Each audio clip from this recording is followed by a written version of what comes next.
Members, if we can take our seats, we'll have our invocation.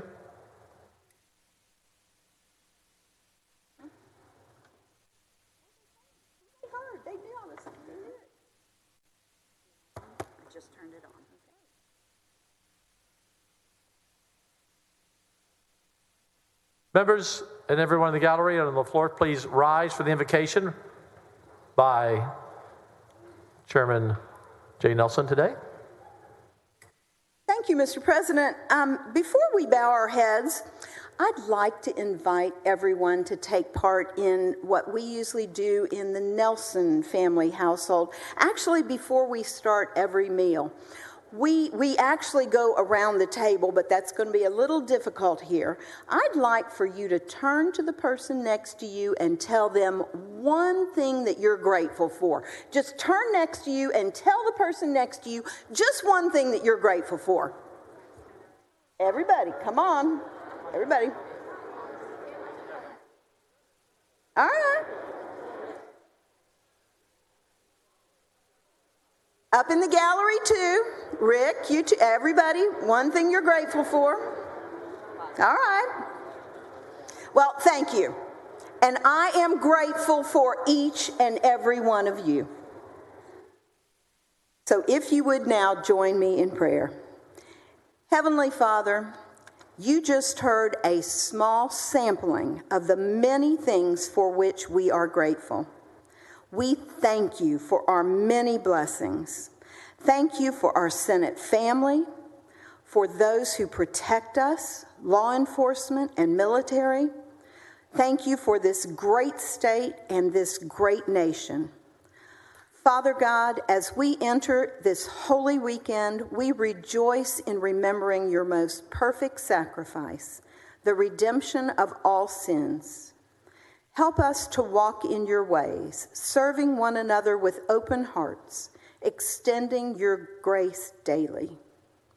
We pray that your peace, which surpasses all understanding, becomes a source of encouragement. You are the living hope.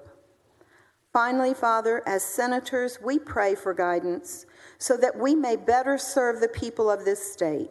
Help us make the right decisions, meeting their needs, protecting the most vulnerable, respecting all faiths, and honoring your name. Amen. Thank you, Senator. Thank you.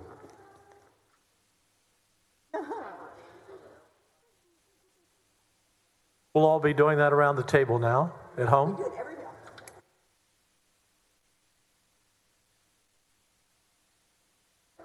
Chair announces the signing of the Presidents of the Senate.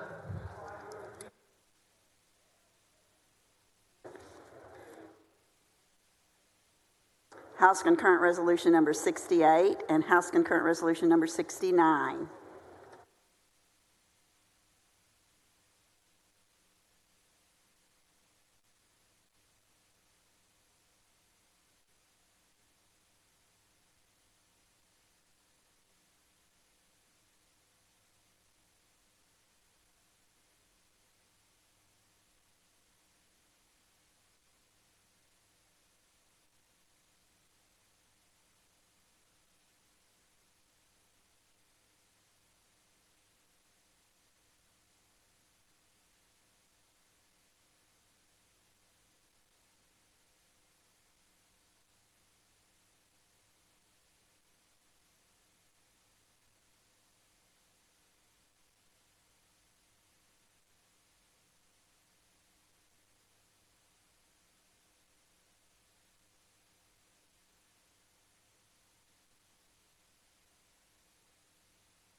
Chair lays out the following resolution. The Secretary will read the resolution.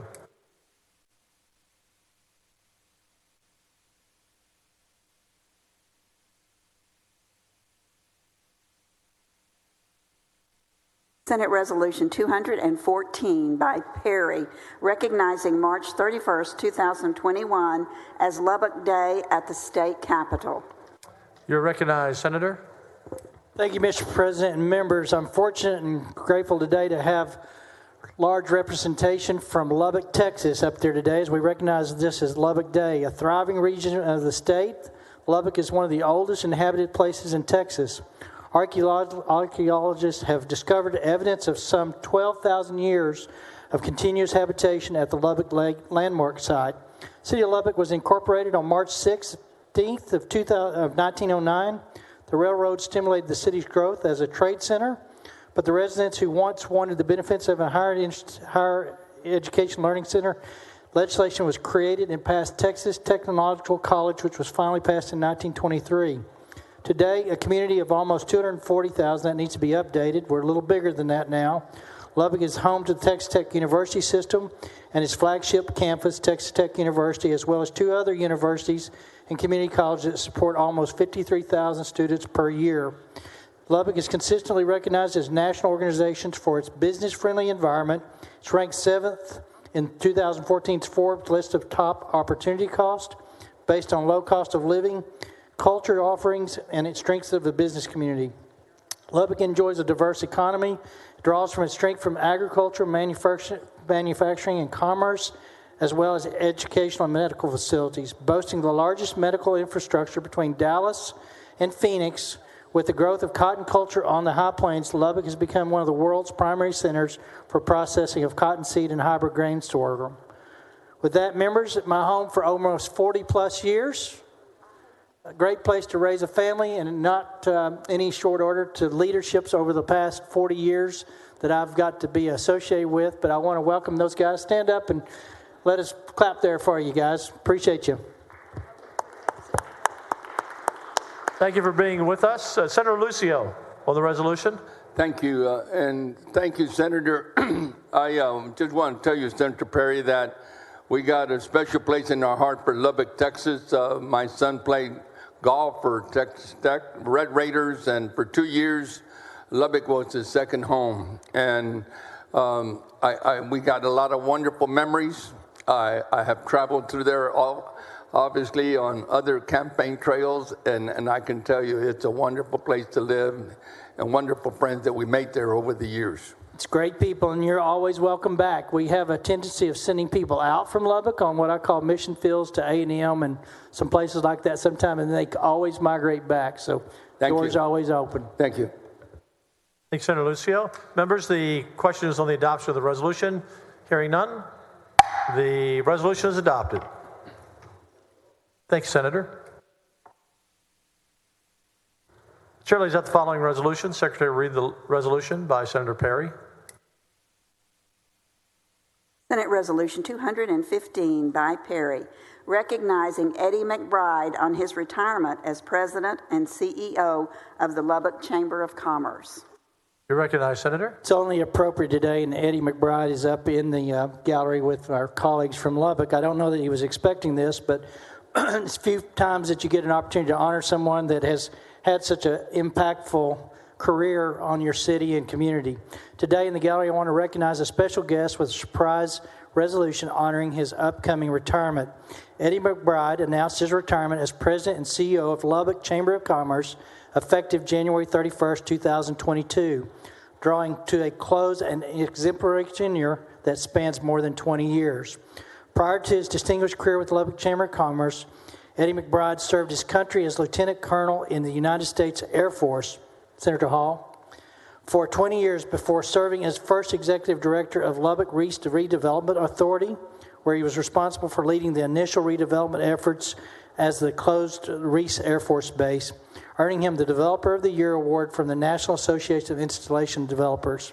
As an admired civic leader, Eddie McBride currently serves or has served on boards of the directors of several organizations, including Covenant Hospital, Workforce Solutions of South Plains, Western Association of Chambers Executives, Texas Chamber of Commerce Executives, Texas Association of Business, and Association of Chamber Commerce Executives.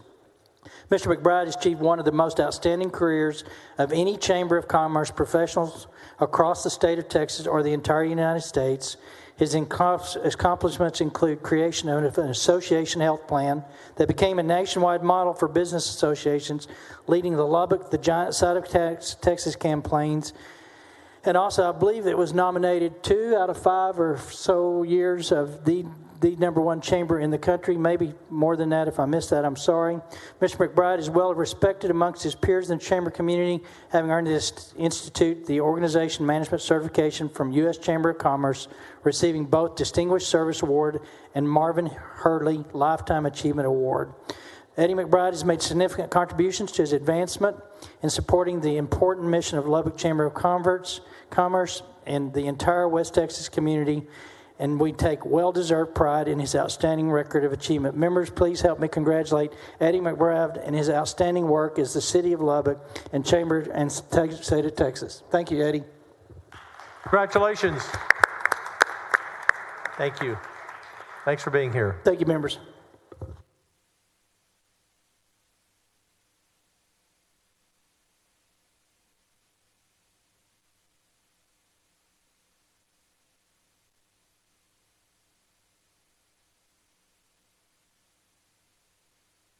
The following message from the Governor's Secretary. Read the message.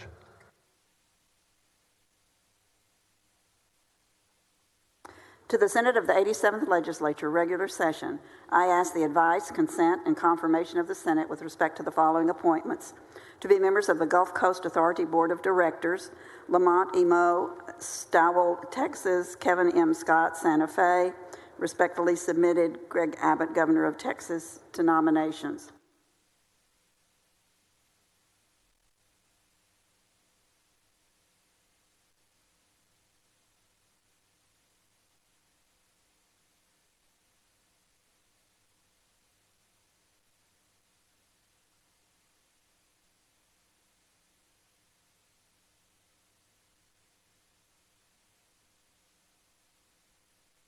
The following report from the Nominations Committee. The Secretary will read the report.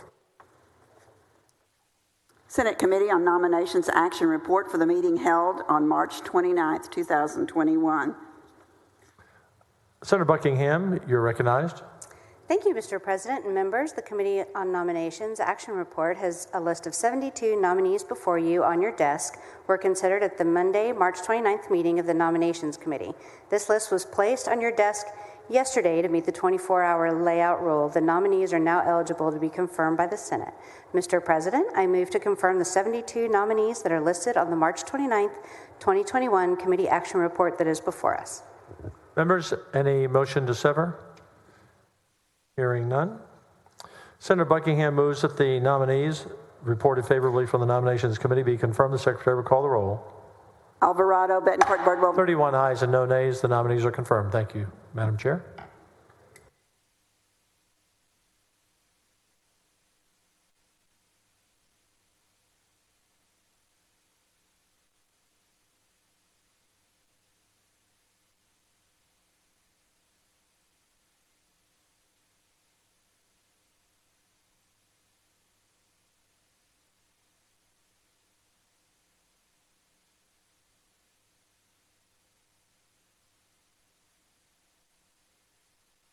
Members, we are beginning the process of taking up bills.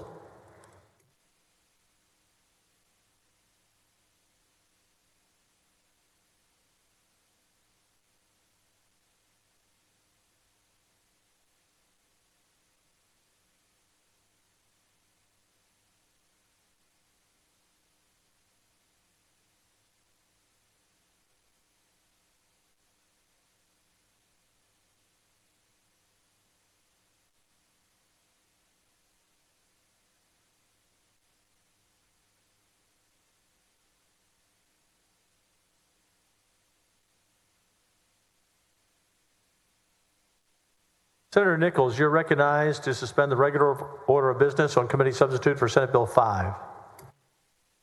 Thank you, Mr. President. Members, I move to Before I move to suspend, well, I'll go ahead and move to suspend the Senate's regular order of business, take up and consider the committee substitute Senate Bill 5. But members, before I lay it out, I want to say this has been a collaborative effort. It's a number of members have worked on broadband issues for a number of years. Senator Hancock, Senator Perry, Senator West.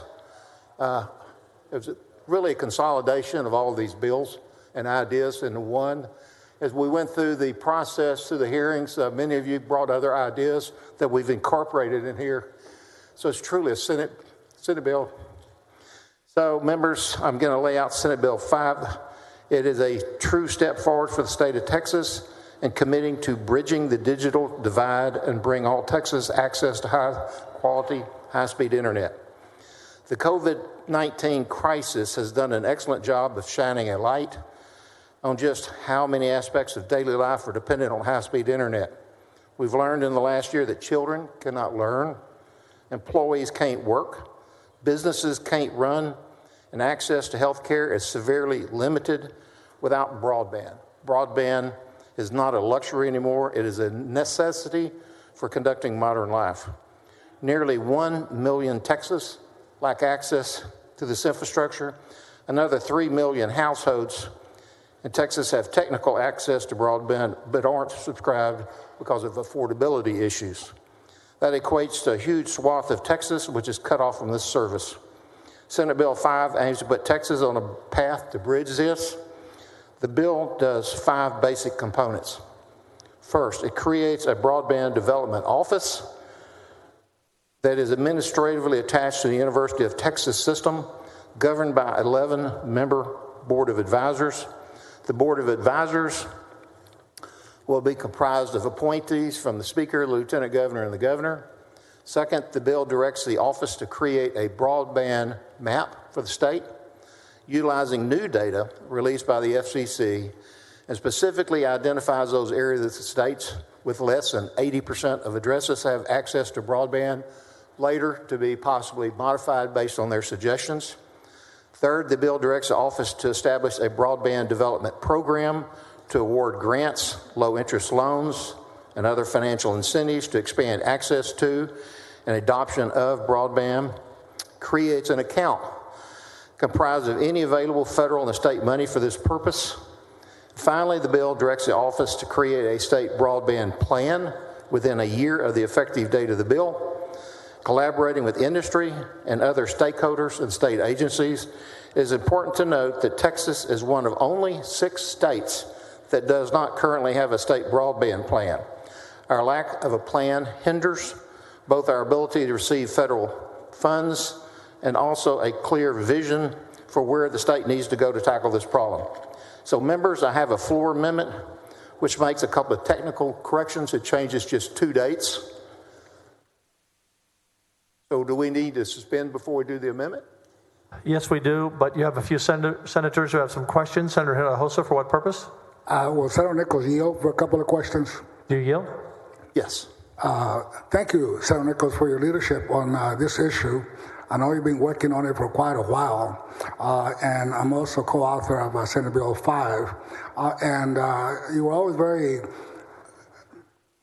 patient, explaining your position, and very easy to work with in terms of you would listen to our concerns about the many aspects of broadband. And I couldn't really explain it any better than you just did, and given the details and the challenges that we have faced during this pandemic, finding out how important broadband is to our families, to our economy, to our education. As you well know, during the pandemic, we had many students trying to learn from distance learning, and many of them did not have broadband available for them to be able to get their lessons from our teachers, who are also having to learn new technology. And I have several concerns that I know that there was always a question that one of the reasons that our state would not receive additional federal funding for broadband it was that we did not have a state plan. Once we get this legislation passed, and signed by the governor. And we also set up the State Broadband Development Office. Will that allow us to qualify for additional funding from the federal government? It adds additional points to any application. Right now, our state is hindered. It doesn't mean that we cannot receive any federal funds without a grant, but anyone applying for a federal grant from the state, any local entity, is hampered. They get points knocked off the score. And so with a plan, it will help direct more federal funds down. And I notice on your advisory council, while the appointments are spread out between the speaker, lieutenant governor, and the governor, you also make sure that all of the regions of the state of Texas were included in the advisory council, which I think is very important because, as you know, even some of the areas in different regions have different challenges, especially rural areas. You know this very well. And for that to work, we really need to have cooperation. A lot of the utility companies, like AT&T, for example, that already has the infrastructure in place to help us meet our goals and try to provide broadband to at least the vast majority of Texans so they can have available what ordinarily you expect everybody would have. In that regard, one of my other concerns, and we and I talked about it, and that is that, for example, you have under the CARES Act funding that was passed by Congress, and now under the, I guess, the rescue plan that was just passed by Congress, there are hundreds of millions of dollars set aside for broadband. And much of that money under the CARES Act that I know of went to some cities directly, went to some counties directly. Counties over 500,000 received money directly from the CARES Act funding. Some of the cities over 500,000 received money directly. Others did not. They were going through the state. But throughout the whole mix, you had counties trying to use some of the funding for broadband infrastructure. You have cities that were trying to do and set up broadband infrastructure. Many times all over the same region or county. You have school districts who are using some of the funding to set up broadband infrastructure. So, but there was no coordination in terms of how to best use the money in a area or among the different groups buying to set up broadband and ask for money. Do you have any provisions, or is your intent of Legislature Senate Bill 5 that it will at least the advisory council that's being set up will provide the State Broadband Development Office will provide some direction and incentives for those local governmental entities to be able to coordinate and in trying to set up broadband and pool some of that funding?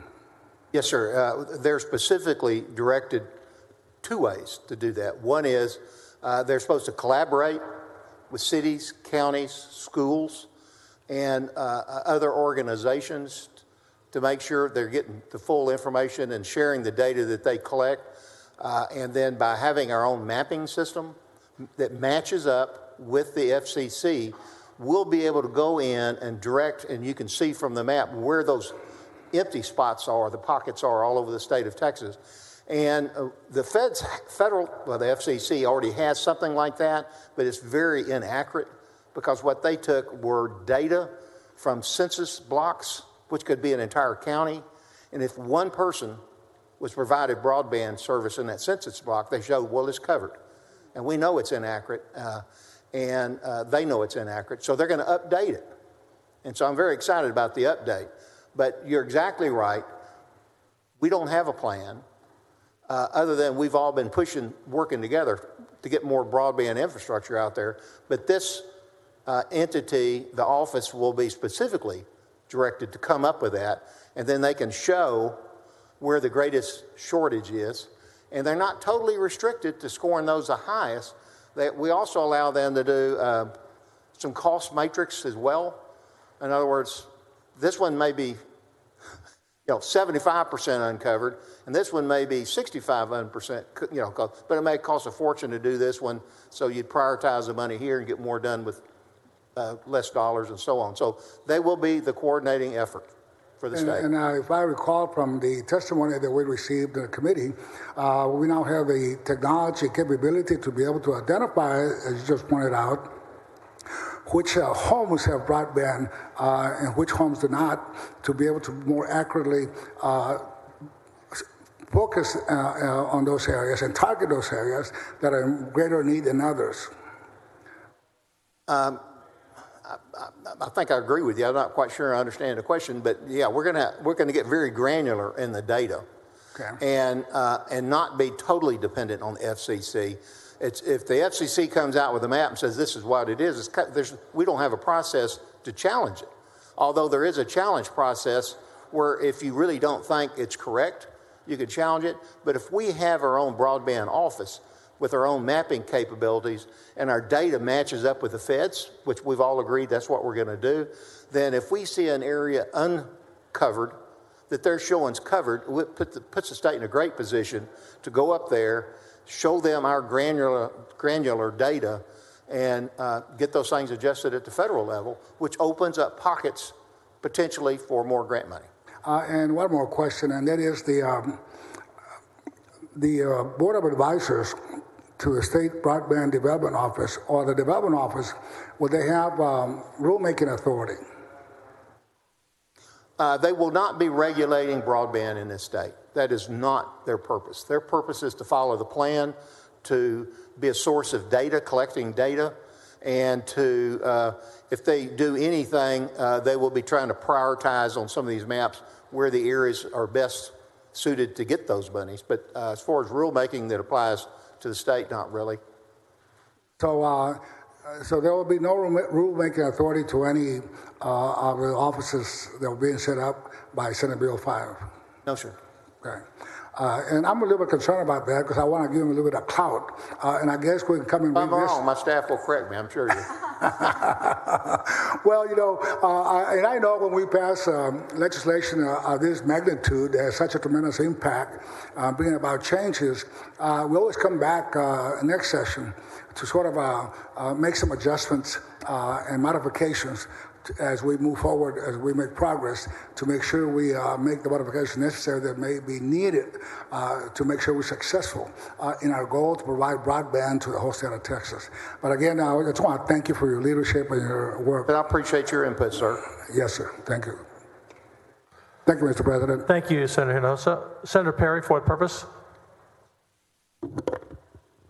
Question or two, but mainly a statement, and I'll go ahead and I know we normally do this after the fact, but if we would record what I'm going to say in the journal ahead of time, if it's easier for you guys to take note.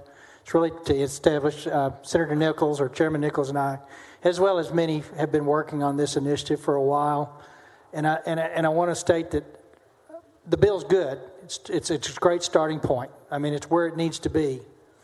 But for purposes of intent, I want to make sure the concerns I have with where we're delegating in a very non-prescriptive way. A lot of times we write legislation assuming that the objective is clear and they have full authority to meet the objective. The bill does a great job of giving an objective, and it also does a pretty good job of saying who should be responsible for it. But I want, under no uncertain terms, there to be any confusion as to where we want to be when this process is done. And that's pretty much anybody and everybody in the state of Texas that desires to have broadband availability that's reliable and affordable, hopefully, should have that if we meet our objective. With that, the bill gives some guidance as to an 80-20. I want to make sure what I understand the 80-20 to be and what I think it should be. 80-20 is not an end point. We had to start somewhere. It's a beginning point of a conversation.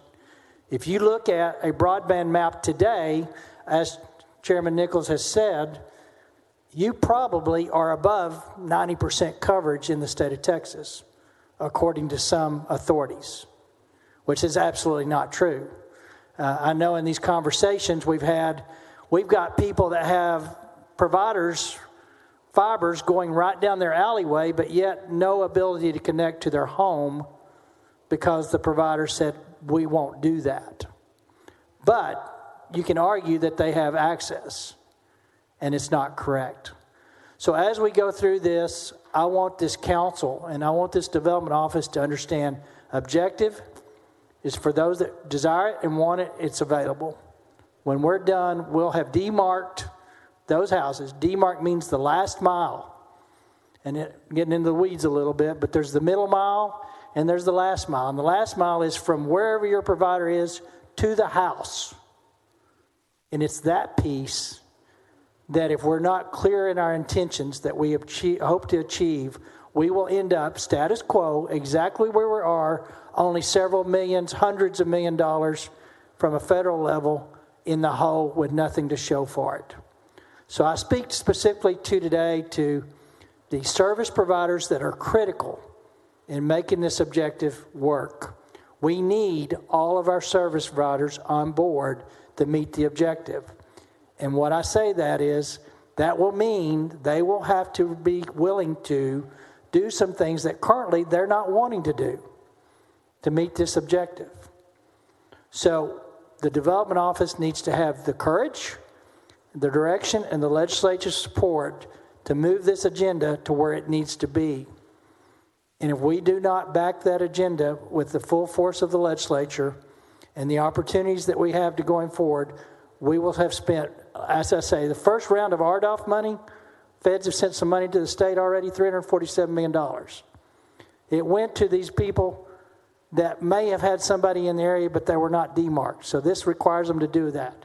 There's another round of that money. We need to be actively engaged in those conversations. So the intent of this is to make it available to those people that want it.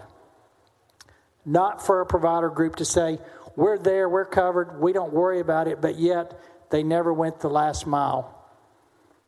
Okay, I was waiting for my turn. I'm sorry. You've been crystal clear all the way through, and we've discussed it over quite a bit, and we've worked on the language to try to accomplish what you and I believe. But just so for simplify it, when we say a street or a road is covered, has coverage, to us it means each street address, each address. If you've got an address, whether it's a business or a home, it's either served or it's not served. And if it's not served, then the question is, can it be served within one billing cycle? And if it can be served within one billing cycle, then it's served. And none of the maps to date were like that. As I explained, there were census maps, and some of my counties, the entire census, there's a whole county. And if one person got the service, they showed it was served. The other thing the feds did several years back was they had two definitions from high-speed internet. They had one for the urban areas, which is 25.3, and then they had one for the rural saying it's 10.1. I believe that's right. And I'm going, high speed's high speed. So we were very clear in here that high speed is 25.3 unless the FCC changes the definition higher, in which case we automatically go higher. Right. But yes, I heard you loud and clear, and I think what you're saying is very important. That's certainly my intention as well. And I think we hit it. I think you got there. I just think it's important for us to set the expectation, what that really means. It means demarked to the house. And the development office people can come watch this archive. That's right. That's where I'm at, is I don't want anybody to be able to say, we saw 80-20 or we saw 95-5, and nothing changed, and pat themselves on the back. A lot of taxpayer money went to somebody, and nothing got done. But I appreciate you, your office. Tina's been awesome of making sure those communications have been open. This has been going on with me for years, truthfully, and I felt like I had a good grasp on it, but it was very frustrating to have some community say, on the map we're covered, but there's only 2 people that's got it in the whole county. So that's what this bill is intended to fix. Thank you, Mr. Chairman. Thank you for your input. Senator Perry, did you suggest you wanted your remarks reduced to writing? Yes, can I suggest that my remarks go into writing for legislative intent? Any objection? Hearing none. Motion is adopted. Senator Eckhart, for what purpose? To ask questions of the author. Do you yield? Yes. Thank you, Mr. President, and thank you, Senator Nichols. I rise to thank you deeply for this bill. My constituents in Bastrop are keenly interested in this, and of course, as a Longhorn, I'm very happy that we have this at the University of Texas. How might we engage, my residents in Bastrop very, very much want to participate in this mapping, along with the internet service providers in Bastrop. Super grateful that it is a technology neutral endeavor as well. Since this is placed in UT in partnership with the governor's office, how may I tell my Bastrop constituents who want to stay on this like a June bug, where should they focus their efforts? With the University of Texas? Well, first we have to pass the bill. And so I asked for your vote on this bill. So that's where we start today, is vote for the bill. But then that is one of the things we directly are telling the development office to do, is to reach out to communities, cities, counties, communities, and, schools. And you have other county type organizations, multi-county organizations. And so they'll have a website. As soon as we can get there, they can find out where that office is. It will be at the system, not the flagship, but at the system, UT system. And they'll be able to contact them. There's other groups out there that can help them if they have mapping questions. That's the Connect Texas. And they're very involved with Connect Texas, so thank you so much for raising that to everyone's attention. Connect Texas is a great organization. And again, I just want to thank you. This is the biggest thing since the rural electrification program in the 1930s, so thank you. All right, thank you. Thank you, Senator. Senator Whitmire, for what purpose? The gentleman yield. You yield? Oh, absolutely. Senator Nichols, first I could listen to you. As you know, I'm a great admirer of your intellect. I could listen to your smarts all day long. But I can't pass the concern I have as we address your broadband. I paid close attention to you and Senator Perry, two rural members, and you have dire needs of broadband services. But it does frustrate me, and I don't know that you can necessarily solve it today, but I'm going to appeal to you as an urban member, address your dire needs with broadband service. I'm going to request you and rural members to help me with health care in the urban setting as it relates to Medicaid expansion. I've been in group meetings and we talk about we've got to get broadband, particularly the virtual learning that's been so short in rural areas. Probably one reason y'all have had more in-person school attendance than my district.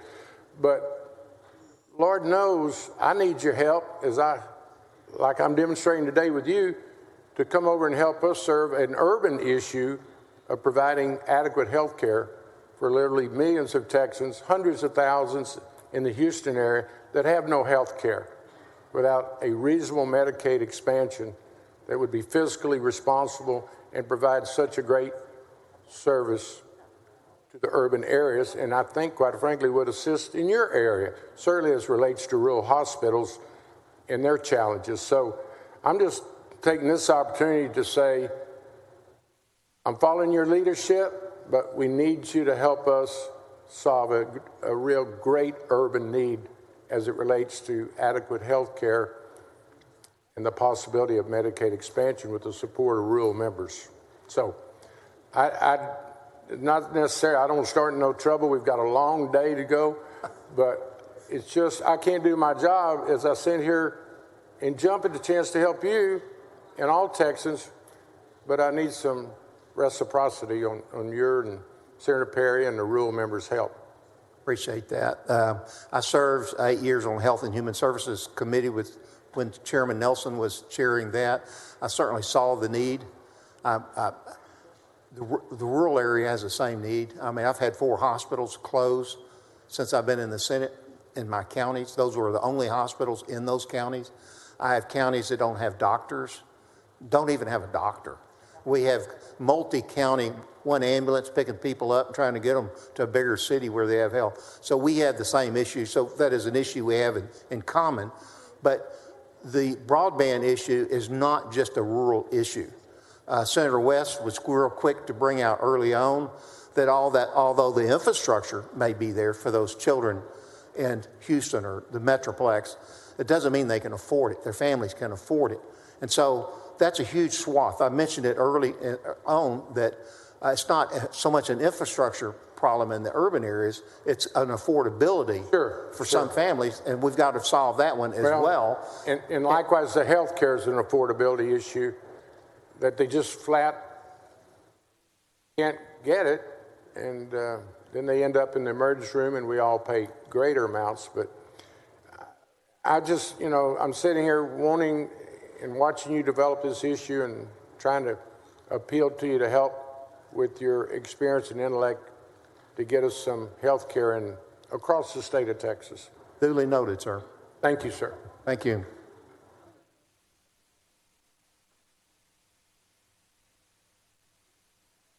Senator Swerter, for what purpose? To ask questions of the author. Do you yield? Yes, I yield. Thank you, Mr. President. Mr. Chairman, Senator, thank you for bringing this bill forward. As you know, we share neighboring counties, and this issue of services, whether they're hospital services, medical services, or broadband in rural counties, is a real issue. My questions, though, concern the costs of this. I looked at the rider that helps set this up through the UT system, I believe. It's $3 million kind of seed money from what I can gather. And the State Broadband Development Office then would administer, from what I understand, grants or loans. That money is coming from where? The grant, but there will be no money in the account for grants or loans. It sets up the account. It sets up the account, and it sets up a process. So if that account for grants ever gets money, if it ever gets money, then they will be able to be in a position better than anybody else in the state to determine where it should go, what the priority and ranking is. The money you're talking about is for the operation of the development office. I'm not. When the fiscal note first came out on this bill, it was indeterminate. Well, I kind of like that. It's, kind of you hide behind indeterminate. But as it moved through, we recognize, they're going to have to pay some of the people at UT's system to administer this stuff. And then the board, although they don't get paid, we want them to hire some experts to help drill into some of the facts and details, technical experts, although there will be some on the board. And so how much that's going to cost, we really don't know. And so a best judgment estimate was made of about $1.5 million a year, I believe, is how we arrived at that. But that's not for grants and loans. Right.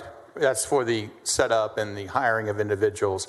But what concerns me is the grant portion that would actually be helping deliver broadband to rural areas or underserved areas.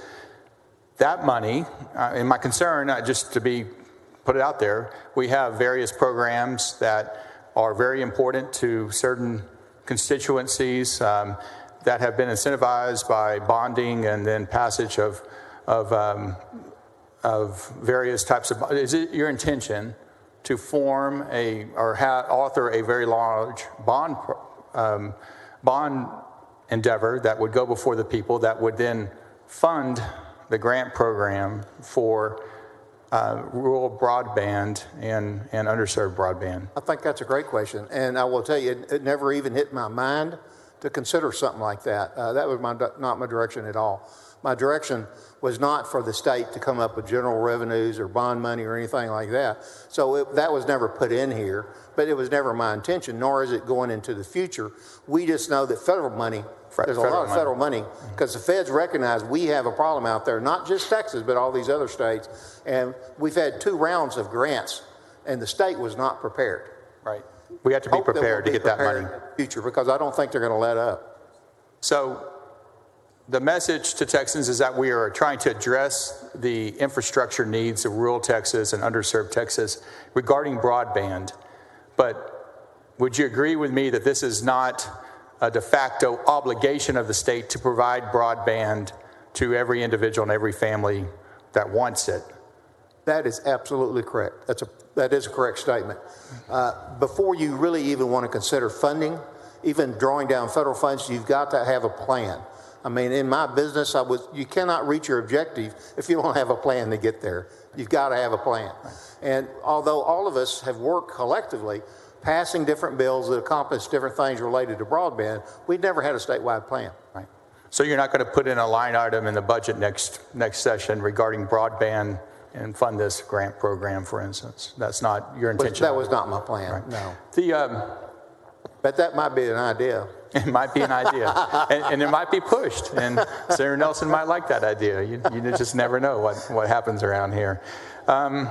Just for the body to understand, what is the anticipated cost to deliver broadband or develop it like Texas needs? Have you heard of any totality costs and time frame to complete this? Like rural electrification took decades, from my understanding, and it was, I'm not for sure how it was actually funded, but rural broadband access and globalization of access, at least the infrastructure, not necessarily paying for the monthly bill, takes time. And I don't know the dollars or the time frame. I have not explored it enough to, and maybe you can give us some information so the body can just kind of understand how long this might be in existence. I do not even have any rough guesses. If I were to come up with a rough guess, I feel like we can get this done under 10 years, but that would be a rough guess. To say how much it would cost, any number I picked, would be pretty much a wild guess. But once we have a plan, then I think I could sit down with a pencil and paper and a calculator, and several people could probably come up with a much closer estimate as to what that cost is and a more realistic timeline of how long it would take to get there. That would be the best I could say. But one of the things I've been seeing here recently in the last less than 12 months is the creativity of some of the different entities. When y'all helped us pass the broadband access for the electric co-ops, as an example, that opened up those easements to broadband and other futuristic uses for communication and data, that opened up 300,000 miles. Where poles are already there, with wires that are already there. Almost half of it already has fiber optics. And it's applicable also to some of these telephone co-ops. And I went to a presentation in Palestine, Texas, where one of these co-ops called and said, I want the mayor, I want the county judge, I want the economic development, and I saw the most amazing presentation I'd ever seen. And it was a community way north, probably 5 counties north of me. And that was their service area. But they decided they're just going to run broadband, major trunk cables. These things about this big have 266 fiber optic strands. Big corridors. Came 5 counties down, and they started contacting all the school districts. And they undercut all of the local cable people, and they just kept running that thing down. And I did not know, it's in my hometown, they've already got the contract for all our schools and campuses. High quality broadband.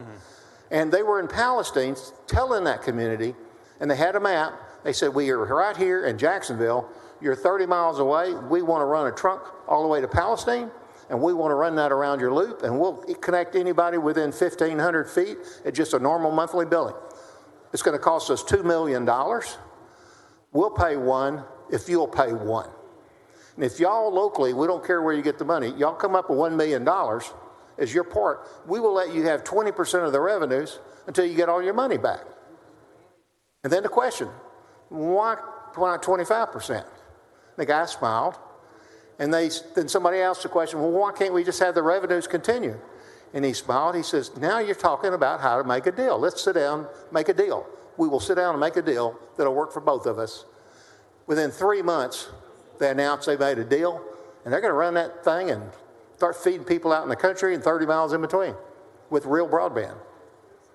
I'd never seen anything like that before. Very interesting story, and thank you for your leadership on this, and appreciate your answers. Thank you, Senator. Thank you, Senator. Thank you, Senator Schwertner. Senator Hancock, for what purpose? To ask the author a question. You yield? I do yield. Thank you. Thank you, Senator Nichols. Senator Nichols, is this the first time you've had broadband in the Transportation Committee? we've always got things moving in transportation. Well, we do try to keep things moving in transportation. As Vice Chair of Business and Commerce, I want to appreciate your leadership on this. You've done a great job of taking an issue that's constantly changing. And we talked about where it's going in 10-year plans, and we're fortunate here in the state of Texas that we have investors that have really leapfrogged the technology, and we have even pilot programs using satellite to address some of West Texas school district currently that I believe is going to expand and really change it from a wires and poles technology. And this kind of couples well with what you did last session, allowing electric co-ops and co-ops to get into this business. And I know you've seen some advantage of that in your district. I know co-ops such as Bandera, LCRE has another piece of legislation that passed the Business and Commerce Committee that will be coming forward to address this issue. So this is a focus, and I appreciate you and your leaderships on it in this bill as it moves forward. Thank you very much for your input. Members, he had a bill. Charles Perry had a bill. Wes was working on a bill. I had a bill. Bringer saying he had a bill. And it truly was a collective work. So I recognize y'all early on for your work. And it's in the members, other members came. So it's truly the Senate's bill. And I think it came to transportation because all of us, all four of us are on that committee. We weren't necessarily all four in B and C. I'm speculating, but it did kind of make sense. Thank you, Senator Hancock. That was the reason, because people said, why send broadband to transportation? Because West, Perry, Hancock, and you were the main four people carrying the bills, and all four of you were in transportation. So I figured you'd duke it out behind the scenes and figure it all out. Senator Menendez, for what purpose? Thank you, Mr. President. A couple of questions from the author. Were you finished, Senator Hancock? I'm sorry. Well, I did want to clarify that the Lieutenant Governor did call and make the phone call and said, hey, y'all are all on this committee. Senator Nichols is carrying it. Do you have any problem with it? Before it ever was moved in transportation, and absolutely had no problem because it just worked out that all the joint authors happened to be on that same committee, so it made perfect sense. Yeah. It was a rare moment. Thank you. Senator Menendez, Thank you, Mr. President.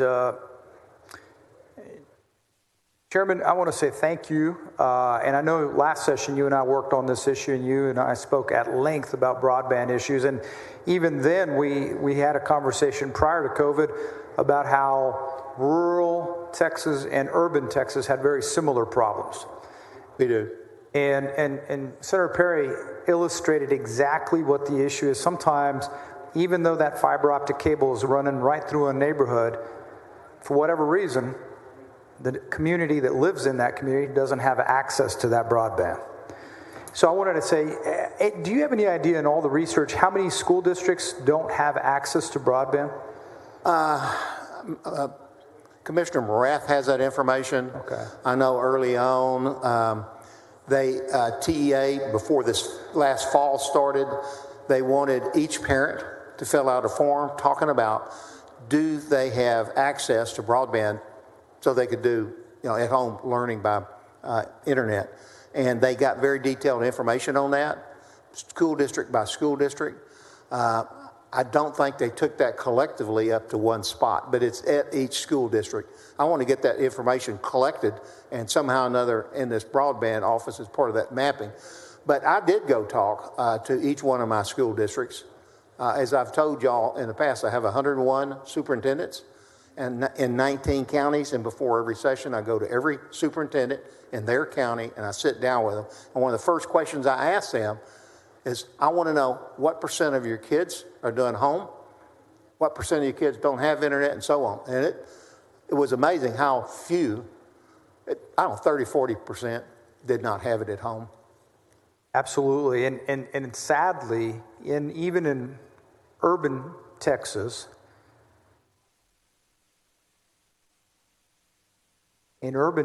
we have many of our parents who, through no fault of their own, may have only one computer, one smartphone, so maybe limited access and absolutely no access to broadband. So during COVID, they may have been asked to work remotely from home.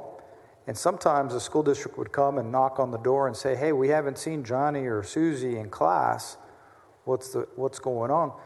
They don't have the broadband to give them all access to the live streaming video that you need to have. If you don't have broadband, you cannot work in today's environment. You can't go to school remotely because you just can't hear the teacher. You can't have the video transmission. So that's what you're trying to address, not just for rural Texas, but for all of Texas. Right. So I did notice in your list, and I wanted to thank you, you had on the advisory council at least one that was distinctly called an urban advisory council member. Yes. And so the others aren't limited. I think there were 2 rural that were limited. They were designated as rural, but the others were designated by other features. So it doesn't mean that we're just going to have one urban member. It just means that we have to have at a minimum one urban member. Yes, we try to have a different people with different experiences on that. Of course, it's an appointment, by the lieutenant governor, or speaker. But we wanted to make sure at least some things were included. I did have members come specifically and say, would you please make sure there's somebody rural on there? So we did that. And then I had members say, I sure hope you have somebody that's urban on there. Yeah. And I went, they probably are going to be, but I'll put it on there. It's in there. And my final point is, when you drafted this, the good one of the many good things is that making it technology neutral. Yes. Is so helpful for the future because we have no idea how we're going to access broadband or how much more data transmission, the current technology we have, or as it evolves. Just like Senator Hancock mentioned, this may not be a wires and poles or a fiber optic solution only. And so whatever the solution is, this bill is neutral to that. The only thing that you want to make sure is that we have high-speed internet access across the state. Correct. And we set it up so that speed can go up as the FCC raises their levels. And I'm glad you mentioned the FCC. My understanding is that the federal government has made grants and has had dollars available for states, but the requirement has been, or the point system has been, to those who have a plan. And because we have not had a plan, we have missed out on some of those federal dollars. Is that an accurate statement? That's close. We did get some federal money, so we can't say we didn't get federal money because we really did. But if a community, let's say a region of the state, or like an electric co-op or something, was applying for a grant, and they came up with a plan, the feds would score it with some other state. The application might be almost exactly rate the same level, but because our state does not have a plan, they get docked on points. So we've left a lot of money on the table, and there's not many states that don't have a plan. I can't believe there's only 6 states that don't have a plan, and we're one of them. So Texas is one of 6 states without a plan for how to get broadband statewide. Yes. I'm glad you're fixing this, and I look forward to signing on as a co-author. Thank you, Mr. President. Thank you. Senator Betancourt, for what purpose? To ask a quick question of the officer. You yield. I yield.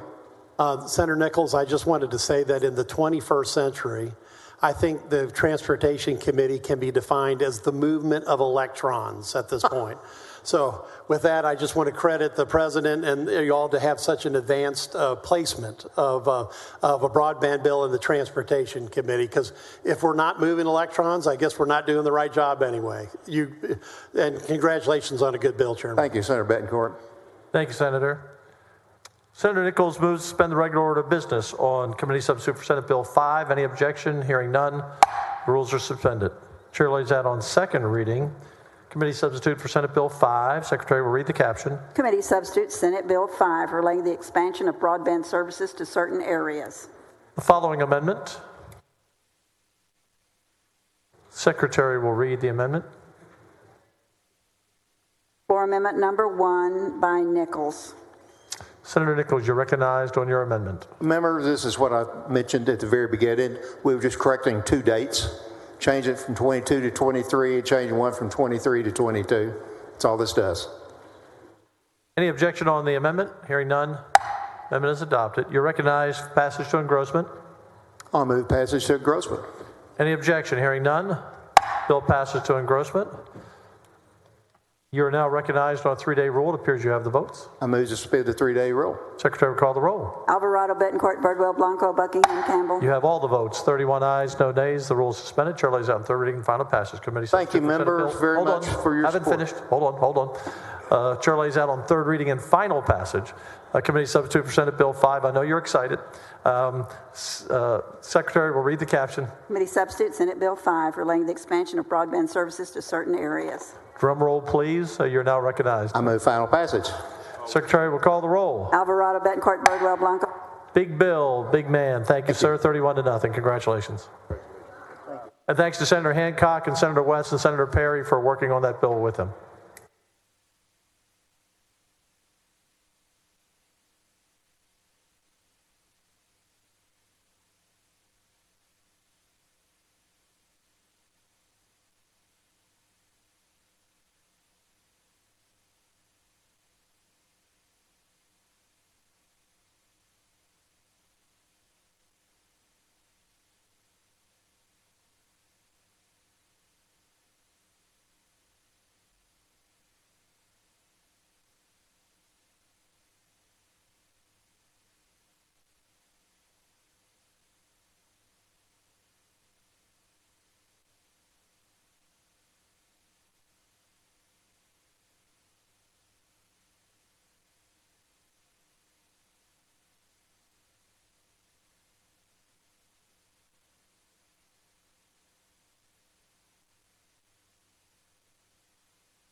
Senator Nichols.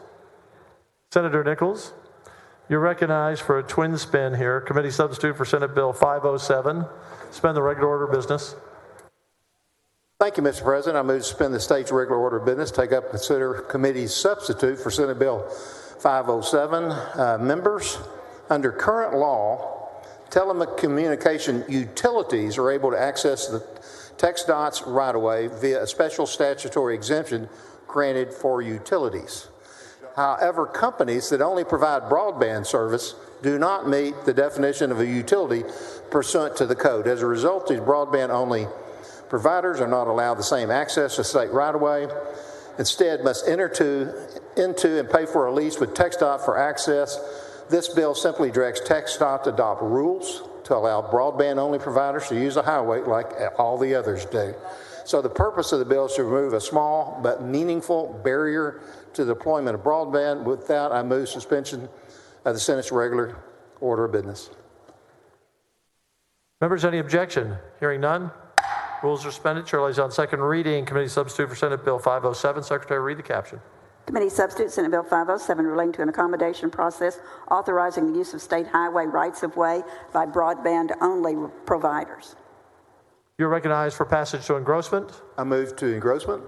Any objection? Hearing none. Bill passed to engrossment. You're now recognized to suspend the constitutional 3-day rule. I move to suspend the 3-day rule. Where's Senator Blanco when we need him to learn from you? Secretary will call the roll. Alvarado, Betancourt, very well. 31 ayes, no nays. The rule is suspended. Chair lays out third reading and final passage. Committee substitute for Senate Bill 507. Secretary, read the caption. Committee substitute Senate Bill 507 relating to an accommodation process authorizing the use of state highway rights-of-way by broadband-only providers. You can't tell if you're smiling or not, Senator Blanco. We were talking about you. You could learn so much from this simple passage of a bill. You're recognized on final passage. I move final passage, Mr. Secretary will call the roll. Alvarado, Betancourt, 31 ayes, no nays. The bill is finally passed. Thank you. Thank you, Mr. President and members.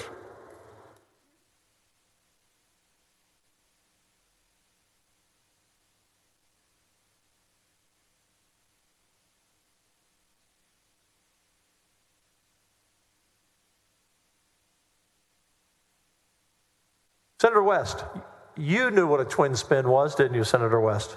I do. I did. Yeah. I'll bring up Senate Bill 7. I'm sorry. Yeah. Pick a number. You're recognized on Senate Bill number 30, suspend the regular order of business. Thank you very much, Mr. President and members. At this time, I would move to suspend the Senate regular order of business, take up and consider Senate Bill 30, which has 30 joint authors on it. Mr. President, this bipartisan bill was heard by the Senate State Affairs Committee. I was joined by my dear friend and the Dean of the Senate, Senator Whitmire, and we worked on this legislation together. Under current law, there are countless property deeds across the state that have discriminatory restrictions in place that prohibit the use, buy, sale, or transfer of real property based on race, color, religion, or national origin.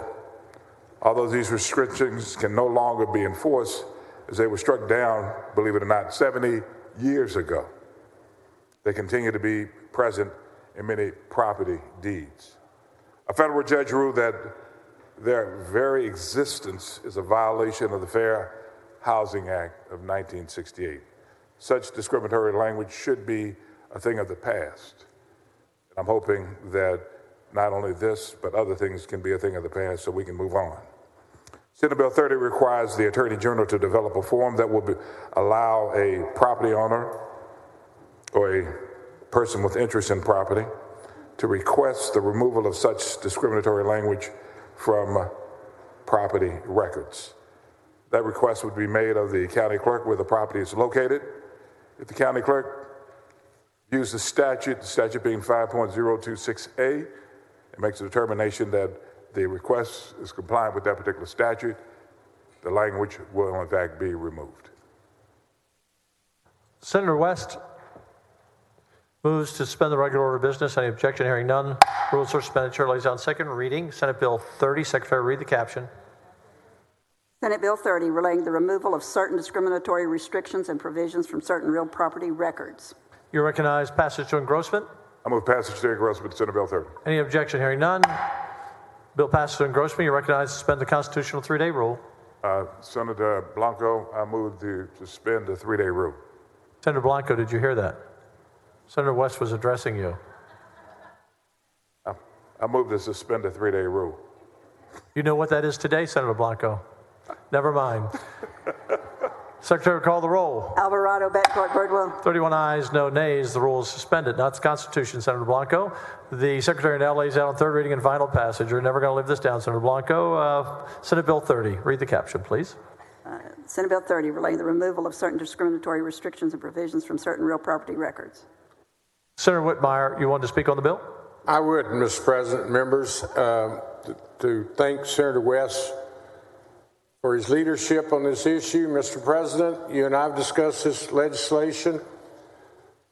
I was shocked when individuals in my district brought copies of their deeds. Quite frankly, it's on my home deeds, restricting our residents in old, outdated, horrible, racist restrictions. And I made a commitment to my district, if I didn't pass another bill this session, I was going to pass this bill. Last session, it didn't get over from the House. We want to recognize Representative Jarvis Johnson, Gene Wu, and others that attempted, but there was difficulty with the realtors and title companies. They came to the table this session. We've worked out agreeable language. And quite frankly, when Senator West said he wanted to correct this language, and Senator Hughes said he wanted to, we all joined together and did like senators should do, work together. And Senator West, I think it's so appropriate that you be the lead sponsor on this piece of legislation. Being a proud African-American male representing your community that has suffered these discriminatory restrictions, I yielded to you passing of this bill. And I want to thank all 31 members that co-sponsored it. And we're making a strong statement today. This is 2021, long overdue to rectify and correct discriminatory language in legal documents, not only in my area, but we've discovered it's a phenomenon across this state. So I think it's a real statement by this very diverse body, its leader. And Senator West, I'm excited that we're going to finish this mission. We've got to see that this passes the House and the governor signs this important piece of legislation. We talk about a large number of issues on this floor, but I think this one means so much to so many, making such a strong statement that this is not the Texas that we live in today. Mr. President? Yes, sir. Senator Whitmire, I think it says something to Texas today. An African-American male, 2 Anglo males, as well as this entire body coming together to provide the leadership in terms of this particular legislation. Let's not let this be, though, the only legislation that we pass that address past wrongs. If we have the willingness to do this, members, we can represent our constituents, but still make certain that these past wrongs are, in fact, number one, recognized, then we do something about it. We have the will to do that in the Senate. We've done it. We've done it with electricity. We stood together. We should stand together on these types of issues also. So it's been my pleasure, Mr. President, to be able to be the key author on this bill, and to go around speaking with everyone on this floor about being a co-author of this particular bill. But our work is not done, if indeed we are serious about taking some of these past issues and kicking them in the past so we can, as Governor Perry used to say, get on down the road. Senator West, there were 3 bills filed on this, Senator Whitmire, Senator Hughes, and yourself, and they made the decision, we made the decision that you should lead on it, and it was important enough for me to include it in our top 30 bills. So it's a good statement, good move forward today. Senator West, Moves final passage. Secretary will call the roll. Alvarado, Betancourt, Birdwell, Blanco. Members, let's stand for this bill. You all work together on this. Bill is passed. Thank you, Senator West.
Senator Huffman, you're recognized to suspend the regular order of business on committee substitute for Senate Bill 24.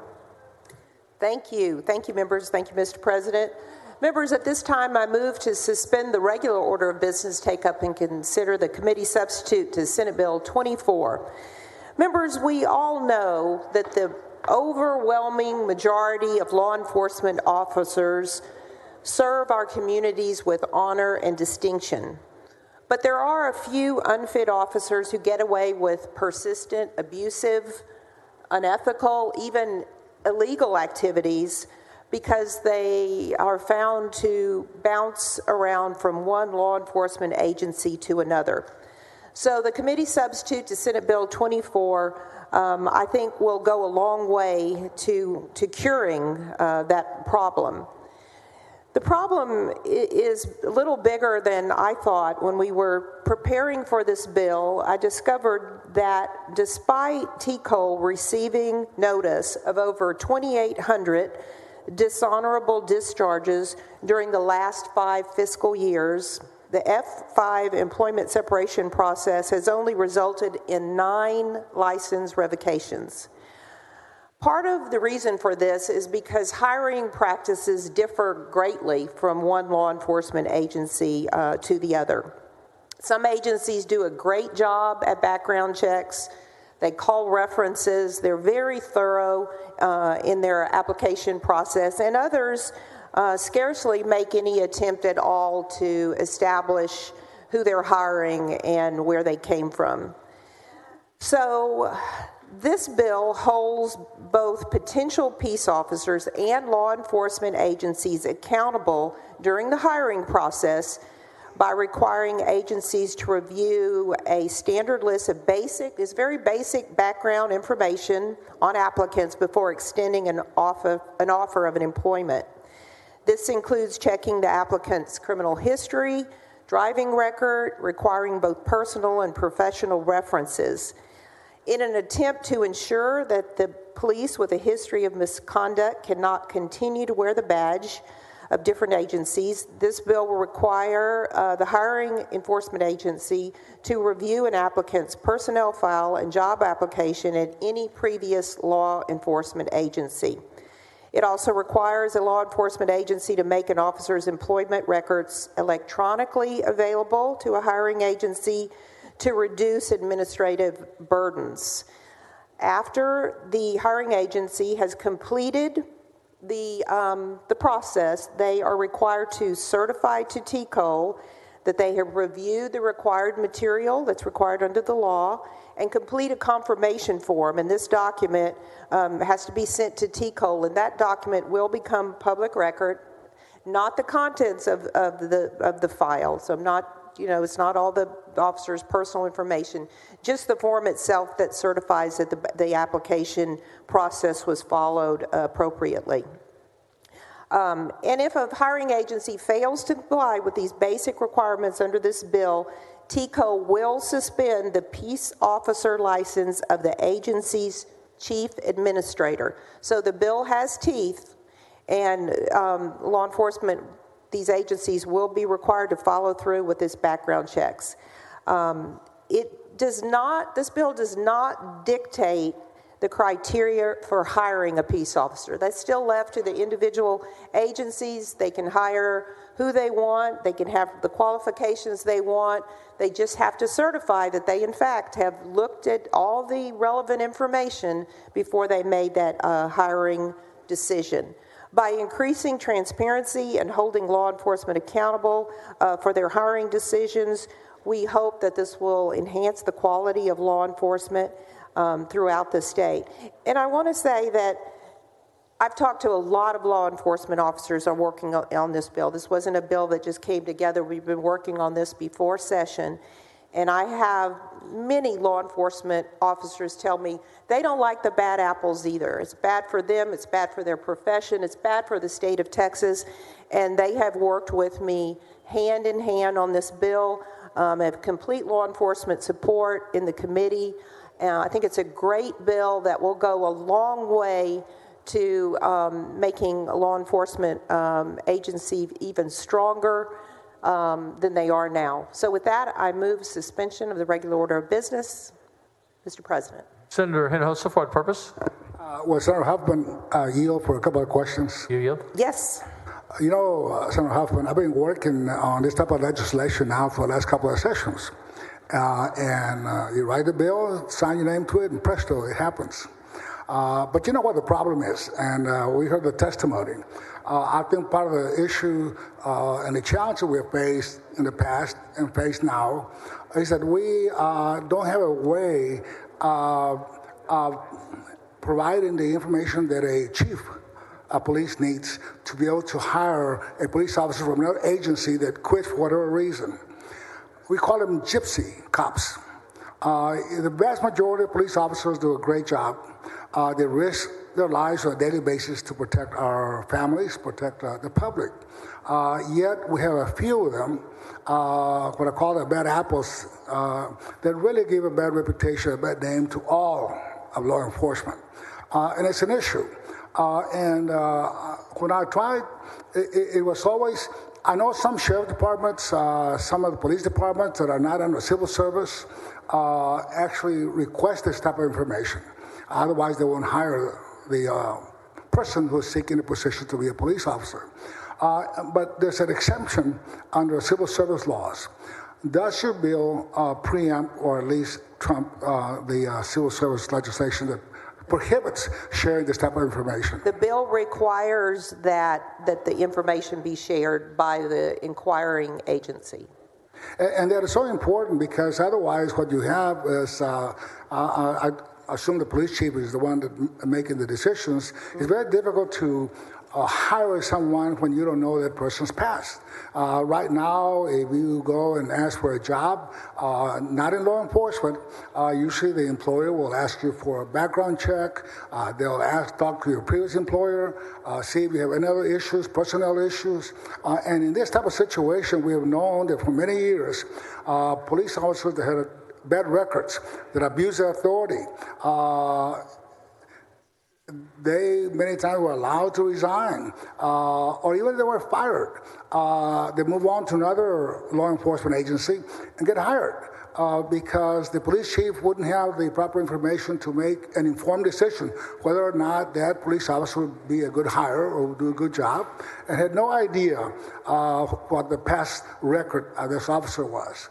And I think, quite frankly, this bill does go a long way to at least start cleaning up and identifying those police officers that have tarnished the badge, who have really tarnished whole law enforcement, that gets blamed for the bad deeds of a few officers that get under the radar because of the present law and the way it is. So I'm very happy to I think I co-authored the bill and it came out of the committee. I support this bill 100%, very much needed, and it's about time that we at least provide for some type of way to review who the police officer who's applying for a new job, where they come from, what the record is, what the history is, to make sure that our police chiefs don't make and rehire a district cop who has a bad record in abusing their authority. So thank you very much for your lead on this bill. Thank you, Senator Hinojosa. Senator Whitmire, for what purpose? Will the senator yield? You yield? Yes. Senator Huffman, thank you for bringing this important legislation. The only question I would have of you is did you contemplate making it more restrictive in terms of if an officer establishes a checkered background of maybe abuses, is it possible that someday we could have legislation that would keep that person from continuing in law enforcement? Your legislation, as I have reviewed it, does a great job of data collection, sharing, but if someone leaves the Houston Police Department, maybe not even finish a academy, I understand, can then leave to go to Deer Park or Pasadena and be hired. Right. And I just think the public interest would be served if the state of Texas, through a process that you have certainly taken a major step towards, documented that that person just maybe shouldn't be in law enforcement because he or she are not fit based on their record. Did you consider maybe putting a stop to that person, maybe putting them on an unacceptable list? I'll say this, Senator Whitmire, as you know, because you've worked in this arena much, much longer than I have, that when you dig into employment contracts and who's working where with law enforcement officers and stuff, you have to be very careful and make sure that you are accomplishing what you are trying to do and not creating more problems. So this bill focuses on hiring practices. So it puts a burden on the chiefs or the sheriffs, whoever it is that are hiring officers, and tells them you can't just hire someone until you know exactly their background, who they are. You look at their personnel file, you know if they were fired, you know if they finished the academy, and then if you make a decision to hire them, then that's your decision, but you are accountable for that. The other end, where police officers are fired and then go through the process for a suspension at T-Cole, we don't touch that in this bill.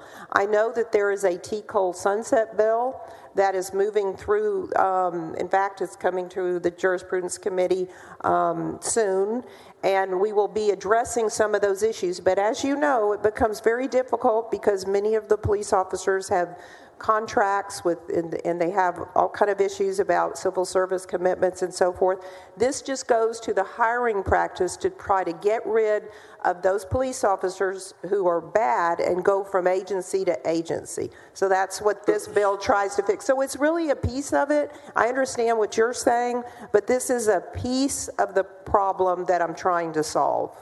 So it's kind of like you want the department to be on notice of who they're dealing with, so there's no surprises when we start asking them, why is that person employed by you? Right. They can't say, well, we just learned it, or he had years of good service. Now it's going to be documented who they hired and what they stood for. Right, and they have to certify. Let me cite to you a real concern that we need to be aware of, and maybe future legislation will address it. In the early about 2003, it came to our attention that it was called the Tuya, from Tuya, Texas, 14 African-American males and women were absolutely set up by, at that time, referred to as a gypsy cop, a constable that would go through West Texas, justifying his existence in small departments by making drug busts. Well, he gets to Tuya and is not having a productive year, and it's documented by a court master that that person literally sent 14 people to prison by setting them up on drug purchases. I remember that, yes, sir. And we passed legislation because the court master said they were innocent. I'm sitting in my office, chairman of criminal justice. What do? It's going to take 2 years plus to go through the Court of Criminal Appeals, And it just came to my attention, the Lord put it in my mind, well, if they were in the county jail, we'd just let them post bond. So we drew a very narrow piece of legislation to address those circumstances, but the DA said, no, make it broader. And to this day, people that are challenging their conviction on junk science, such as some individuals in San Antonio, they will bail out of prison after a judge has ruled that they are probably innocent. I tell you that story in that that individual had a record of abuse, and he justified his existence in that instance by making drug busts to say, I'm earning my salary. I hope the day will come, hope this session, that if it's documented that an officer is abusive, that he or she can be prohibited hiring in the state of Texas, just like we disbar lawyers. Correct. And we hold medical professional people accountable and no longer let them have a law license or medical license in sexual abuse cases. If a doctor commits sexual abuse, he or she are not allowed to practice in forever. Right. So thank you for bringing the topic, and a huge step on the hiring end, but I think on the firing end, we need to put someone on an unacceptable list that will be broadcast across this state to every department. Well, hopefully through this sunset process, T-Cole will have more teeth in that. So we'll work on that. Thank you, Senator Whitmire. Senator West, for what purpose? Question of the author. Do you yield? Yes. Senator Huffman, I'm glad to join you as a co-sponsor on this. Honored to have you. This is a good first step. And I was listening to the conversation between you and Senator Whitmire. All of us, you are a former judge and served with distinction there in Harris County, and you brought that expertise to this body and serve obviously as the chair of jurisprudence and vice chair of criminal justice. You know what the issues are, and I know this is like an elephant. We're taking one bite at a time. Yep. And I understand and concur with you that we've got to make the head of the agency responsible for the people that he or she hires. Yes. In this particular bill, the head of the agency can have their license suspended? Yes, if they fail to complete the process and file the affidavit or the form that has to be presented to T-Cole, yes. Okay. And so that form is a checklist, so to speak. So, yes. That they have to check off on. And in the bill gives a list of what they need to go through. Right. And yeah, and it's a distinct list, and we've tried to work with law enforcement and with the rural, more smaller areas to make it not too cumbersome, but information that they should be able to get. And we listened to some concerns. We had like social media on there. That's been removed from the bill because there was, First Amendment concerns and so forth.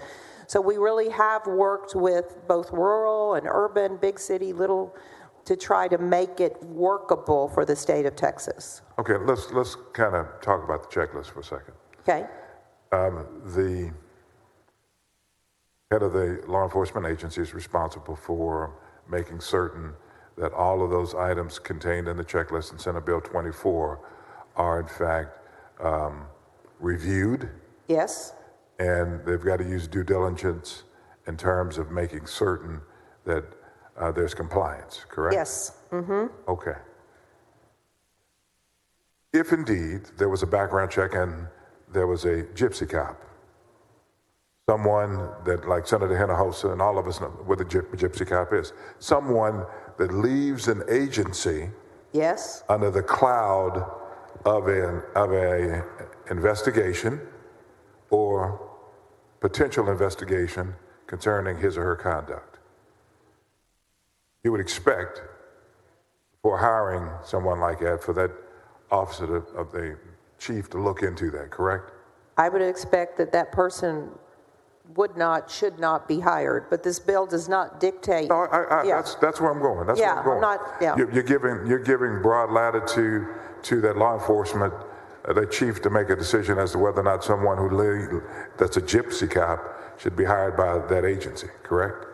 They have latitude to determine who they want to hire, yes. Okay, and then if for some reason that person violates someone's civil rights, chief of that agency is on notice and frankly, should be on record in terms of showing how they investigated this particular checklist. And the fact of the matter is, as a jurist, using your legal background, that information is discoverable, right? I would think it would be discoverable. Now, what is submitted to TCOL is just the form that, in fact, the background check has been completed. But certainly, I think if the law enforcement chief administrator certifies that, in fact, they did it, then yeah, I mean, they're saying they looked at all these things that are listed in the bill, and it's pretty, they're not hard to get, but it's extensive, like exactly. Military record and driving record and things like that. Yeah. Okay, so and I won't go on and on about it. It's a good piece of legislation. I'm proud to be your co-author on this one, a co-sponsor on this one, and I'm hoping that this sends a clear, unequivocal message. Once the governor signs it, that we're taking steps in order to provide balance, protecting citizens and law enforcement officers by putting the responsibility squarely on the shoulder of the person responsible for running the particular legislative agent, the law enforcement agency, correct? I would agree with you with 100%. It is my heartfelt, complete, honest intent that those who are hiring police officers make every effort to ensure that they are hiring officers who are ethical, who are going to follow the law, who will respect every person's civil rights. And I say that from the bottom of my heart, Senator West. And I believe that too, yes. Okay? From the bottom of my heart. This would apply to sheriffs? Yes. Any head of a law enforcement agency? Yes. And the members of law enforcement agencies are hired by the governmental entity, correct? Yes. And so when a governmental entity hires a law enforcement agency, whether it's a university, right, they need to make certain that they're hiring the right person. Correct. That will do the job and protect citizens' civil rights. That will do the right thing, yes, sir. Do the right thing. Yes, sir. Did you ever see that movie, Do the Right Thing? Yeah, I think my husband made me watch it. Yeah. Okay. Thank you. Thank you for this legislation. Take care. Thank you, Senator West. Thanks, Senator West. Senator Menendez, for what purpose? Thank you, Mr. President. Would the senator yield for a question or two? Senator Huffman, do you yield? Yes, I will, Mr. President. Thank you, Mr. President. Senator Huffman, thank you for the layout and for the explanation of Senate Bill 24, and thank you for filing it. I had the privilege of serving with you and our chair on criminal justice, and I think we can all agree in this room that law enforcement, the men and women who wear the uniform, many of them, most of them have families like we do, and they go out and do their job, and they want to come home and feel safe. But I also think that they need to be held to a higher standard, like when we offer a license, like it was said earlier, to a doctor or to a lawyer, because they're getting to wear a badge, carry a gun in some cases, and enforce the laws. And so while I'm extremely supportive of this, my questions are, if the head of a law enforcement agency is found to be non-compliant, how long would their license be suspended? Let's say the person they hire or they choose to look the other way or not hire as a friend or related to them, what would the penalty be for their suspension? They lose their ability to be a law enforcement officer. I mean, their license is suspended. I do not think there's a limit on it, but I'm going to double check on that. I'm just curious because I just worry. But let me double check on that because I don't want to give you the wrong information. And I'm supportive of this legislation. I think it's a great first step. And don't worry about that. We'll get to that a little later. Yeah, I'll get to it. Somebody will text Would it surprise you to know that I had a mayor of a small suburban city right on the edge of San Antonio in my district who called me one day and he said, I'm really upset. We had hired someone who had had problems in a different department, but we didn't know. I don't have the resources to do all of the extensive background. They're not electronic. And so before I call him, because I filed a bill, he asked me could there be a database for people who had had prior misconduct or had something so we filed a bill that would aim more at giving the resource for a place for people who had maybe had gotten into trouble with civil rights or other serious matters. But my understanding is that under this bill, it would be easier for his department or for his chief to access information? Yes, we provide for electronic transfer of this information. Before that was prohibited. Okay. So we allow for that, which I think should go a long way to help the smaller agencies. Will it take them some, I'm going to call it legwork, I mean, a little bit of sitting there and working on it? Yes, but I think even the smaller agencies will have the resources to get this done. And again, we need to emphasize to every law enforcement agency, no matter their size, that the hiring process is extremely critical.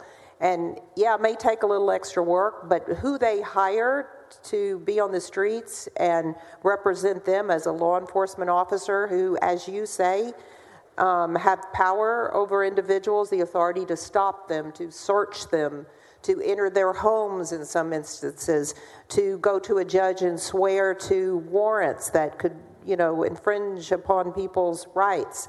Yes, you need to take a little time to figure out who they are before you hire them, no matter if it's in the little town that Senator Whitmire talked about, in the heart of San Antonio, the heart of Houston, no matter where it is, every hiring entity needs to take that responsibility seriously.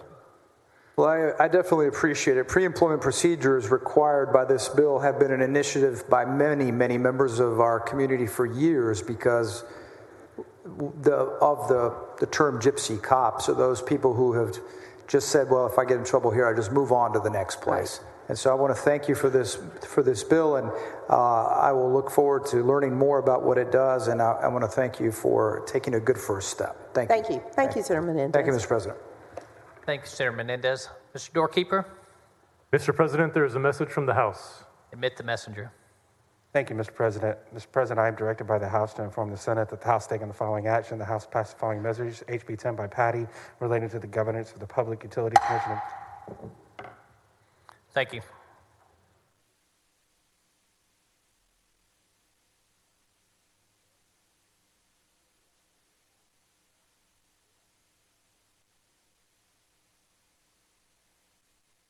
Senator Eckhart, for what purpose? To ask questions respectfully of the senator on a wonderful bill. Senator Huffman, do you yield? Yes. Thank you so much. This is such a wonderful step in the right direction, Senator, and I have a couple of questions. First, I was surprised to find that TCOL doesn't, although it has the authority to license, it does not have the authority to suspend licenses. Right. It's a very long, convoluted, confusing process, I've learned, yes. So I'm learning. So thank you so much for this opportunity to learn more about this. And I took note of your statistic, 2,800 dishonorable discharges leading to only 9 license revocations. And this is not a rhetorical question, I'm learning. How are those license revocations completed? At least in my experience with sheriffs and police chiefs, they will fire an officer and go through the civil service process. But that doesn't lead to a revocation of their license. Right, it's a long process through SOA that I actually could not relate to you step by step at this point. I think you'll hear more about this when the Sunset TCOL bill comes through here, because I do believe they looked at that more carefully. But it also leads to extensive appeals generally, which end up settling or just don't make it through the whole process for various reasons. But the sole responsibility is not on TCOL. They are just kind of in the process, but it goes through the SOA process. I really look forward to learning more about that and learning more about that from you. So under this bill, which I think is just a wonderful step in the right direction, I note that consent is required from the candidate as a precursor to the hiring. Am I reading that correctly? I believe that's correct, but if they don't consent, then they're not going to get hired. So, because the hiring agency is going to have to certify that they went through this process. So they must consent in order to be considered for hiring, and that makes some sense. Right. They have to consent to the background check, yes. And then an entity to which the department makes a request for their previous employment history, if that entity fails to provide that information, it's that chief or that chief's administrator that gets their license yanked. Well, they only get their license yanked if they hire someone and they have failed to file the certification with TCOL. Does that make sense? So if they choose, I can't get this process done, then they should choose not to hire the individual because they actually don't know the background of the individual. But the individual may have already gotten hired, correct? And there's can you get a do-over if you hired the individual without having completed the process, or is the only...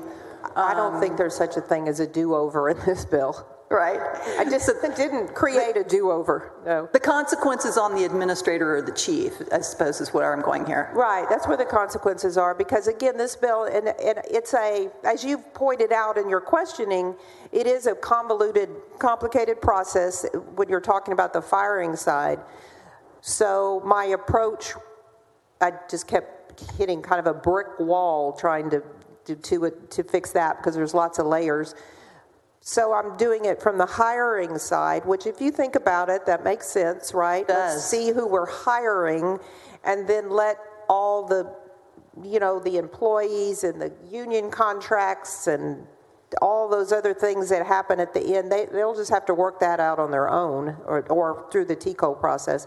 But let's fix how law enforcement officers are hired, because that we can't control. And I admire you taking it from that end of the pipe, because I completely get it. That's the easier place to start. And I hope that this isn't tipping hand too much, but I note that this is a required exchange of information between departments. Does it create any aggregation of information in TCOL? No. I do not believe it does. No, what you have to file with TCOL is just the certification that the search was conducted, if that makes sense. Yeah, or the basic list was followed that's laid out in the legislation. So there still won't be any aggregation in order to proactively identify gypsy police officers. That's not the intent of this bill. It's just to require the hiring agencies to do a thorough check before they hire anyone and certify to that. Such a great step. I really appreciate your answers. Thank you. Is there a co-course? For what purpose? To ask the senator a question or two. Senator Huffman, do you yield? Yes. Thank you so much. Appreciate the great exchange that we've had today. Thank you so much for the bill, Senator Huffman. And I want to say, too, what Senator Dean Whitmire said and Senator West and my other colleagues about, I think this is a good first step. I had an incident in a small town that a very small police department was about to hire someone, but for citizens raising questions about something in the background that happened to be in the media that they had Googled, this person would have been hired. And it was inappropriate for him to be hired by this police department because of what had been reported in the media.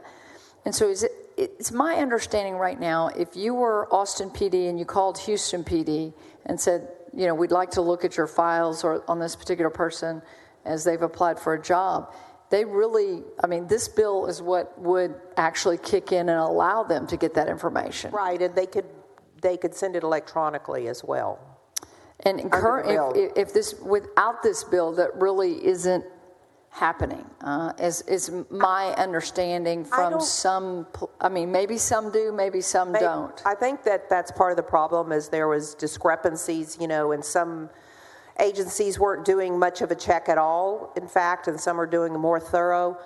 To what extent each agency was sharing with another, I don't know, because I would suspect that it was varied from agency to agency. So I don't know, maybe some had working relationships. So this puts in place a requirement, as Senator Eckhart asked, there is this, if I'm applying for the job but I don't allow you to check my background, then right, because you can't complete. Right, you have to consent to it, the applicant, so then that would allow. They wouldn't be hired if they didn't consent. And well, I guess they could still be hired, but then the law enforcement chief administrator would not be able to file the certification with TCOL, and he would be subject then for his license to be suspended, revoked. So there's a few steps along the way. It's not as clear cut as maybe we'd like to see. No, but believe me, you've worked on these bills, Senator Colcourse, with these kind of issues where you're trying to just cover everything you can, but it's a big state with lots of moving parts. It's a big issue. I think this bill goes a long, long way to address this specific situation that you talked about, because your local law enforcement chief would have a responsibility to look at that individual's past, right?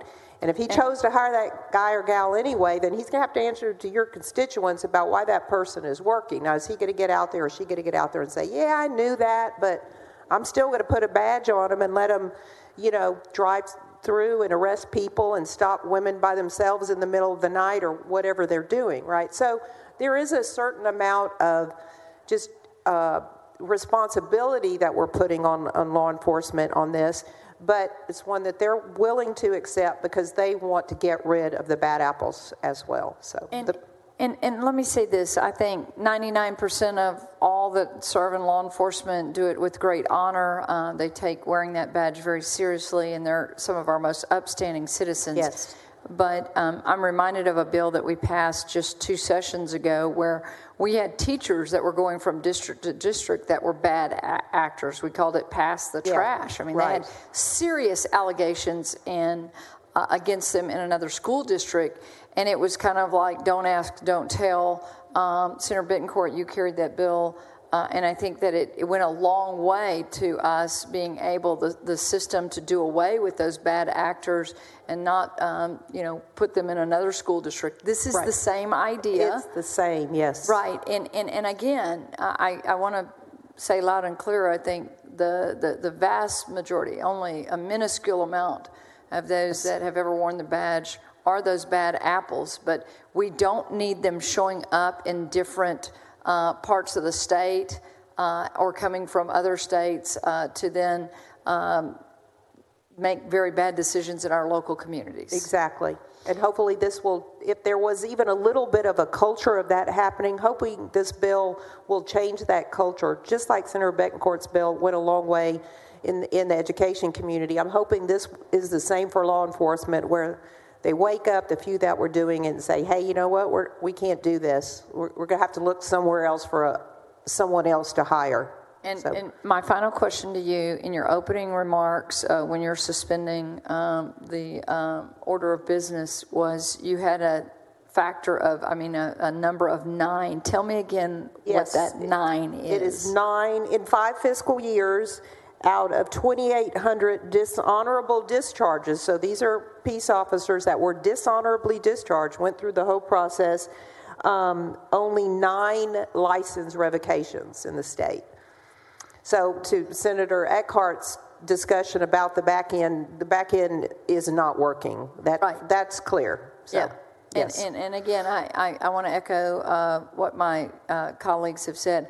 I believe that this is a good first step, but we can't stop here. Again, to have the trust of the people when you wear that badge and you have that gun, we look to these people in the greatest time of our need. Right. When we call 911, if you've ever had that moment in your life, or when you feel unsafe and you see that officer standing out on the East Steps or walking down Congress Avenue. Right. They are so precious to us. Right. And just one or two can ruin the profession of thousands that have served so admirably. And so I look forward to working with you as this is our first step in a long process of making sure. And Senator Kokos, I want to add to that, because as a woman and you as a woman, I think every woman in here would agree. How many's happened to me, and it happened to me not that long ago. Have you ever been on a dark highway at night driving alone and a police officer pulls you over? That's Senate when District you want to 18 have has faith. a lot of long highways and dark nights. So I'll confess, I was recently pulled over in that situation, and believe me, gentlemen, a lot of you have wives and daughters, and it ain't fun to be driving alone at night on a dark highway and see those flashing lights, and you think, well, yeah, maybe I was going a little too fast, but you still that pull over. It's a moment of trust, and you don't really have any options. You know, you're not going to run, but it's scary. So that's an example, I think, that all of us can think about when we think about the trust we need to have in law enforcement. As a female, as a person of color, as a young person, those are times that you're scared and trusting of the person behind the badge. But I thank you for this. I want to encourage us to continue to work on this. And we will. To make sure that those in law enforcement are our best and our brightest. Thank you so much. Thank you, Senator Kolkhorst. Thanks, Senator Kolkhorst. Senator Huffman moves suspension of the regular order of business on Senate Bill 24. Is there an objection? Chair is none. The rules are suspended.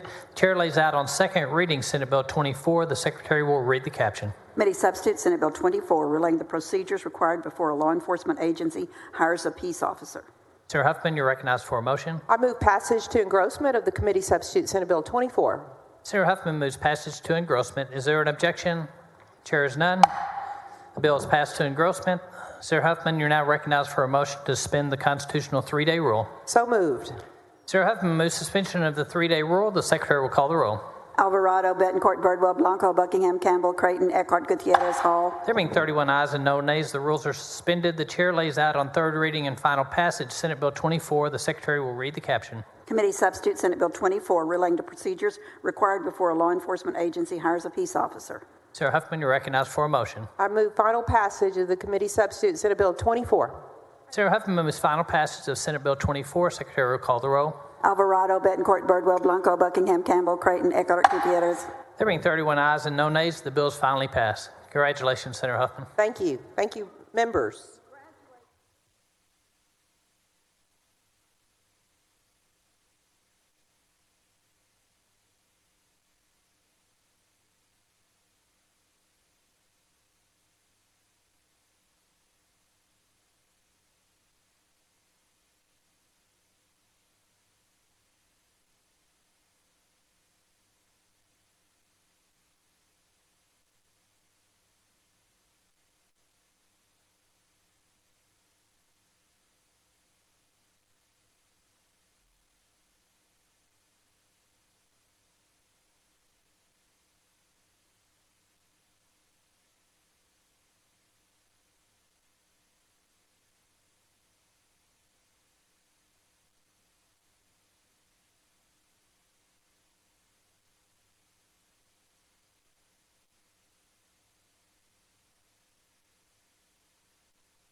Senator Campbell, you're recognized for a motion to suspend the regular order of business and take up Senate Bill 650. Thank you, Mr. President. I move to take up and consider SB 650. Senator Campbell moves suspension of the regular order of business on Senate Bill 650. The Secretary will call the roll. Alvarado, Betancourt, Bardwell, Blanco, Buckingham, Campbell, Creighton, Eckhart, Gutierrez, Hall, Hancock, Hinojosa, Huffman, Hughes, Johnson, Colcourse, Lucio, Menendez, Miles, Nelson, Nichols, Paxton, Perry, Powell, Shortner, Sulliger, Springer, Taylor, West, Whitmire, and Zaffarini. There being 19 ayes and 12 nays, the rules are suspended. The chair lays out on third reading and final passage Senate Bill 650. The secretary will read the caption. Senate Bill 650 relating to prohibited logistical support by a governmental entity for procurement of an abortion.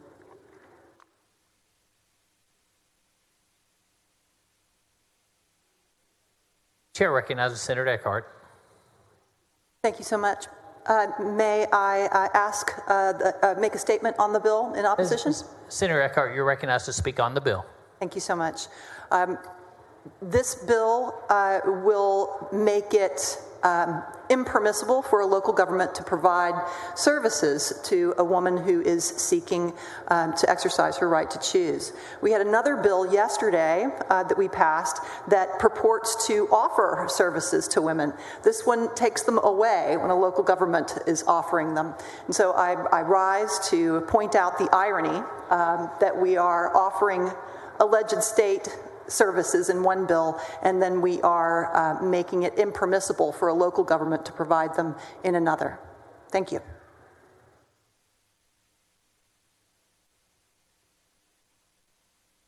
Senator Lucio. Senator Lucio, do you wish to speak on this bill?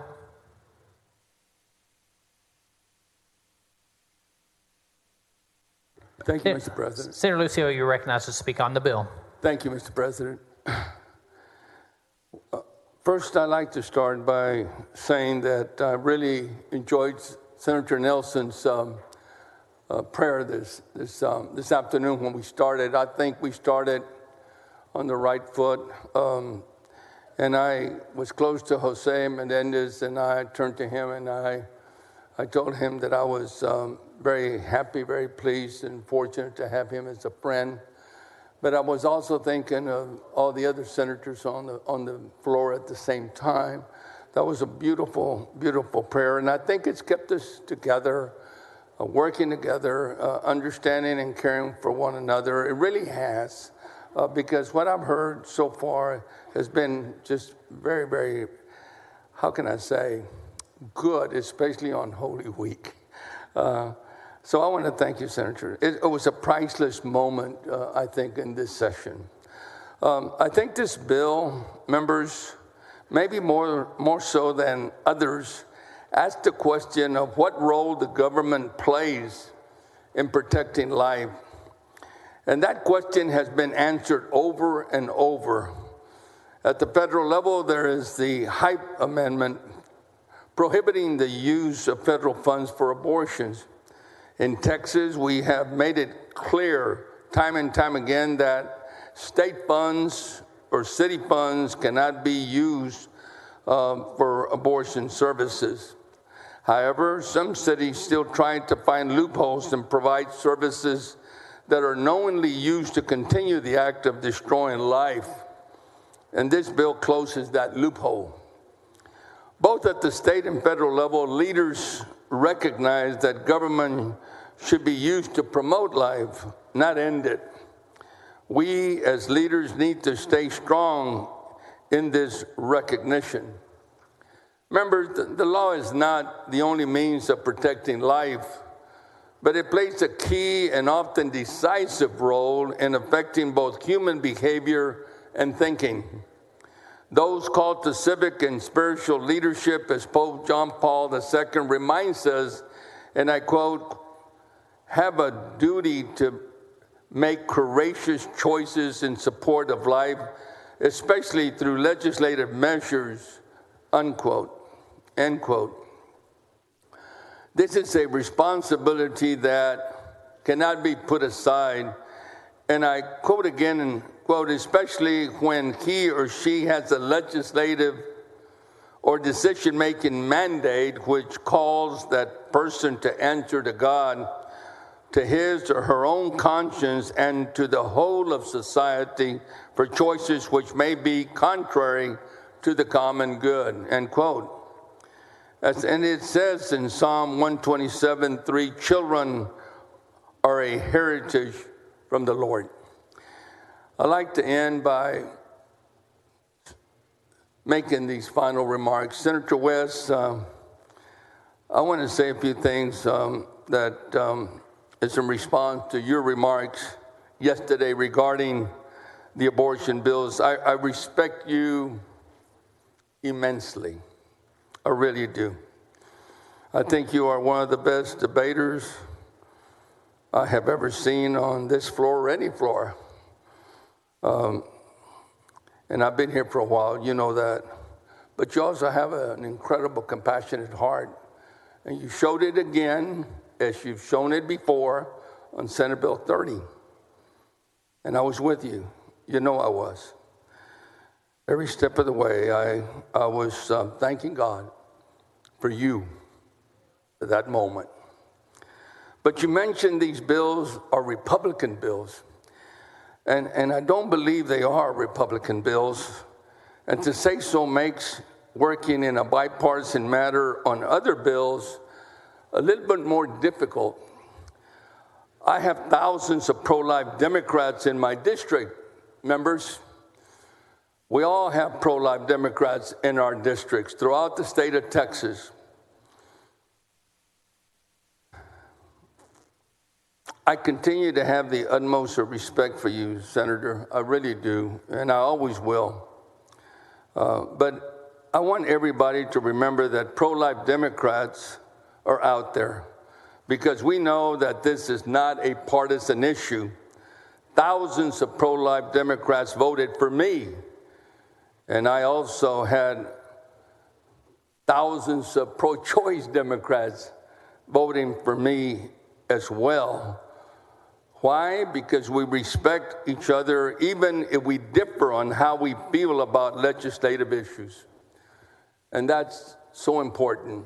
Senator Campbell, thank you for being a champion, not only on this issue, but so many others that I've had the privilege to work with you on this incredible chamber.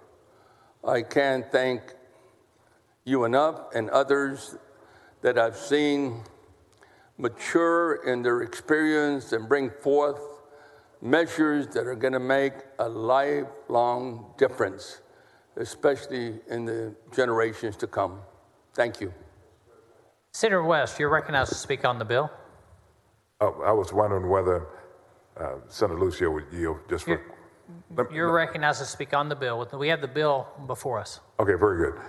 And I agree with Senator Lucio in terms of this particular bill.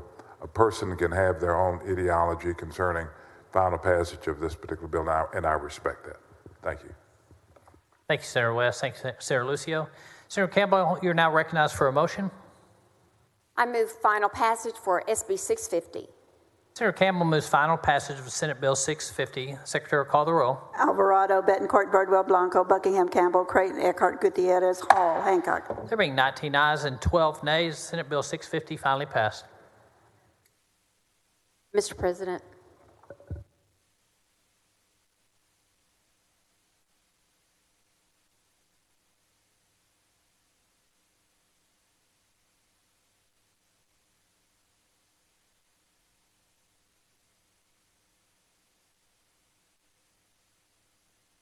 Senator Betancourt, you're recognized for a motion to suspend the regular order of business on Senate Bill 244. Thank you, Mr. President. I move suspension of the regular order of business to take up and consider Senate Bill 244. Members, this is about openness and transparency for tax increment reinvestment zones. It simply adds the board of directors of TERSs into Chapter 551 of the Government Code, making them subject to the Texas Open Meetings Act. And given the magnitude of some of these TERSs that have now literally in the billions of dollars of property value, I believe it's long overdue. And this bill passed unanimously out of Natural Resources and Economic Development. So, Mr. President, I move suspension of the regular order of business to take up and consider Senate Bill 244. Senator Betancourt moves suspension of the regular order of business on Senate Bill 244. Is there an objection? Chair is none. Rules are suspended. The chair lays out on second reading Senate Bill 244. The secretary will read the caption. Senate Bill 244 relating to the application of the open meetings law to the board of directors of certain tax reinvestment zones. Senator Betancourt, you're recognized for a motion. Thank you, Mr. President. I move passage of Senate Bill 244 to engrossment. Senator Betancourt moves passage to engrossment. Is there an objection? The chair is none. Senate Bill 244 is passed to engrossment. Senator Betancourt, you're now recognized for a motion to suspend the constitutional 3-day rule. Mr. President, I move to suspend the constitutional rule that bills be read on 3 several days. Senator Betancourt moves suspension of the 3-day rule. Secretary will call the roll. Alvarado, Betancourt, Birdwell, Blanco, Buckingham, Campbell, Creighton, Nickort. There being 31 ayes and no nays, the 3-day rule is suspended. The chair lays out on third reading and final passage Senate Bill 244. The secretary will read the caption. Senate Bill 244 relating to the application of the open meetings law to the board of directors of certain tax reinvestment zones. Senator Betancourt, you're recognized for a motion. Thank you, Mr. President. I move final passage of Senate Bill 244. Senator Betancourt moves final passage Senate Bill 244. The secretary will call the roll. Alvarado, Betancourt, Birdwell, Blanco, Buckingham, Campbell. There being 31 ayes and no nays, Senate Bill 244 finally passed. Thank you.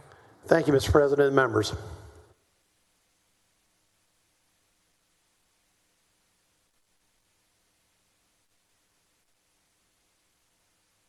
Senator Kokorsh, you're recognized for a motion to suspend the regular order of business on committee substitute Senate Bill 809. Thank you, Mr. President and members. I move to suspend the Senate regular order of business and take up and consider at this time committee substitute to Senate Bill 809. Members, this bill was passed out of Health and Human Services unanimously, and I'm proud to have Senator Nelson, Chair Nelson, as one of my joint authors. This will require our healthcare institutions to report money they receive directly from the federal government. On a monthly basis, a public health institution must report federal funds received under the CARES Act, the Consolidated Appropriations Act of 2021, and the American Rescue Plan of 2021 to the Health and Human Services Commission. The first report should include money received from January 31st, 2020 to August 31st, 2021. Each quarter of the fiscal year, HHSC will compile the information received from health care institutions and draft a report. These quarterly reports must be provided to the Lieutenant Governor, the Speaker of the House, the Legislative Budget Board, and the standing committees of the Legislature with primary jurisdiction over state finance and public health. During our hearing, I thought there were some great points made, and we made those clarifications. The substitute changes the focus from healthcare providers, like doctors, to healthcare institutions, and also we make clear that no one is required to report the funds received from the Paycheck Protection Program, which was the PPP program. This directs HHSC to avoid duplication of reporting of information and healthcare institutions already required to report to the federal government. So we harmonize that, and I think this is invaluable information for us to know so that we can put appropriate funding in the right places. So, Mr. President, I move to suspend the regular order of business. Senator Kokorsh moves suspension of the regular order of business on Senate Bill 809. Is there an objection? Chair is none. The rules are suspended. The chair lays out on second reading Senate Bill 809. Secretary will read the caption. Committee substitute Senate Bill 809 relating to healthcare institution reporting of federal money received for the coronavirus disease public health emergency. Senator Kokorsh, you're recognized for a motion. Thank you, Mr. President. I move passage of committee substitute to Senate Bill 809 to engrossment. Senator Kokorsh moves passage to engrossment. Is there an objection? Chair is none. Bill's passed to engrossment. Senator Kokorsh, you're now recognized for a motion to suspend the constitutional 3-day rule. Thank you, Mr. President. I move to suspend the constitutional rule that bills be read on 3 several days. Senator Kokorsh moves suspension of the 3-day rule. Secretary will call the roll. Alvarado, Betancourt, Birdwell, Blanco, Buckingham, Campbell. There being 31 ayes and no nays, the rules are suspended. The chair lays out on third reading and final passage Senate Bill 809. The secretary will read the caption. Committee substitute Senate Bill 809 relating to healthcare institution reporting of federal money received for the coronavirus disease public health emergency. Senator Hayden-House, for what purpose? Well, Senator Kokorsh, yield for a couple of questions. Senator Kokorsh, you yield for a question? Always. You know, Senator Kokorsh, in the past, we, especially the Finance Committee, have struggled to try to identify the amount of money that some of the, not only hospitals, but back also higher education, our universities, and trying to, when we fund their requests to the legislature, we don't have that information to make a fully informed decision. So your legislation will be all comprehensive in that they have to report all federal funds under the CARE Act. Yes, sir. I guess that would include the recent piece of legislation passed by Congress on the American Rescue Act. We did add that because in Senator Hinojosa, I want to thank you and Chair Nelson for your work this over the past year. You and I had the chance to walk from transportation up to Health and Human today.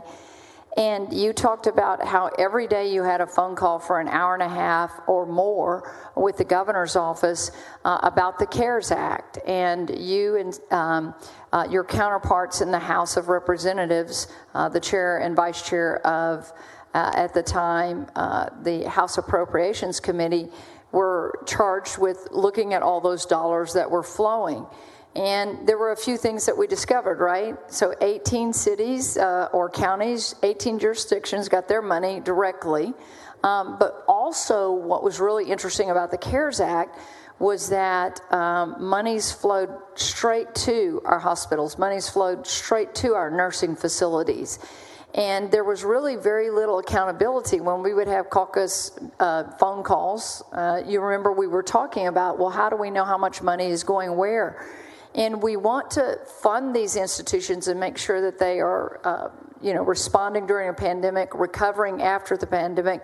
But it's really hard, as you know, as a longtime member of finance, to make great decisions with limited dollars when you don't know how much money, and it's all our money, that federal dollar is our money, coming to those institutions directly. So this is just a roadmap to help us have better information so that we can make better decisions and work with our institutions. They're not hiding the ball. They just got their money directly. Pretty rare that it didn't flow first to HHSC and then on to the institutions. I understand there was over $100 billion sent directly to the state of Texas, to families, hospitals, counties, cities, and other institutions. And that's a lot of money. And for us, it's a challenge. We're trying to get clarity and clear numbers so we know how to appropriate taxpayers' money for the correct amount to meet our responsibilities. So thank you for the bill. Thank you so much. And again, thank you for your work during the pandemic, because you were doing the work for us, Senator Hinojosa. Well, all of us had pressures from our district. You were taking time, and you and Senator Chair Nelson were taking time out of your day to do work for and to have our voice. And I know we talked on the phone. We texted many times about things that we needed to see coming to our district, and there was flexibility in those dollars. And I thought y'all did a great job of working in very tough situations. Thank you so much for your service. Thank you, Mr. President. Thank you, Senator Hinojosa, and thank you, Senator Kokors, for recognizing the work that Senator Hinojosa and Chair Nelson put in during this interim, during the pandemic, literally daily, hours and hours. So thank you for recognizing that. You're now recognized for a motion. I move final passage of committee substitute to Senate Bill 809. Senator Kokors moves final passage of Senate Bill 809. Secretary will call the roll. Alvarado, Betancourt, Birdwell, Blanco, Buckingham, Campbell, Creighton, Eckort. There being 31 ayes and no nays, Senate Bill 809 finally passed. Thank you, Mr. President, and thank you, members.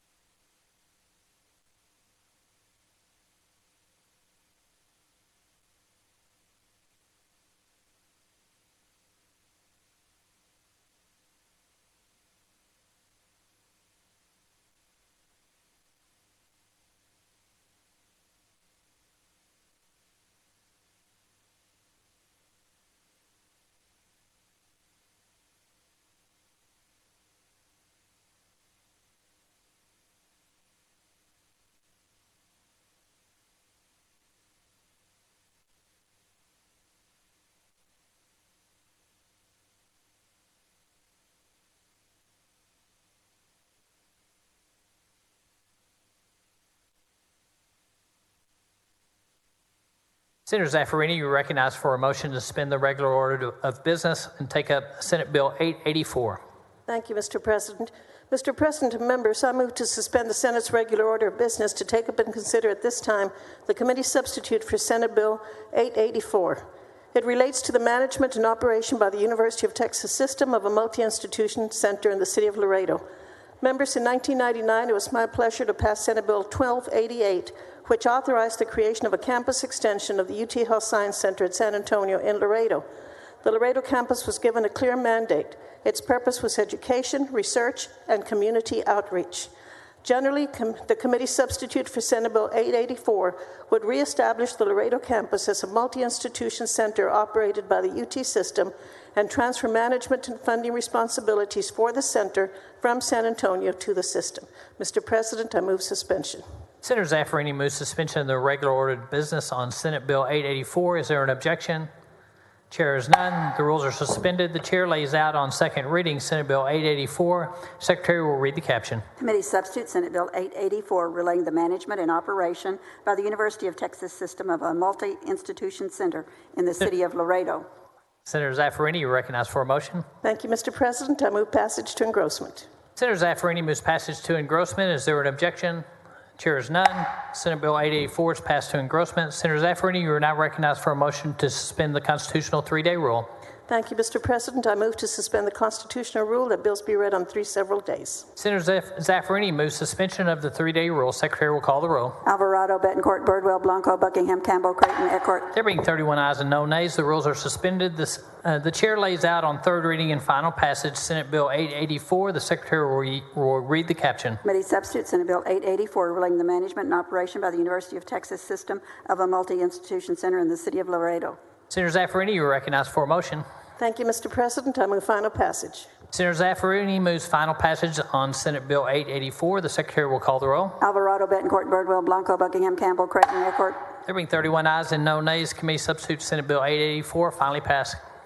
Thank you, Mr. President and members.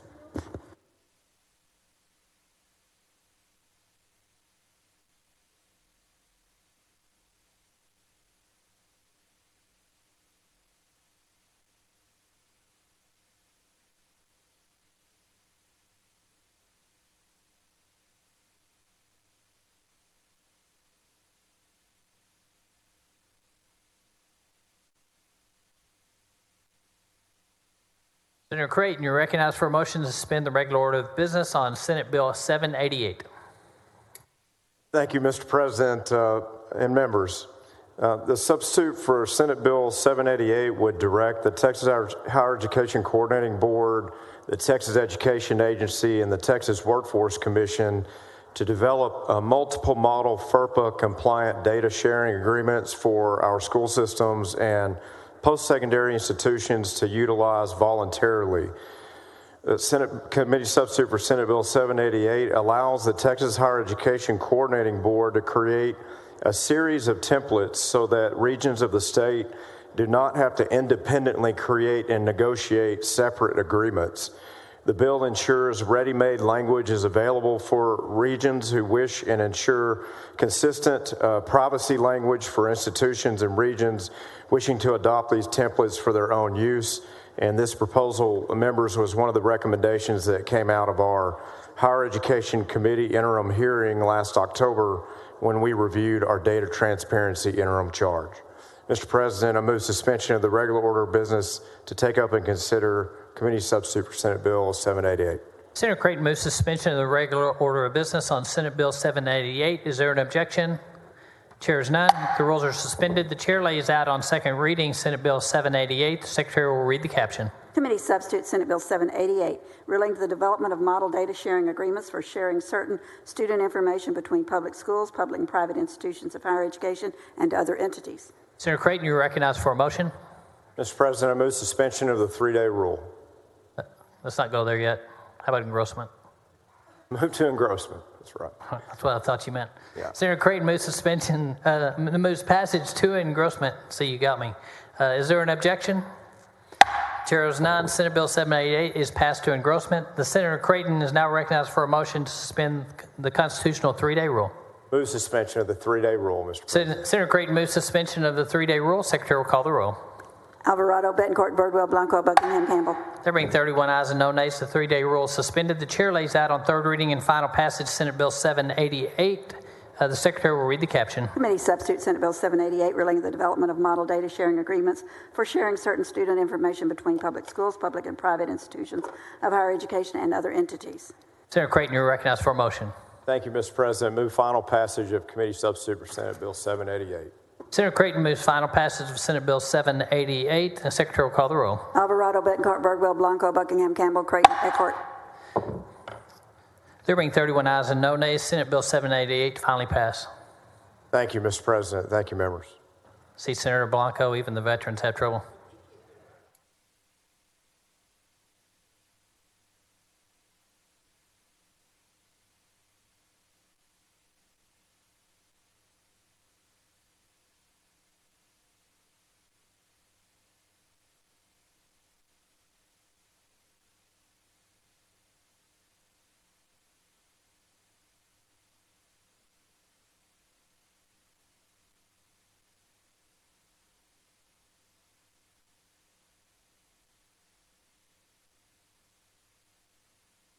Senator Kokors, you're recognized for a motion to suspend the regular order of business on Senate Bill 1137.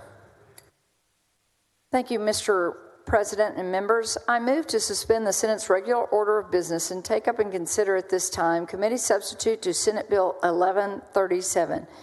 Members, this bill puts into state law the CMS price transparency rule that became effective January the 1st, 2021. The CMS price transparency rule was upheld by the D.C. Court on December 29, 2020, in a ruling against the American Hospital Association.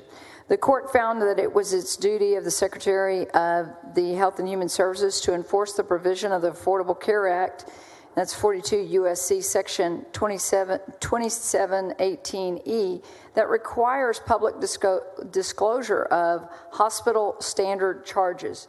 Those are defined as the standard charges, defines minimum and maximum negotiated rates, defines discounted and cash prices, requires public disclosure in a readable format, requires a consumer-friendly and shoppable format, and authorizes HHSC enforcement and corrective action and fines.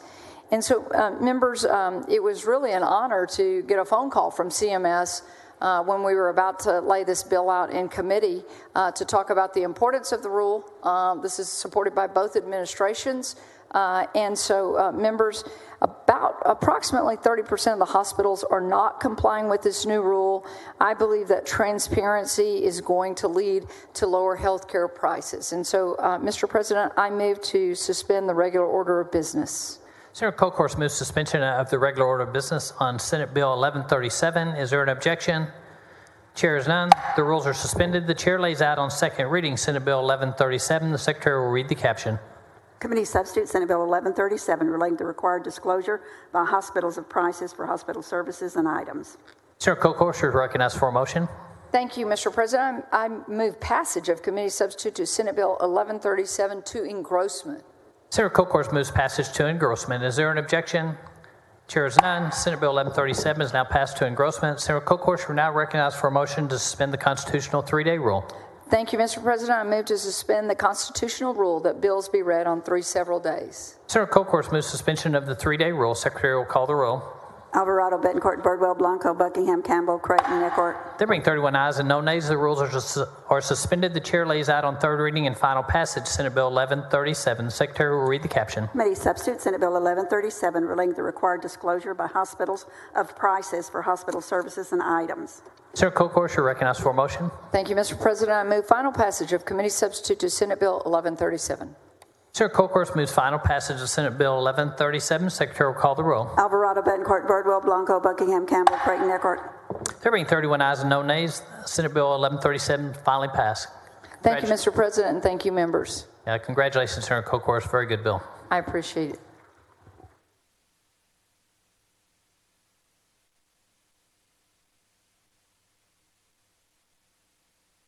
Senator Zaffarini, you're recognized for a motion to suspend the regular order of business on Senate Bill 930.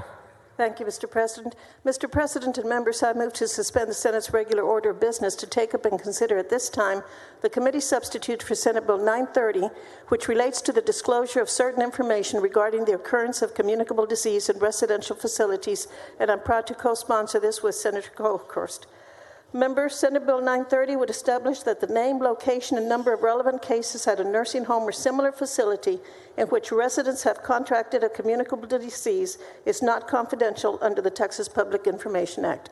It would also specify that unless made confidential by another law, such information is subject to disclosure under the Texas Public Information Act. Mr. President, I move suspension. Senator Colhurst, for what purpose? Yes. Does the senator yield for a question? Gladly. Senator Zaffarini, you yield for a question? Yes. Senator, thank you so much for carrying this bill. You and I almost had identical bills. Yes. And I would like to just say that there was a situation in my hometown in Senate District 18 where there were a large number of infections, positivity, and no one could figure out, like at one point, Washington County ranked per capita as the number 2 hotspot in the state of Texas. And our local newspaper questioned the local nursing homes, and they could get no information. And it was only from constituents calling and asking questions. And then I was able to finally get some answers and get some of our emergency medical teams in. There had been 20 plus of our residents that had died in a particular nursing home. And so this information, the role that the media plays is very important, wouldn't you say? Absolutely. But it's important not only to the media, more important to the families that are impacted. They need this information. Right. And so I just want to say that I support this bill. I told you I was in trouble with my staff for letting you carry the bill instead of myself, but I always yield to the more senior senators, and so thank you so much for your effort. And thank you for co-sponsoring and for your leadership, Senator. Thank you. Good job. Thank you. Senator Zaffarini moves suspension of the regular order of business on Senate Bill 930. Is there an objection? Chair is none. Rules are suspended. The chair lays out on second reading Senate Bill 930. Secretary will read the caption. Committee substitute Senate Bill 930 relating to the disclosure of certain information regarding the occurrence of communicable diseases in residential facilities. Senator Zaffarini, you're recognized for a motion. Thank you, Mr. President. I move passage to engrossment. Senator Zaffarini moves passage to engrossment. Is there an objection? Chair is none. Senate Bill 930 is passed to engrossment. Senator Zaffarini, you are now recognized for a motion to suspend the constitutional 3-day rule. Thank you, Mr. President. I move to suspend the constitutional rule that bills be heard on 3 several days. Senator Zaffarini moves suspension of the 3-day rule. Secretary will call the roll. Alvarado, Betancourt, Birdwell, Blanco, Buckingham, Campbell, Creighton. There being 31 ayes and no nays, the rules are suspended. The chair lays out on third reading and final passage Senate Bill 930. The secretary will read the caption. Committee substitute Senate Bill 930 relating to the disclosure of certain information regarding the occurrence of communicable diseases in residential facilities. Senator Zaffarini, you're recognized for a motion. Thank you, Mr. President. I move final passage. Senator Zaffarini moves final passage of Senate Bill 930. Secretary will call the roll. Alvarado, Betancourt, Birdwell, Blanco, Buckingham. There being 31 ayes and no nays, Senate Bill 930 is finally passed. Thank you, Mr. President and members.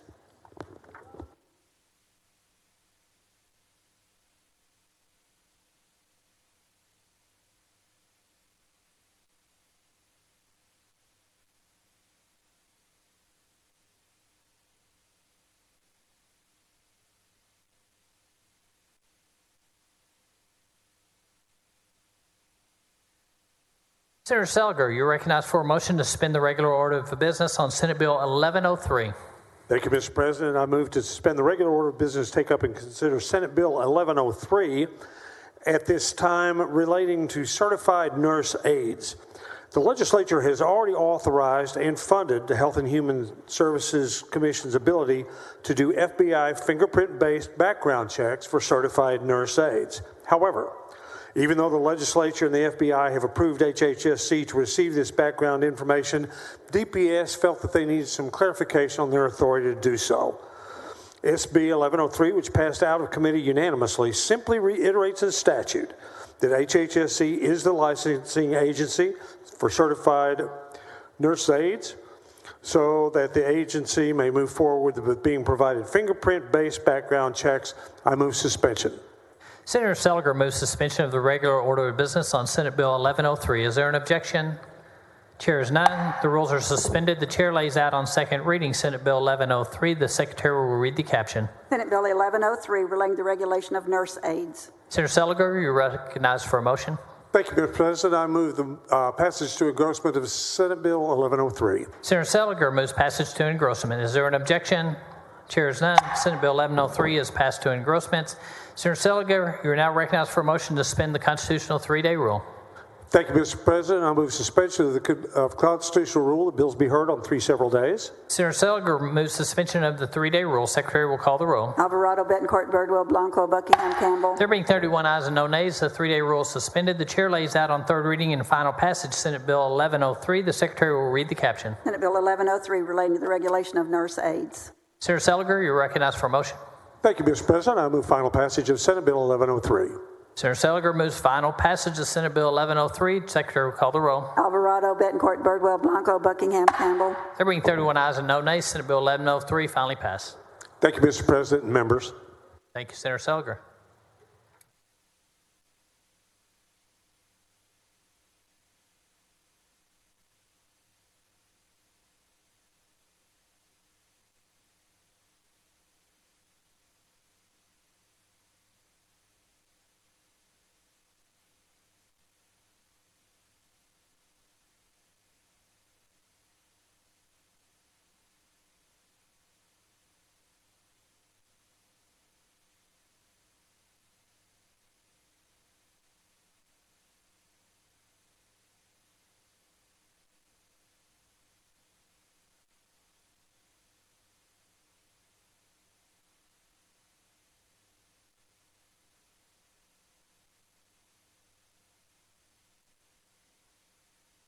Senator Schwartner, you're recognized for a motion to suspend the regular order of business on Senate Bill 291. Thank you, Mr. President. Members, I move to suspend the Senate's regular order of business, take up and consider at this time committee substitute Senate Bill 291. This bill requires improved transparency and communication between developers and neighboring landowners. Interested neighbors often wish to communicate with developers about local concerns regarding safety, traffic, noise, or air pollution. This bill just requires developers to share their name, contact information, and a brief description of the project via posting at the construction site. Mr. President, I move to suspend the regular order of business. Senator Schwartner moves suspension of the regular order of business on Senate Bill 291. Is there an objection? Chair is none. The rules are suspended. The chair lays out on second reading Senate Bill 291. The secretary will read the caption. Committee substitute Senate Bill 291 relating to the posting of certain project information at a commercial building and construction site. Senator Schwartner, you're recognized for a motion. Thank you, Mr. President. I move passage to engrossment. Committee substitute Senate Bill 291. Senator Schwartner moves passage to engrossment. Is there an objection? Chair is none. Senate Bill 291 is passed to engrossment. Senator Schwartner, you're now recognized for a motion to suspend the constitutional 3-day rule. So moved, Mr. President. Secretary will call the roll. Alvarado, Betancourt, Birdwell, Blanco, Buckingham, Campbell. There being 30 ayes and 1 nay, and the 3-day rule is suspended. The chair lays out on third reading and final passage Senate Bill 291. The secretary will read the caption. Committee substitute Senate Bill 291 relating to the posting of certain project information at a commercial building construction site. Senator Schwartner, you're recognized for a motion. Thank you, Mr. President. I move final passage to committee substitute Senate Bill 291. Senator Schwartner moves final passage of Senate Bill 291. Secretary will call the roll. Alvarado, Betancourt, Birdwell, Blanco, Buckingham, Campbell, Creighton, Eckhart, Gutierrez, Hall, Hancock. There being 30 ayes and 1 nay, committee substitute Senate Bill 291 finally passed. Thank you, Mr. President.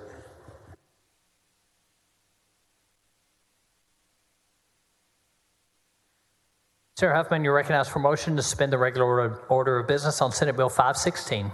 Thank you, Mr. President and members. At this time, I move to suspend the regular order of business to take up and consider Senate Bill 516. Members, since the start of 2020, Texas has seen 537 smash and grab ATM robbery incidents across the state.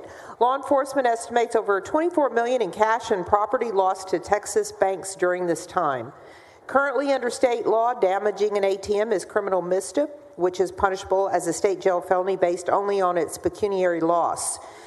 Due to these low-level penalties, these crimes are not a priority, and this reigns even more true for unsuccessful attempts when machines are only damaged. SB 516 would amend criminal mischief statute to clearly provide that whole or partial impairment or destruction of an ATM, regardless of the pecuniary loss, is a third-degree felony. Hopefully this deterrence will slow the great increase we've seen in these particular crimes and become a prosecutorial tool for those who have, they're organized in damaging and stealing these ATMs. And with that, I move suspension of the regular order of business. Senator Huffman moves suspension of the regular order of business on Senate Bill 516. Is there an objection?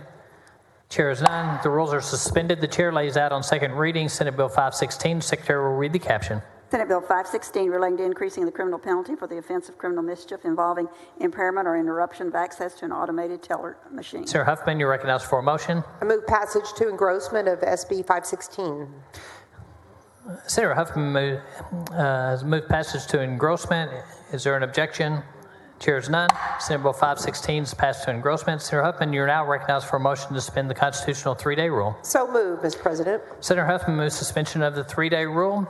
Secretary will call the roll. Alvarado, Betancourt, Birdwell, Blanco, Buckingham. There being 31 ayes and no nays, the three-day rule is suspended. The chair lays out on third reading and final passage Senate Bill 516. The secretary will read the caption. Senate Bill 516 relating to increasing the criminal penalty for the offense of criminal mischief involving impairment or interruption of access to an automated teller machine. Senator Huffman, you're recognized for a motion. I move final passage of SB 516. Senator Huffman moves final passage of Senate Bill 516. Secretary will call the roll. Alvarado, Betancourt, Birdwell, Blanco, Buckingham, Campbell, Creighton, Eckhart. There being 29 ayes and 2 nays, Senate Bill 516 finally passed. Thank you. Thank you, members.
Senator Perry, you are recognized for a motion to suspend the regular order of business on Senate Bill 155.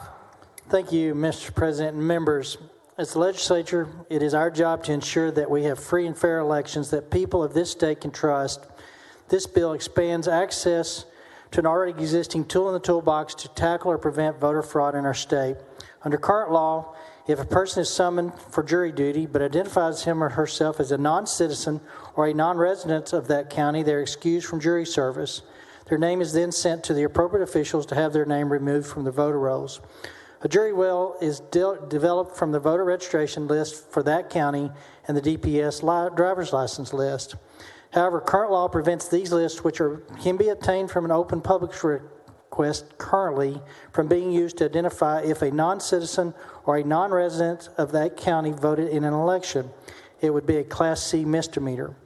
Senate Bill 155 allows the comparison of these names of those excused from jury duty to the list of those on the voter rolls. The bill requires the AG, Attorney General, to compare these lists quarterly. With that, I move to suspend the regular order of business. Senator Menendez, for what purpose? Thank you, Mr. President. A couple of questions from the author. Senator Perry, do you yield? I yield. Thank you, Mr. President. Thank you, Senator Perry. I have some concerns, and my concerns, I guess, date back to 2019 when we heard of a purging of the voter rolls, and there were some mistakes. And my concerns is that this bill might have some of the similar problems. And, as we know that back then over 25,000 Texans had their information put on a list and it was handed over for investigation. So how does this bill prevent that type of incident that occurred in 2019? So nothing changes on what the current process is for once those people are identified as possible voting, but possibly not illegal, could have been a mistake, but nothing changes in the process of how they are deleted or purged from rolls. That's all currently in the system. All this bill does, is allows for a comparison from two lists that should not have duplications on it, but that comparison is already in existence in statute, but it expands the opportunity for the AG to see that list. Currently in statute, there's a particular provision that says this list cannot be used for any other purpose. The AG has interpreted that, or it's been interpreted, they cannot have access to that for the same comparisons that are currently being done by the county, Secretary of State, the election officers there on the county level. So all this bill does, it says the AG can now do that comparison also, and basically make sure that a residency issue is not in there. But how you purge, how you're deleted, how you get on those lists hasn't changed a bit.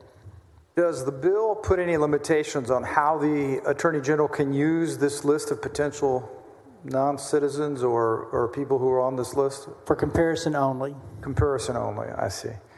What is the current process followed by a voter registrar once they receive this information about a person who may not be? Is the process so insufficient that we think we need the AG's involvement? The process doesn't change under this bill. It just allows for a comparison by the AG, and it allows for the residency status to be included in that comparison. Are you concerned that the bill might result in investigations of voters who have simply just not updated their voter registration address? Basically, again, if you're on the list and you shouldn't have voted, you're going to be identified as possible needing to be researched, and that process doesn't change in this bill. Those county officials typically are working with Secretary of State to contact those individuals. I think from a perspective more globally, the AG would be looking for trends.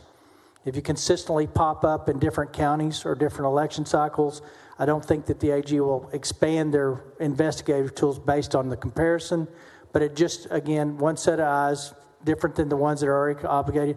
A lot of those things get resolved at the county and Secretary of State level. Yes, exactly. I was thinking about college students or people who get married or get transferred. These are folks who typically would move from one county to another. But these voters would be sent now under this bill to the Secretary of State and or the AG? It's currently represented as or in the bill.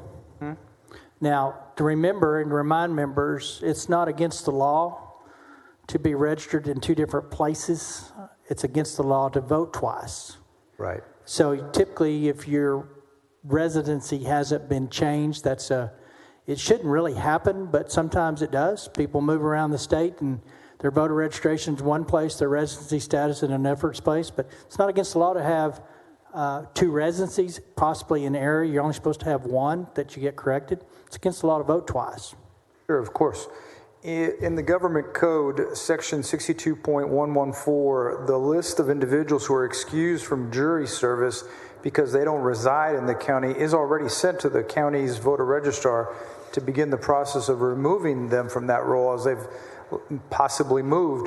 Why do we have to add the Secretary of State to this process? Secretary of State already is included in that process, is my understanding, or can be. So it's not really changing the parties that are involved other than giving the AG the ability to have that comparison. Thank you very much. No problem. Thank you, Mr. President. Senator Eckhart, for what purpose? To ask questions of the author. Senator Perry, do you yield? I yield. Thank you so much for yielding, and thank you, senators, for indulging me. I completely agree with the goal of an accurate voter roll. And of course, we don't want individuals who don't live in the appropriate county or are not citizens, or certainly we don't want dead people voting, obviously. So I share that intention. In this bill, how are the names matched from jury summons to voter registration? And does anything change about how that's currently occurring now? Nothing's changing in the process that's expanding now. It just gives the AG the right to do that comparison, or requires them to do a quarterly comparison.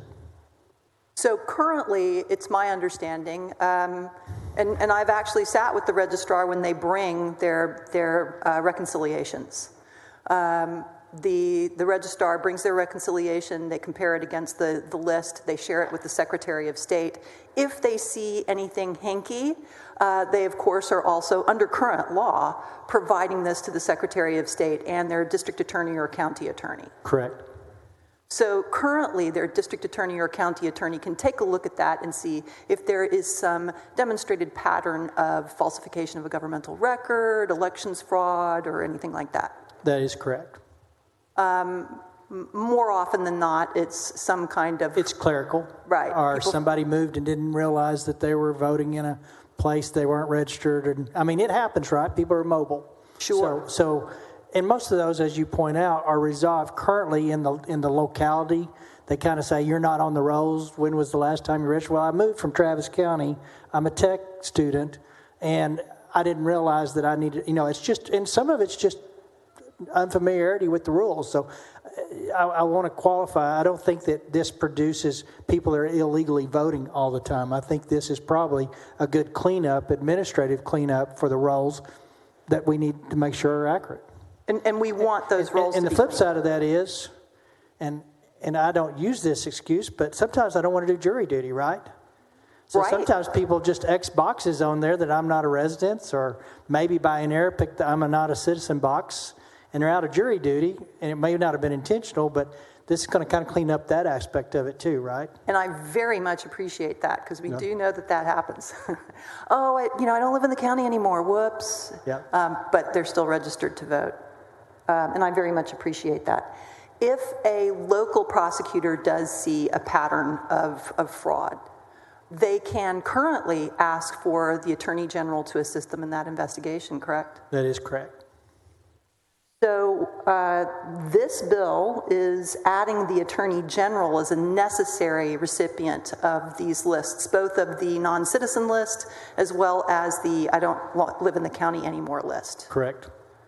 Now, current law for the non-citizen list requires notice and cure of 30 days. So current law, I think it's, I have the chapter here, I think it's 13.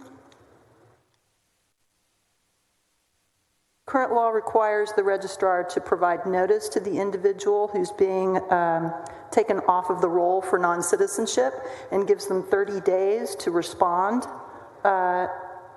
Would you be amenable to providing the exact same notice and cure for the non-county list? So, again, this bill changes none of the process for remedy of those individuals you find duplicated or shouldn't be there. It changes none of the process of notice to those individuals to get those issues resolved. The AG's consideration is just another set of eyes on it, but I would suspect most of these items are going to, or these individuals are going to be resolved before the AG. And if the AG gets it and there's a question on it, and you can point back to notice was given, individual came in, proved up that it was a clerical error mistake, or they truly should not have voted. So I don't think there's any necessary or any reason to change what's currently ongoing. I think that you'll see that it has very little impact, but what it will do is assure that those voter rolls and juries lists that are matched up will make sure people haven't honestly made a mistake and been in two places at one time when it comes to votes. I completely agree with you, and it's so nice to have that level of basic investigation already done. All I'm pointing out is that level of basic investigation is required under current law for cancellation because of citizenship status under Section 16.0332. That same notice and cure does not exist for in law currently or in your bill for individuals who have cancellation because of not living in the right county. And so if it's required by the AG to review these lists quarterly. So in your example, if there's a 30-day notice, someone doesn't match up, I think it's the third day of the following month or whenever those lists are compiled.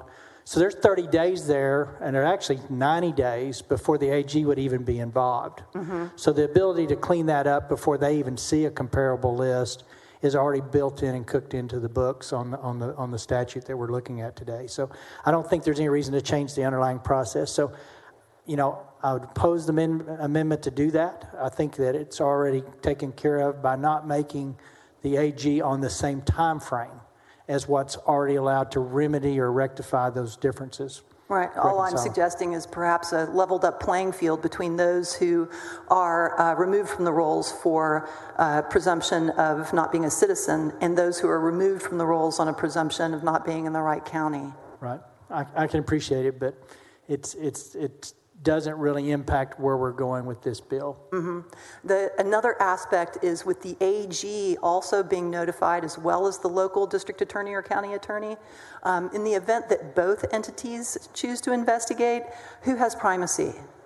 I would assume AG on that being at the state level. I'm sure there's going to be communications ongoing, but that process is already in place because we already have a process for people that are quote, considered possibly voting illegally in other areas of the law, right? And that usually goes to the voter integrity issues at the AG level. That may involve local. I don't know what that process looks like, but this bill's not changing it. So if a local county attorney's office is looking into a misdemeanor offense of making a false governmental document, making a false report on a governmental document, which is what it would be on a jury summons if you say, I don't live here, so I'm not coming, when you actually do. But the AG's office is looking into an offense under the Elections Code. Could both of them do simultaneous investigations? That's more of a criminal / civil / legal matter that this bill's not changing. So whatever the current statutes allow, from being a falsification of a document record to a possible voter fraud issue, those didn't change. Whatever the hierarchy of offense is and who gets that jurisdiction, bill doesn't change that. So if the bill doesn't change that and both the local prosecutor and the Attorney General's office can both prosecute today, why do we even add the AG's office to this list? We add the AG's office because we want to make sure on a statewide level that everybody's uniform in how they're applying these rules and these laws in this bill. So it just provides, again, one more set of review that gives uniformity throughout the state, that we're not tied to any one particular district or any one particular attorney or district attorney's office, but this provides uniformity across the measures that instills trust in our voting process. I've seen polls as high as 81% of the voters out there don't believe that they can trust that their vote matters, and that's a problem. This is a very small, I think, innocuous change. Every one of these issues, it's affirmation from the citizen. I am a resident, and I am a citizen, or I am not, and I'm not. We didn't create any data. We're just saying let's use it for analytical purposes to make sure that there's a continuity and a verifiable truth, I guess, across the board. And I do want these voter rolls to be clean and for people to feel that they have integrity. Does it help with integrity that we already have an Attorney General's elections fraud unit that's been in existence for 15 years, and in the last 4 years they've only successfully investigated all the way to prosecution 16 cases, all of which were out of one locale? It's 16 cases that I hope this bill prevents in the future. But and being the answer 16 to that is out of one locale, that seems eminently handleable by a local prosecutor. If we want to use that logic, is it enough that if we only have one homicide a year, we quit prosecuting murders? That's not the standard we judge our legislation by. It does indicate that we have integrity in the process, though. The statewide elections investigation unit has not come up with many cases. It's fortunate that our integrity is built around systematic processes that ensure to the best humanly possible, with still opportunities for mistakes to be made, which is really, I think, the heart of this. I don't think that you have a lot of people that just are arbitrarily going out there and trying to do voter fraud, but I think it exists. But why wouldn't you want a tool such as this to be in place to do that next level of just bare minimum? It's already out there. We just need to do this simple comparison at the appropriate levels, and having a different jurisdiction that's not tied to different aspects of what their purpose is, I think only makes sense. And I do favor what we are currently doing, which is that simple comparison. I would prefer it to have a level playing field across all categories of that comparison, and some clean lines of responsibility with regard to the very rare instance where a criminal prosecution is necessary. And I respect your opinion and your position, and honestly, your historical context and work experience. Every time you speak, I learn just how deep you can be in some of these county and city and local issues. So I appreciate perspective very much. This bill is pretty simple, and it doesn't require a lot of extra effort on anybody's part, and it will be complied with minimum, I think, consternation. I just think it's just another set to guarantee that it all works through the process. Right hand needs to know what the left hand is doing. Exactly. Thank you. Thank you very much. Senator Miles, for what purpose? Questions to the author? Senator Perry, do you yield? I yield. Senator Perry, just a few questions, one point of clarification and another question. As the bill reads right now, let me ask you a question. If someone like my daughter, who domiciles in Houston and is registered in Harris County, but is here currently attending school, claims exception to jury duty in Harris County because she resides in Austin now, is she going to be referred to the AG? Is my baby going to be referred to the AG, and should I be concerned about that So basically, scenario? you can only have one residency, right? I can't hear you. You can only have one residency. You may have been confused as to what that one residency is, but you can only have one residency. So in your example, I'm assuming your daughter's residency would be in Travis County. My daughter's domicile is in Travis County. Is she going to put that as her primary residence? That's what's on her ID for the university. Yes. University. Okay, so that's where she's living. Which is an official state ID. So if she is summoned for jury in Travis County, she's a resident of Travis County. If she X's the box that she's not a resident of Travis County, and then subsequently votes in She votes in Harris County. Harris County, and that's where her voter registration is, right? Mm-hmm. So they're different. So those two are different. So is she going to be let's back subject? up. I said it earlier. Two residencies is not really allowed, but two residencies does not mean you're a violator of the law. Voting two different places is a violation of the law. All this does is take an existing jury list, and if I've said I'm not a resident of that county, I will be marked as such. If I turn around and vote in that same county, I will be on a voter's registration for a county that I'm saying I'm not a resident in. Respectfully, as the bill reads, she could be subject to an AG investigation. She could be subject to first at the county level. She could and then the Secretary of State, and then ultimately to the AG level if it's not reconciled within that 30 days of notice of reconcile. Because the bill respectfully says... So the answer to your question is yes, sir, she could be subjected to an AG. Thank you, sir. She could be comparison. Thank you. She could be subject Yes, because the bill says mandates the Secretary of State to refer the Attorney General for criminal investigation of an individual. So my baby girl, who's just trying to get an education, could be subject to an Attorney General investigation. Yes, and your answer is yes. If she does not respond to the Secretary of State / county officials / registrar in those counties in a timely fashion and reconciles it, it's possible. It is possible that the AG could investigate. Okay. Not likely. So I think you answered my question there. One other question. Is it a crime to be a voter to be the voter rolls and it's not a crime to be on the voter rolls with the wrong address, correct? No, sir. Your address doesn't. But it's only a crime if a person lied about their address at the time they registered. Is that right?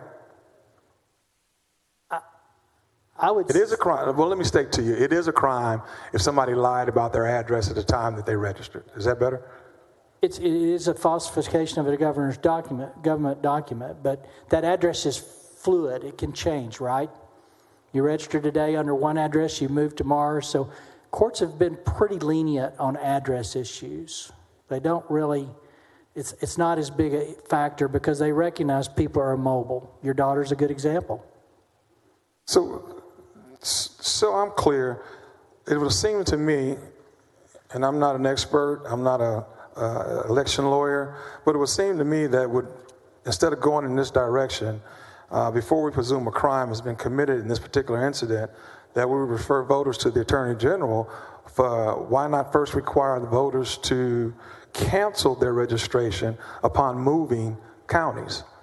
It would seem to me to make more sense to come from that direction than to deem it and demand our state resources to do investigations instead of just requiring people to remove themselves from that county's rolls when they move. So there's already a process that kind of has that instilled in it.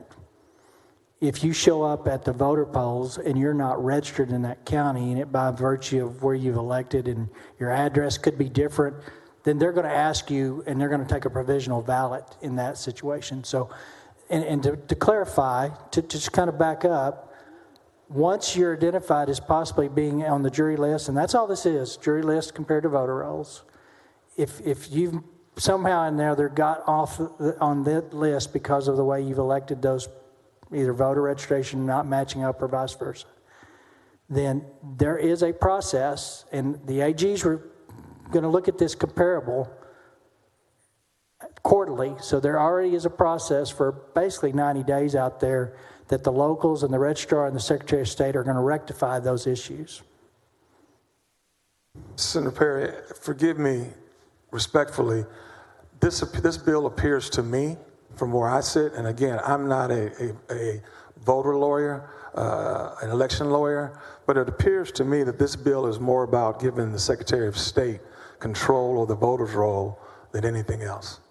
Respectfully, sir. No, I don't think it expands any more control over the voter rolls than the Secretary of State has today. Say again? This doesn't change the role of the Secretary of State at all. This gives the Secretary of State, demands them to turn it over to the AG for an investigation. And as my colleagues already expands the AG. As my colleagues already stated, we've only had 16 cases over the history that we know of. So you think it's okay that 16 cases were proved to be out? I mean, it's okay? Where's the number? Is it my dear brother, I think we can spend our state resources more effectively. I would hope we'd all want zero. I would hope that number should be zero in everybody's hope. Thank you for your answers. Thank you. Senator Betancourt, for what purpose? Ask questions of the author. Senator Perry, do you yield? I yield. And just to the last question by Senator Miles, I just wanted to make sure that both of you all knew that that students are exempted under jury service. Full-time students can exempt themselves under 62.1006 of the code. So I just want to make sure that we didn't leave here with any of your students, feeling that they might be involved in something like this. Senator Miles. Thank you, Mr. President. Senator Johnson, for what purpose? Well, and we'll come back. I'm taking them in order. So I just wanted to follow up on that. as soon as Senator Johnson gets finished, we can come back on the bill. I don't mind him. I yield to the senator if we can just wrap it up. That way I won't be able to concentrate knowing that my friend Boris Miles hasn't finished his thought. But I'll proceed if the chair so desires. Senator Perry, right now, he has yielded to Senator Betancourt. I've asked you for what purpose. It is still Senator Perry's floor. So for what purpose? Questions of the author. Senator Perry, do you yield? Is it my yield? It is your yield. Okay, so I yield to my colleague Senator Johnson for his questions. I don't think I can yield on behalf of Betancourt to. Correct. I can't do that. Correct. Okay. The floor was yours. All right. You've now yielded to Senator Johnson, and then we will, for a question on the legislation. Thank you, Mr. President. Senator Perry, was there something that happened or some evidence that you have that motivated this bill?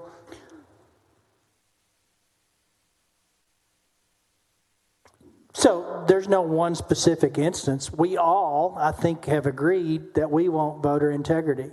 We all believe it is a state responsibility to make sure systems are in place to ensure to the best of our ability that that happens. So currently we have access to 2 data points or lists that do not get the comparison at all of the appropriate levels. That have this bill pass, it will get those comparisons. So it's just another tool, as I laid out early.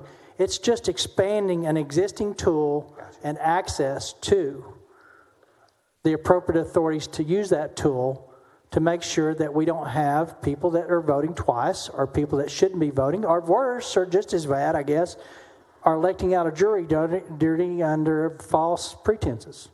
And I agree on all those points, and everybody is, or at least should be, concerned with election integrity, because we need to be able to trust that the votes are accurately counted. And also after an election, if people are protesting on either side what the election is, we want to have faith that those results are accurate, so that we don't have some story told after an election that calls into question something that there really shouldn't be any question over. So we do want voter integrity. What I'm wondering, though, is how far do we go with checking these systems in the absence of evidence of fraud? We've got the county level, we've got the Secretary of State. Are you familiar with the ERIC system, the electronic voter registration information center, and its integration into the Secretary of State? And so we've got those 3 levels already, and that's statewide. We've got the cross-checks. We had 22,000 hours of investigation by the Attorney General, resulting in 16 cases of improper addresses, which is, I think, 0.7% of voters. So what I guess I'm wondering is, how'd you get a 0 fiscal note on this? Because there's no additional work really required, is what I'm So what the I'm Attorney told. General's going to ignore the 11 million pieces of information we send them? So I don't know how LBB comes up with their fiscal notes or not. We can all attest to the fact that it seems somewhat random sometimes, but I don't control that process. I don't get to call and ask them why they did it the way they did it or didn't do it. That's really not that's not part of the conversation on this bill. It is what it is as it's laid out. And to your point, I guess what is enough is kind of where do you stop? And I guess I would answer that is, as long as we can do rational, reasonable, responsible checks, I'd say you wouldn't stop until you're complete that you can do that. And I would agree. And to your point, if you were right that we've got enough in the system, we wouldn't need voter registrar review to remove people that are deceased, maybe registered and died before the vote. I mean, we wouldn't need any of those, right? If we're already doing working. that. Right, but I'm saying the premise that we don't have an issue, we shouldn't worry about these other levels of checks and balances, it's just kind of, I think, a false choice, right? You No, I can't think ever. We always have to make a choice with resources. I would analogize it to a secure border, which we absolutely need, and we devote a great deal of resources to it. And we might, maybe in the past we did 200 million, we now do 850 million. 850, yeah. It is now 850 million, and we still have people coming over the border. So we could go back to 200, we could keep it at 850, but if people say, I want a secure border, could we do 5 billion? 10 billion. If we're still getting people over that border, we got to keep throwing money at it. But at some point, we got to say, look, we can't stop every person crossing the border. We can't stop every voting irregularity. I don't want to say illegal voting because we can't find any. That conversation is not part of the bill, but since you raised it, we did have a process. It's an analogy. We did have a process where we didn't have the surge that we're having today by policy that has been changed, and now we have the surge. So some rules and You're some right, policies, I opened it up. You opened it up, but we're going to go back to the bill. Good idea. You can, by policy and by system, create things that are good checks and balances. And I think for the most part, we've got a pretty solid system. But this is one common sense approach that's not being used, that doesn't really affect the overall system nor resource utilization in the system to do. So I would just say, to your example, policies matter, and things do work when you put thought and initiative behind them, and when you change those variables, things happen. This is something that we should be using because it doesn't really hurt anything, and it's just one more layer of check. Well, that's where I would ask you to consider whether or not it does hurt anything. Senator Miles is worried about his college student daughter. I've got a college student son. But more importantly, in the absence of evidence of fraud, this seems like we're inviting the Attorney General to prosecute people, and it's just scary that this bill has no function other than a menacing prosecutorial threat to scare people who might otherwise vote. It's a comparison of the list that's already being compared to at several levels. So why do we need a fourth? Because that fourth set of eyes that's independent of those other groups that are all regional or county level. It's a statewide review. It's a uniform review. It's going to keep everything on that level. So anything that's going on at the local level, if it's not going right or if it's not being done properly, you at least got somebody outside of that environment. Like the Secretary of State. Secretary of State. Already. NAG. All right, so if this ends up, it's going to cost us $1 billion, is it worth it? It doesn't. So it's hypothetical, it's not true. It's a perplexing fiscal note how we're going to review the data from 11 million voters, but I guess I would just ask you whether you believe the fiscal note. And if either it's not a problem and it's a zero fiscal note, or it is a problem and it's not going to be a zero fiscal cost. I don't know how the fiscal note was derived. My understanding is they contact agencies involved and say, do you think this is going to cost you any additional resources? And that's either a truthful statement or it's not. But I don't have any way to gauge what they did or said to get to that point. So that's not the point of the bill. I appreciate the candor. I would submit to you, as we're thinking about whether to pass this bill, either the Attorney General's office is going to do nothing, in which case we're wasting our time and it won't cost anything, or they're going to spend a lot of time on it and it's going to cost us a lot of money. I think we should consider that before we vote on this bill. I respect your opinion. Thank you, Senator. Thank you. Thank you, Mr. Chairman. Senator Miles, for what purpose? Thank you, Mr. President. Questions to the author? Senator Perry, do you yield? I yield. Thank you, Senator Miles. Thank you, Senator Perry. Thanks for your... I would have given you the time back. I would have. Not a problem. As my Harris County brother so eloquently displayed to us that our students are exempt from prosecution as they are because they're college students. Would you, in the spirit of keeping our young folks involved in a democracy, and that's important, I think, to everybody on this floor, that we keep our young folks involved in a democracy, would you be willing to accept an amendment to exempt them out of this particular bill? No, sir. Why not? Partly because it's a responsibility of a voter age person to apply the rules and learn those rules and be a part of those rules. You know that voter residence takes the precedence, so wherever they're living kind of takes the initial precedence. But as Senator Betancourt pointed out, there is exemptions, but I don't want to start carving up or caveat people's duties and responsibilities to understand how to vote. So you're not fearful that our kids that we send away from home, off to school, who we want active in the democratic process, will be fearful that although their state ID says that they're in Lubbock, Texas, or their state ID says that they're in Austin, Texas, would be afraid to come back into their personal homes, county to vote, that they wouldn't be afraid of some type of prosecution based on this bill? Absolutely not. Why not? Because I think several things. One, the process already allows for that situation to be rectified very simply. Really not a hard process, I'm told, to go through. I've never had a provisional ballot. And if they're going to come back home to see you, they can come back home to vote. But all of those factors. But here's the other thing, and I keep hearing about this, we're going to alienate this group or that group. I know Senator Miles for a while now, and he raises strong, secure kids, and you have imposed or taught them the value of being engaged in the democracy system. So I don't think for one iota someone that goes to the polls that happens to be your daughter that may for that brief instance be told you're not registered here or something's not lining up, let us put us in a different process to get you processed. I don't think that's a discouragement at all. Fun fact of it is I think it's an encouragement if I'm looking at it to say there is integrity in the system. There is a way that people can vote that aren't, quote, fully processed as we would like to see. So I have no doubt that you believe what you believe, but I don't think that's a fair analysis because I trust more people to understand the process, and if they don't, I trust that they're willing to learn that process and go through whatever it takes to do it right. And brother, I appreciate the compliment you just gave me and my kids. I really do.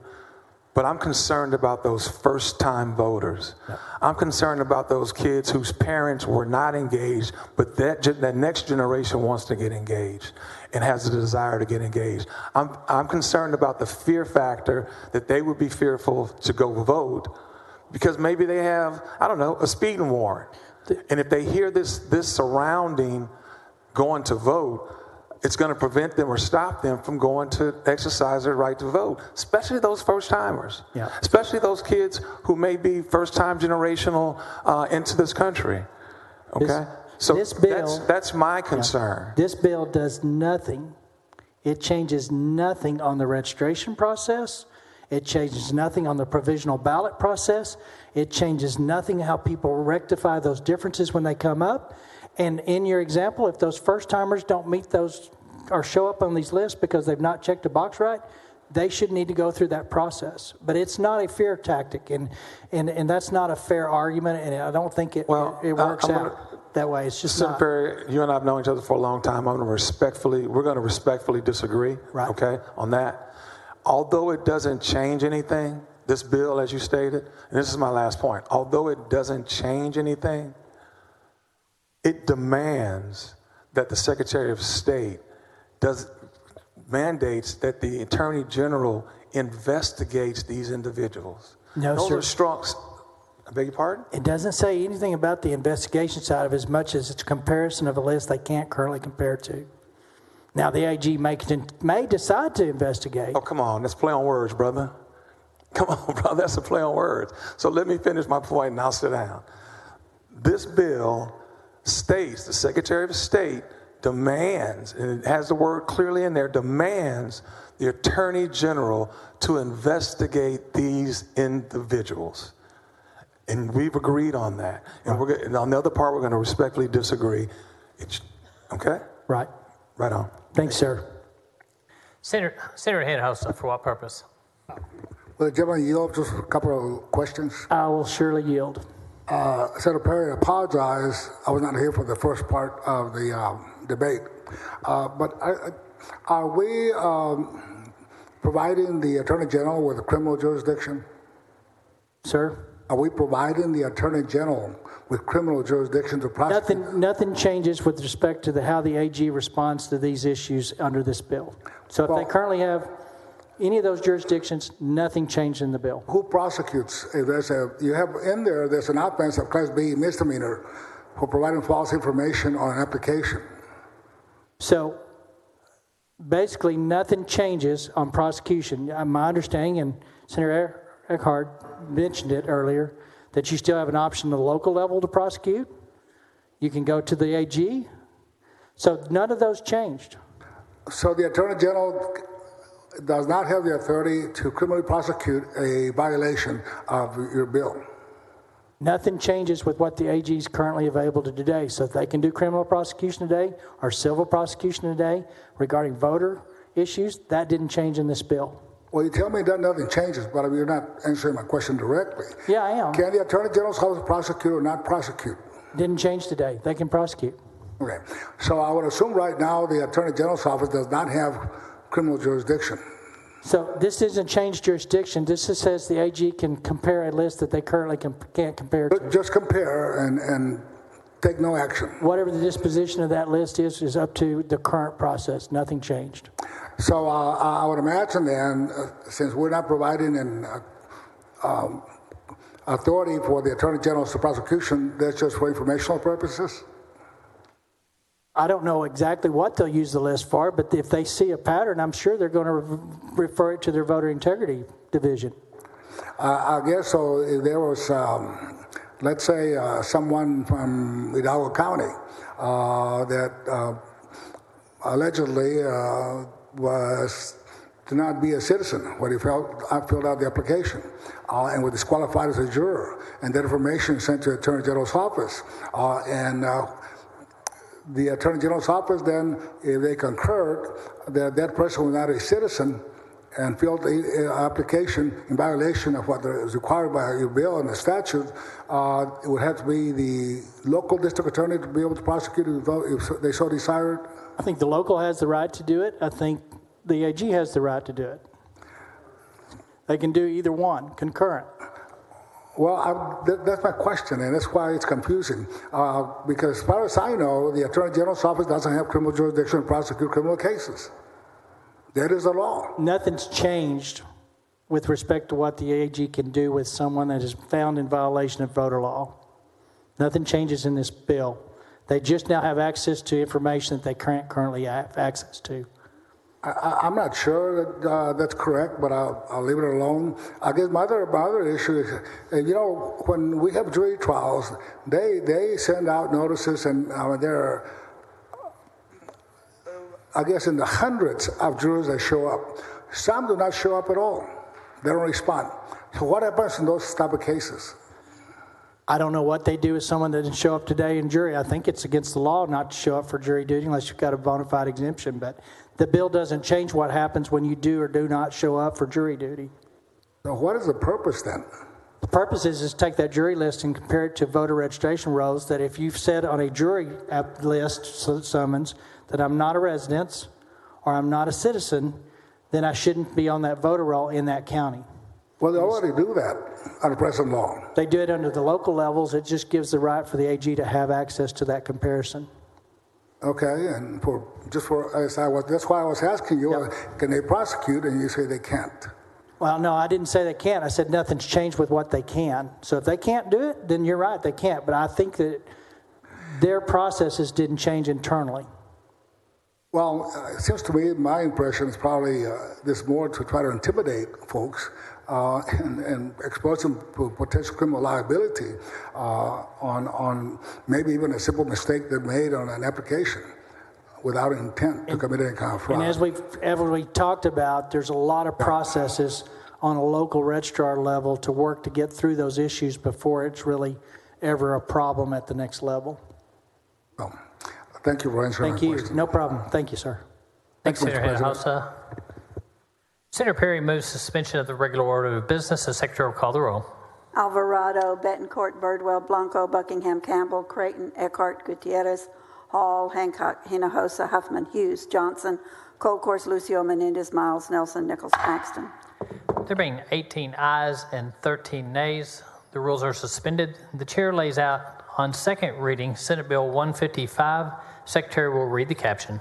Senate Bill 155, relating the use of information from the list of non-citizens and non-residents excused or disqualified from jury service. Following amendment. Secretary will read the amendment. Floor amendment number 1 by Eckhart.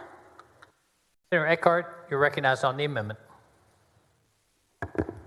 What this amendment does is it removes the Attorney General from the list of those who automatically receive this list. And in that manner, it keeps the investigation local, where the evidence, frankly, is, and avoids any kind of prosecutorial conflict. It does not remove the Attorney General's ability to investigate or even to access this information. It simply removes the Attorney General from this bill and the automatic recipient of the list. Already the county clerk, the district attorney, the county attorney, the Secretary of State are all receiving these lists, and it's important that they do to make sure that the left hand knows what the right hand is doing with regard to jury service against voter rolls. I have no issue with that.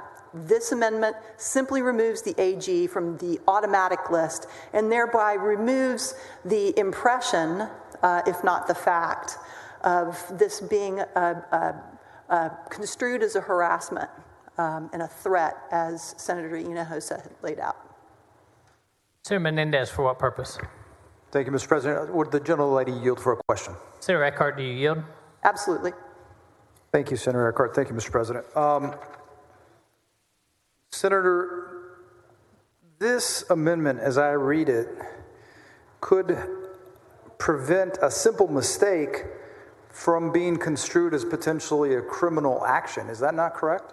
That's correct. And under the current circumstances, as we've seen in counties like, I believe, Hidalgo, Gregg County, Limestone County, these investigations usually do originate at the local level and are disposed of. And then they may go to the AG's office when a local prosecutor asks for their assistance. So all you're doing is making sure that we don't circumvent the local district attorney and go straight to the Attorney General with this amendment. Yes, it would be problematic from an investigative standpoint to have two different investigative offices operating on the same case, but not coordinated. You want to have the AG invited in rather than have the AG and a local elected or a local investigative arm doing simultaneous but uncoordinated investigations. Earlier, you said in your asking of questions with Senator Perry that you agreed, as do I, that we want people who are qualified and to vote to be the ones who are voting. We want the list to be accurate. We don't want anyone who is not a citizen to be voting, and we want people to vote once. We all want these things. Isn't that correct? I think that is integral. Well, that would be duplicate. That would be redundant. Integrity is integral to our system. Yes. Well, it's how we make sure that people have confidence in their elections. But what you don't want, and I think that's what your amendment does, is you want to make sure that citizens who've maybe had a mistake or have moved, have not had their voter somehow being criminalized potentially, and by the Attorney General, where something could have been resolved at the local level. Absolutely. We want people to feel comfortable and safe in voting. And if they make a mistake and they fill out a piece of paper wrong, it's far less threatening to simply receive a note from their county clerk saying, hey, we noticed we have a discrepancy here. Can you clear that up? You can imagine if you get a letter from the Attorney General's office saying we're investigating you because it appears that you have perpetrated a fraud, that's a whole different ball of wax. Without a doubt. Thank you for this amendment. Thank you, Mr. President. Thank you, Senator Menendez. Senator Perry on the amendment. Members, I was confirmed that AG does have concurrent jurisdiction, I think since about the mid-90s with the locals. So it's already something they're allowed to do. Secondly, and I want to talk a little bit about this intimidation conversation. As elected officials, words matter. And we can do several things. We can either go out and promote a system that we believe is within reason, has integrity, has checks in it, and it works 99% of the time well, probably. We don't know, but we believe that. Or we can continue to perpetuate, man, this AG is going to come get you if you make a clerical error on it. And that's irresponsible. And so I would say it this way. We have an obligation to make sure that there is trust in the system, both systemically, that it's all in there, that it works without a lot of influence. And when it does, we have a responsibility to highlight those issues and make sure people know that we do have that checks. But we have a bigger responsibility in both sides, right or left, both sides, to shut down some of this narrative that it's bad all the way around, and anything we do to fix it or encourage to fix it or hope to fix it can't be viewed as an assault on an individual voter's rights. And so I'm just telling you, it starts in here, and we are known to lead this country in a lot of different ways, in a lot of different fashions. But we got to be real cautious, because as we promote that narrative, we're really undermining the very system that we say we hope has integrity in it. And if you can give examples day in and day out that there's abuses on both sides, I think we both could highlight some. But it starts here with this conversation and conversations like this going forward. If someone asks you, what do you think the voter system's like? I'm going to say, I think I've got a lot of faith that it works most of the time well. And when it doesn't, I hope we find out. Rather than, boy, if you make a clerical error on a jury summons, you're going to go to jail. That's the wrong narrative. If I was that guy getting that message, I probably would say, I'm going to stay home. Because that's not what this bill does, and everybody in here knows it. So all I can say is I oppose the amendment, members, for all those reasons. Secretary, call the roll. Alvarado, Betancourt, Birdwell, Blanco, Buckingham, Campbell, Creighton, Eckhart, Gutierrez, Hall. There being 13 yes votes and 18 no votes, the amendment fails. Following amendment, Secretary, read the amendment.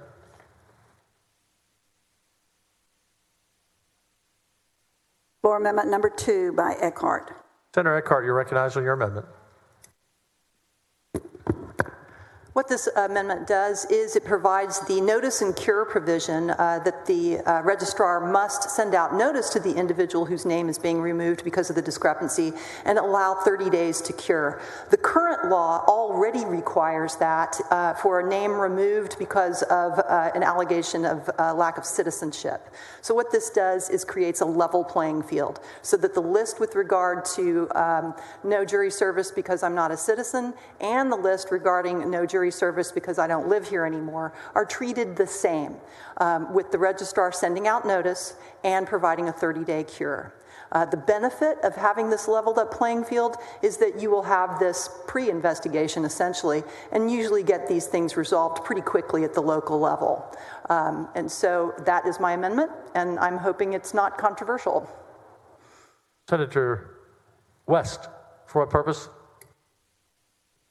Question of the author of the amendment. You yield, Senator? Yes, sir. So let me get this straight. All right.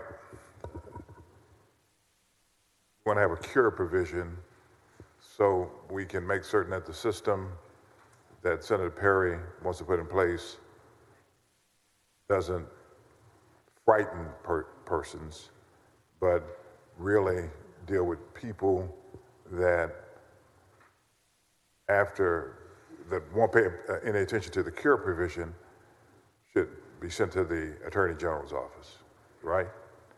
Correct. So Senator Perry's bill has a quarterly report, and so this cure provision would take place during that quarter, and so it would presumably substantially reduce the numbers of names that are sent to the Attorney General and the Secretary of State and the County Attorney and District Attorney's offices. Okay, so we use cure provisions in commercial contracts all the time, don't we? Mm-hmm. And the purpose of those is to allow a party that may very well be defaulting to cure the default, right?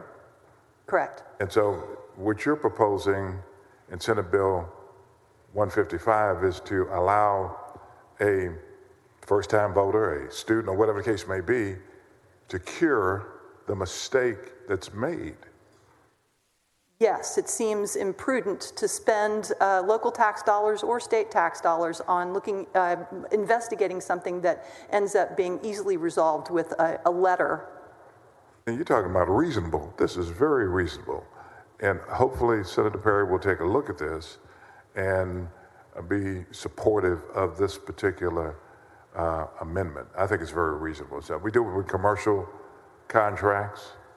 We use this all the time. State agencies even use it. And so it seems like it would be reasonable for us to allow a potential first-time voter to be able to cure this issue as opposed to trying to hold them and maybe intimidating. I mean, I don't know about you. I've been a lawyer for a long time, and I've had clients that have been intimidated by investigators, regardless of what they are, what agents they're with. And so the fact is that yes, an investigator can intimidate you, and everyone on this floor knows that. Senator Perry on the amendment. Members, it's currently already available at the local level, and most of this stuff that we're talking about is resolved at the local level with notice. We were talking a little bit about fiscal notes earlier. The Secretary of State, if they were engaged in the 30-day notice, that would be a tremendous resource drain that would be duplicative to what is already available on the local level. With that, I oppose the amendment. I do want to remark, Excuse me, Senator, you no longer have the floor. So, no, it's just once you finished, it was his floor, and he moved on the amendment. Secretary will call the roll. Alvarado, Betancourt, Birdwell, Blanco, Buckingham, Campbell, Creighton. 18 no votes, 13 yes votes. The amendment fails. Senator Perry, you're recognized. Passage to engrossment. Move passage to engrossment. Secretary will call the roll. Alvarado, Betancourt, Birdwell, Blanco, Buckingham, Campbell, Creighton, Eckhart, Gutierrez, Hall, Hancock, Hinojosa, Huffman, Hughes, Johnson, Colcourse, Lucio, Menendez, Miles, Nelson, Nichols, Paxton, Perry, Powell, Schwertner, Sulliger, Springer, Taylor, West, Whitmer, and West. Whitmer and Zafir. There being 18 yes votes, 13 no votes, the bill passes to engrossment. You'll hold there. Thank you.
Senator Whitmire, can you come up a moment?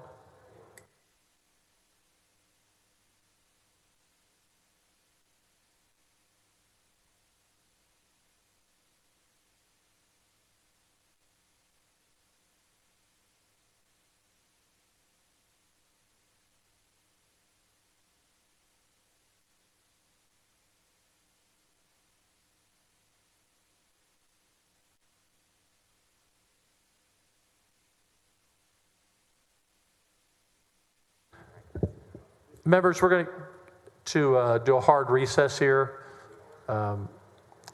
Senator Hancock has a few bills to get out to local. It'll take him about 15 minutes, I think, or so. Senator Hancock with an announcement. Yes, thank you, Mr. President. I move to suspend the 24-hour posting rule in accordance with Senate Rules 1110 and 1118 so that Senate Committee on Business and Commerce can meet today, Wednesday, March 31st, in the press room and vote out pending bills during recess. Move suspension. Any objection to the motion? Hearing none. Motion adopted. This will also give the ladies a break up here and our Secretary of the Senate a break. So, Senator Whitmire, you're recognized for motion. Mr. President, members, I move we stand at recess until 5:30 today. Thank you, members. See you at 5:30.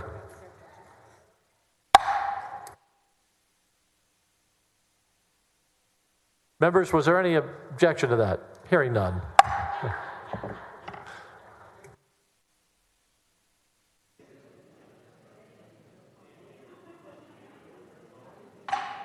Members, Senate will come to order.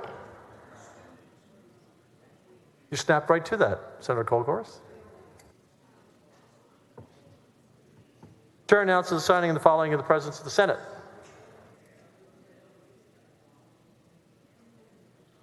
Senate Concurrent Resolution number 37.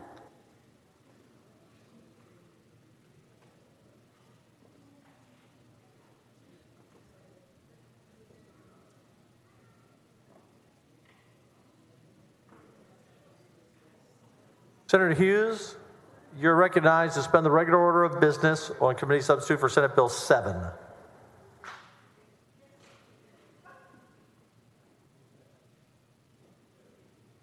Thank you, Mr. President. Members, I move to suspend the Senate's regular order of business to take up and consider at this time Senate Bill 7. This, of course, is the election integrity bill. Many of us have discussed in committee and individual conversations, and of course with many stakeholders. We all understand what a pillar of our democracy elections are. It's hard to overstate that.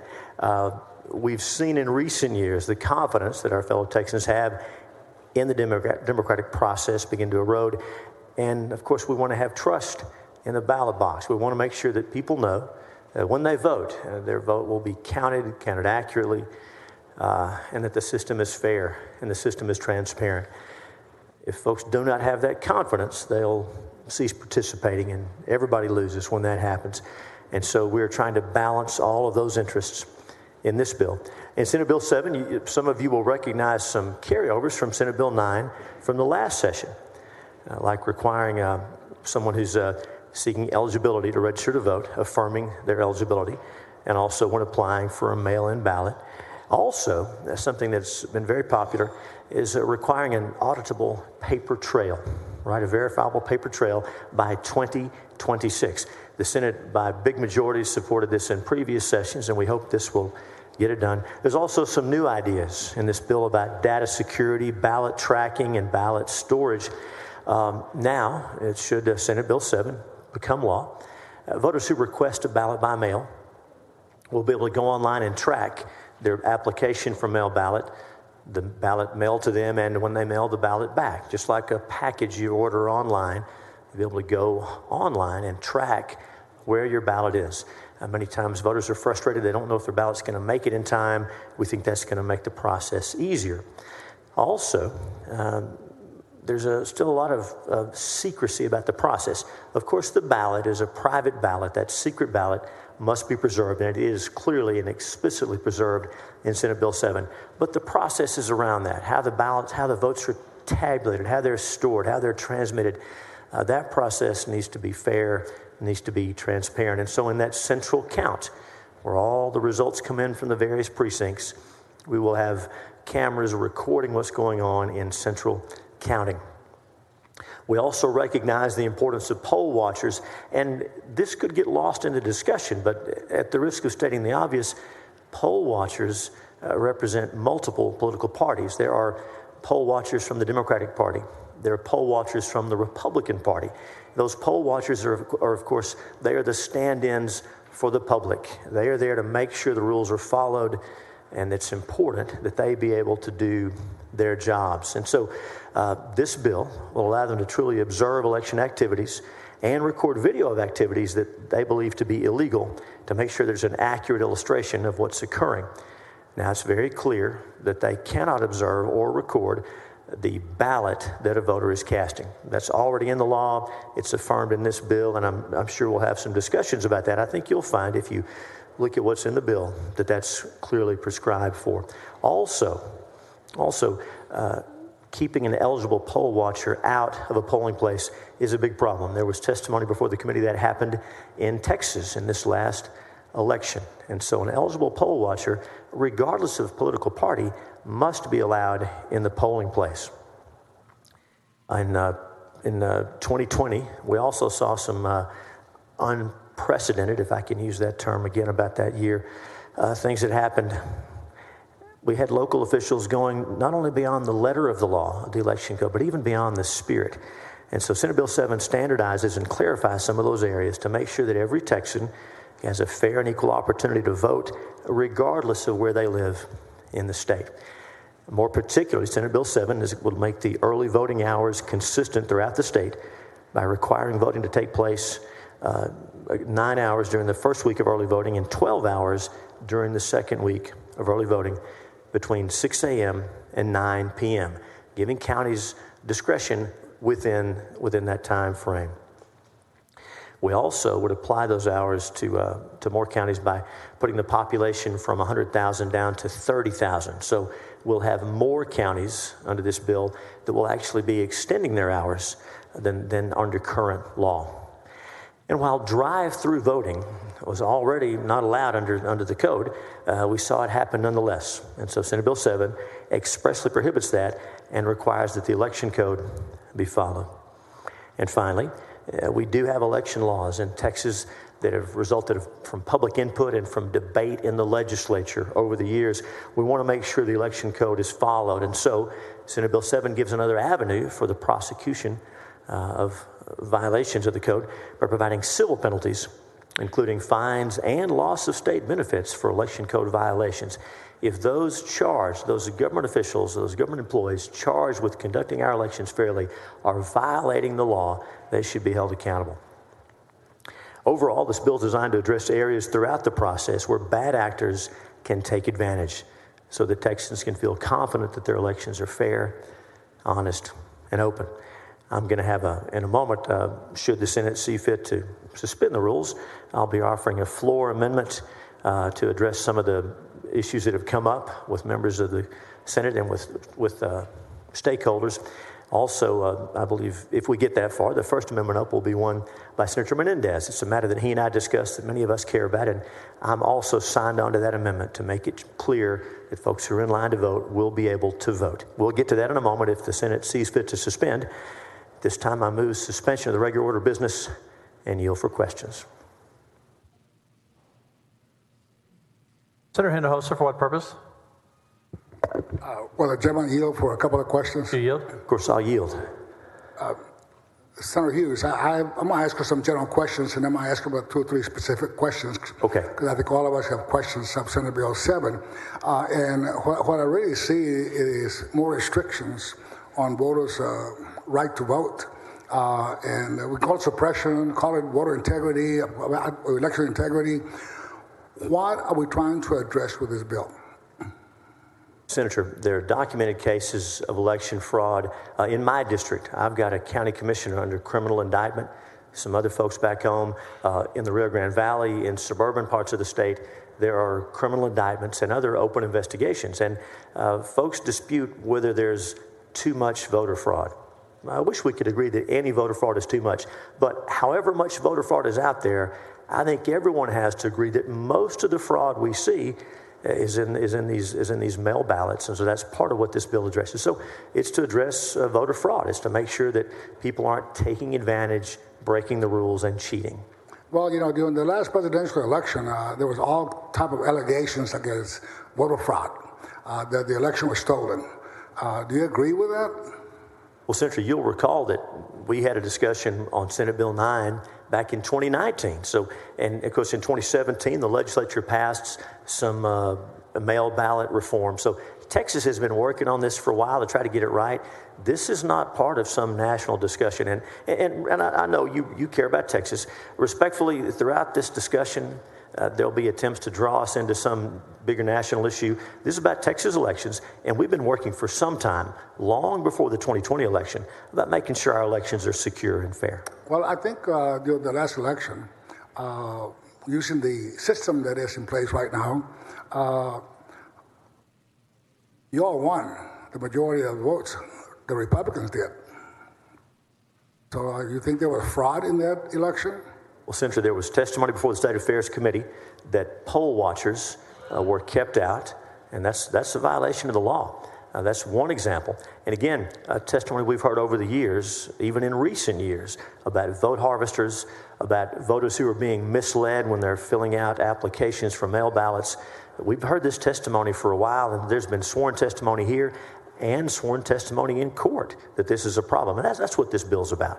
Well, let's talk about court. You know, last election, presidential election, there were probably over 60 lawsuits filed in court alleging fraud all over the nation.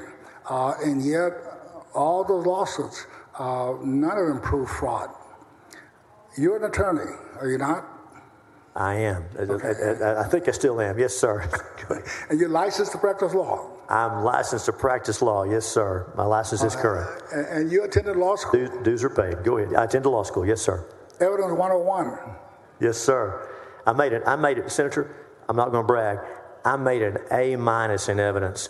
And that was rare, not because my other grades were A's. A- was a big deal to me. So, yes, I took evidence. Go ahead. Well, and you know that in any case, in any lawsuit is filed, you need evidence to establish your case. Yes, sir. You make all kind of allegations. That's right. Well, all the lawsuits that were filed were dismissed for lack of evidence, alleging fraud, all the way to the United States Supreme Court. Yes, Senator, are you talking about lawsuits in other states on the presidential election in 2020? That's what I'm talking about, because part of the reason for Senate Bill 7 is that there are all type of allegations that there's been a lot of voter fraud, and we're trying to provide more integrity to our elections. Yes, sir. And Texas has been working on this for some time, for years and years. Even when I was in the House, when you were in the House, you'll recall, before I was here, Representative Steve Woolens, Democrat from Dallas, was working on mail ballot security. And a bipartisan issue back then. It's become, unfortunately, these national groups have tried to come into Texas and hijack this debate. But respectfully, about Texas elections, that's what we're focused on here. Well, you know, I quite frankly have not seen the type of voter fraud you talk about. Those are very isolated incidents. And as far as I know, in the last 3 or 4, 5, 6, 7, 8, 10 elections, the Republicans have won the majority of votes here in Texas. So I don't see the need, maybe some changes, but certainly not the overhaul of the whole election system we have in place right now, because the impression I get from reading the bill is that it places more restrictions, especially on minority communities in the state. Senator, I think as we go through the specific provisions of the bill, I bet we'll be able to agree on a whole lot of them. They're rules that apply across the board. They're in response to testimony the committee has heard this session and last session and over the interim about fraud, about cheating. And we heard testimony from prosecutors, Republican and Democrat, about problems they've seen with people trying to cheat in elections. Well, you know, those problems can be really isolated and dealt with. But this is a complete overhaul on the right of people to vote. Senator, respectfully, these are in response to problems that have come up, people trying to cheat or successfully cheating in elections. And you and I would agree, whether the Republicans or the Democrats win, none of us want cheating. Well, I agree with that. But I don't think that the cheating really amounts to require a complete overhaul and change in the way we allow voters to vote. This is what it addresses some of those issues that come up in terms of voter fraud. It goes way beyond that in putting all kind of restrictions in terms of the hours that voting places can be open. You also have, for example, under Section 305, page 3, and I'll read it to you. Each county-wide polling place in a county must have approximately the same number of voting machines as each other county-wide polling place in the county. You have that in your bill, so you're restricting some voting locations that may be more convenient to other voters that would like to use. And Senator, I have a floor amendment that's going to make an adjustment to that section, but you're right. And you may recall after the 2018 election, there was testimony before the Senate that in some counties, the party that was in control of the county government was placing the polling places and the machines, most of them where their party voted and not where the other party voted. Senator West and I had a discussion about this in committee, and I don't know if I fully answered his questions, but that provision would apply to our counties with 1 million people or more. Some of those are Democrats, some of those are Republican in that list. And Senator, up in your neighborhood, I bet we'll talk about that, but there are Republican and Democrat counties on that list. So this would apply to all political parties. If I'm running the county government, I shouldn't put those machines in a place that benefits my party and hurts the other party, whatever the party is. And that's what those provisions are about. I know we can talk about it, but that's what that's for. That's what that's about. But that's not what it says. I beg your pardon? That's not what it says. It says each county-wide polling place in a county must have approximately the same number of voting machines as each other county-wide polling place in the county. Some of the voting places attract and are more popular in terms of the number of people who go vote and line up to vote. And a lot of the ways many of the voting machines are distributed is based on historical information and data that the county has. Senator, the floor amendment I'm going to be offering is going to change that section, and it may solve your problem. If we can talk about it now, but I think you'll like the floor amendment. It addresses part of your concern. But I'll say this. The bill, even as amended, will require that those countywide polling places be distributed based on state representative districts and based on eligible voters in those districts. So again, those districts are based on population. And so the idea is that those polling places be distributed equally throughout the county, not favoring one party or the other. Well, no, I understand that, but I guess the issue, I look at your amendment, see what it says, because I have an amendment to try to correct and delete that section of the bill, because I think it really... And I don't want to mislead you. We don't delete the section, but we make some changes to it, which I think make it flow better and make it... I like the amendment better, but we can look at it when we get there. Okay. The other one, I have two more sections I have questions on. Yes, sir. Section 2.01, it's on page 2, lines 39 through 32. In that section of the bill, you state that the early voting clerk may make no attempt to solicit a person to complete an application for an early voting ballot by mail, whether directly or through a third party. Yeah, I see quite a few problems with that. Many times you have voters that are confused as to the options to be able to vote by mail.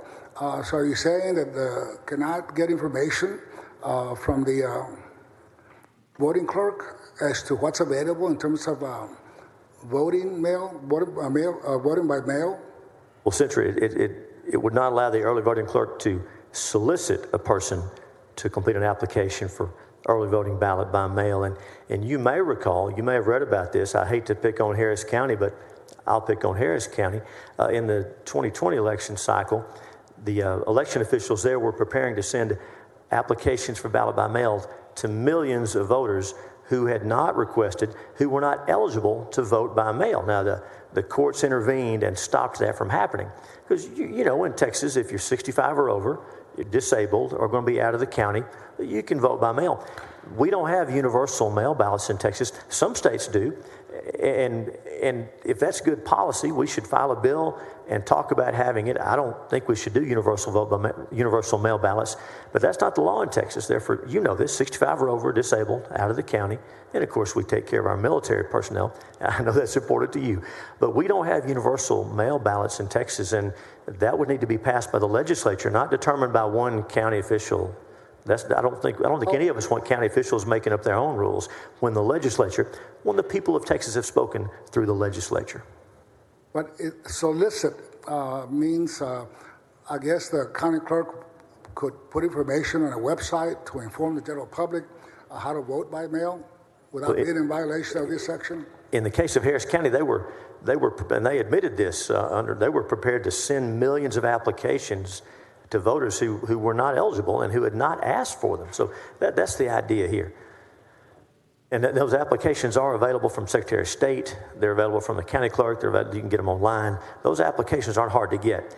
But when the government, if you get something from the government, official business, Harris County, whatever, Smith County, Hidalgo County, if a voter gets something from the government saying, here, apply to vote by mail, that's going to make them think they're eligible to vote by mail. But they were sending those, prepared to send those, to voters that weren't even eligible legally to vote by mail. That's what this is about. Okay, so I guess what you're saying is that if a voting clerk or county clerk would place information on the website as to how to apply and get a mail ballot, there would not be solicitation. Senator, that's already done, and the idea here is they're going out for people who haven't asked and many times aren't eligible. So you're correct. Information on the website would not be covered by this at all. How about the League of Women Voters? You know, they do a lot of education in terms of elections and voting rights. Yes, sir. How to vote by mail. Would they be restricted in any way under this section? So under this would be the government actors that would be prevented. Not private groups or citizen groups. That's right, Senator. You know, and that discussion came up. You know, sometimes political parties or political candidates will send those things out, and some folks thought that might be a First Amendment issue, but this bill is just about the government doing it. So in another section related to what about our discussion, section 2.04, that's line 3 of page 3 of lines 1827. You state that an officer or employee of this state or of a political subdivision of this state may not distribute an application form for an early voting ballot to a person who did not request an application under section 84.001. So again, that's about sending out these applications to folks who didn't ask. So this is the same, the discussion we just had would apply here. Of course, I want to have a discussion with you, but this is the same, the same problem. So if they have substations, for example, they can place mail-in ballots or, mail-in applications in those substations? Well, Senator, that's currently allowed. This is about sending applications to folks who didn't even ask for one. Because as you know, the law says here's how to get one. It's pretty simple. So you focus just on mail-outs by the county requesting people to vote by mail. That's the focus here, but based on what happened in the 2020 election cycle. Yes, sir. Okay. Well, thank you. Oh, thank you, Senator. For answering my question. Thank you, Mr. President. Thank you, Senator. Senator Zaffarini, for what purpose? To ask the author some questions, Mr. President. Do you yield? Of course I'll yield. Thank you, Mr. President. Senator Hughes, first let me tell you that after our hearing, our 13 hours of listening to testimony, there were many, many people who rose in opposition to the bill, and quite a few mentioned afterward how polite you were and how fair you were, and even Beto O'Rourke was very complimentary, and he was very impressed to see the difference between congressional activity and the demeanor of senators. And he said he saw us disagree and disagree passionately, but he saw how polite we were to each other. And he said, and I saw you all having fun when you were talking to each other off mic. So I think that's a very great compliment to you as the chair of the committee. So thank you for that. Thank you, Senator. Senator, my first question has to do with the certificate of disability. Yes, ma'am. Could you describe for us your meetings with advocates for persons with disabilities and members of this chamber to arrive at some improvements to this bill? No, thank you for asking. You know, after the bill was filed, but before the committee hearing, met with a number of folks from the disability community. And even before, I speak with Bob Catholic on a pretty regular basis and some other dear folks from the community. And so before the committee, in preparation of the substitute, we made an amendment to those early voting hours because the advocates said it was going to be difficult for some to get there in time. We also adjusted the number of people in a car that would trigger the driver who's driving folks who need assistance. We adjusted that and also made it clear that the assistant wouldn't have to speculate on the disability. And then after the committee, and you were involved in many of these discussions, after the committee, in the floor amendment that we're going to offer if we get that far, we clarified that a driver who's giving assistance doesn't have to ask for any kind of a form. It's got to be provided to him. And we also excluded family members, and we also made it clear that if you're driving 3 people at one time, this would be triggered. We want the information. It wouldn't be multiple times throughout the day. And also made it clear that whatever information is gathered is retained and only used if there's an investigation. And of course, Senator, as you know from our discussions, and we're looking forward to your amendment that removes this requirement for the annual mail-in ballot. And as you know, under the bill that's before us, for someone who wants to request a mail ballot for the next election, they need only send the application, check they're disabled, just like we have today. Now, in the bill that's before us, or that will be before us if we suspend, in that bill, it does say for the annual mail ballot, the ballot you get one time for the whole year, the application you make one time for the whole year, for that one, you'd need a certification from Social Security or from the VA to accommodate veterans, or something from a doctor saying that you're unable to make it to the polls to vote. There was some concern that I might be injured, not be able to make it for one election, but it wouldn't apply for the whole year. That became confusing to folks, and so working with you and folks in the disability community, we're looking forward to removing that section from the bill. So that won't even be an issue. There's a reason it was there. It makes sense, but it was confusing to folks. So, but working with those groups and with you, we're looking forward to removing that from the bill. And I appreciate that so much, and you spared yourself and the body a series of my questions and a segment of my speech. So thank you so much. And because of that, my next question relates to recording voters. And could you tell us what protections are in the bill to prevent a poll watcher from recording a targeted population based on race or ethnicity? No, thank you, Senator. Under the bill, the poll watcher is allowed to record what they reasonably believe to be illegal activity. And as you know, reasonable belief is a standard that's pretty clear in jurisprudence. It's not just because I don't like what someone's wearing or anything like that. It's got to be a reasonable belief that the law is being violated, and under no circumstances, current law and the bill specifically state that you cannot look at the person's ballot or film or record the person's ballot. And also, in working with our friends in the disability community, we have an amendment that says whatever that video is that's taken, that's shared with the Secretary of State, but would not be released publicly. So those are the protections we put in place for the poll watchers and their ability to take recordings. Thank you so much. Regarding drive-through voting, do you have any evidence that drive-through voting increases the likelihood of voter fraud? Senator, there's testimony that election watchers, again, poll watchers, like we've been talking about, as you know, a pretty important part of the process. And if you vote in the polling place, there are poll watchers there. There are protections in place. With curbside voting, with drive-through voting, which was invented in this last election in one county in 2020, those protections aren't there. We don't have poll watchers. We don't have protections in place. And so I think we agree that secret ballot, that private ballot is fundamental.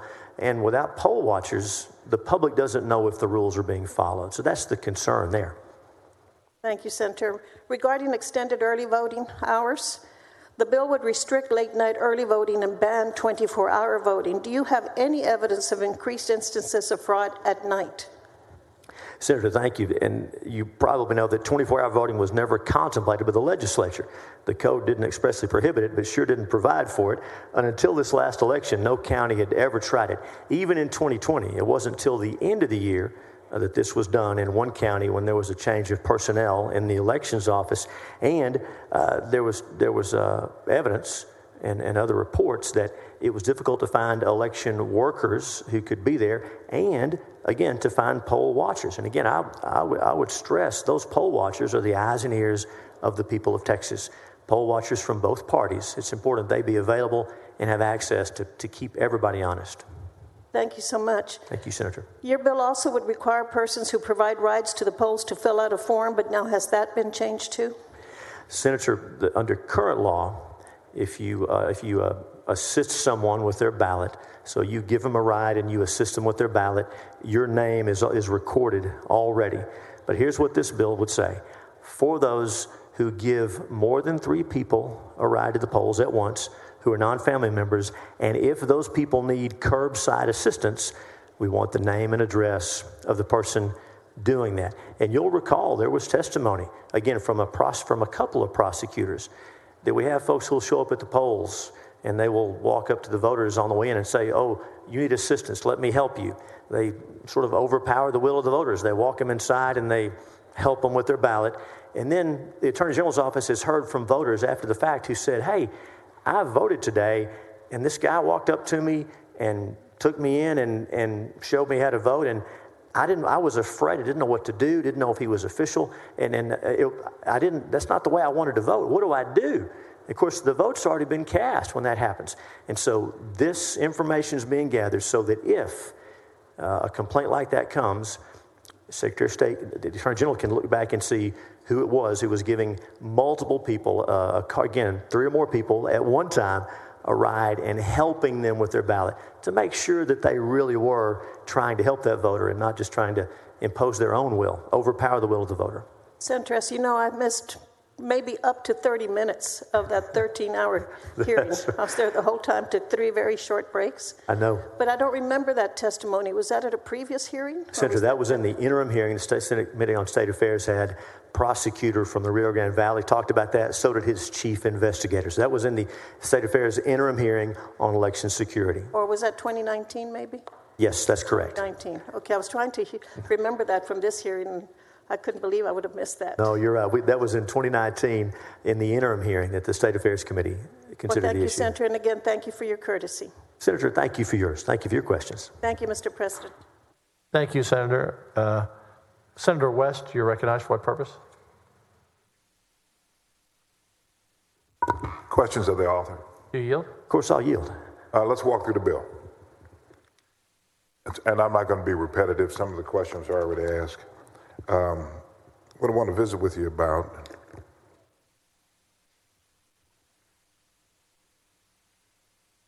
page 2, line 13. Yes, sir. Got it. Okay. If a registrar fails to correct a violation within 30 days of notice under Section B. Okay. If there's a problem and the Secretary of State contacts the registrar has 30 days to fix the problem, to come into compliance, right? That's right. Okay. So if the issue deals with a voter that the registrar needs to contact in order to get compliance, and the law provides that voter up to 30 days, would that not be an issue in terms of timing as it relates to the duty of the registrar to comply within 30 days? Well, Senator, this is a result of testimony again from Secretary of State, Attorney General's office, who've told us that unfortunately there are some counties where the voter reports that they are not a citizen. For example, they report for jury duty, and even though they're on the voter rolls, they say, I'm not a citizen. Or other reasons they become ineligible, or the county becomes aware they're ineligible. When that happens, the Secretary of State flags that in their system and begins this process. And while most elections offices will respond and follow up, some do not. And so this is there for those cases when the Secretary of State cannot get the county officials to cooperate. This is there as a last resort. Oh, I understand that, but it seems as though that if a voter has up to 30 days to provide, you mentioned citizenship. All right, let's stay with citizenship. If a voter has up to 30 days in order to prove their citizenship, shouldn't the registrar be allowed up to 30 days after a person has exhausted their ability to correct whatever issue there is? Senator, if we look at the larger code, I think it'll make more sense. We're adding this subsection E, so that's at the end of a process where the county's been given time to contact the voter and been asked, and it hasn't happened. So the subsection E is being added. If we can pull up the larger code, if it would help, I think you'll find this is plugged in at the end when the county's had opportunity and has not taken action. I thought I actually read B, and that still didn't remedy the issue. We can take a look now, or we can take a look and come back to it. But my impression is this is at the end of the process when there's been opportunity and it just has not been cured. All right, so let's just make sure we understand what the issue is. And maybe you can have your staff and my staff to be looking at that to see exactly what it says. I don't believe that this is at the end of the process. So if it's not at the end of the process, you agree that there's a problem, a timing problem, would you not? Well, here's what I know.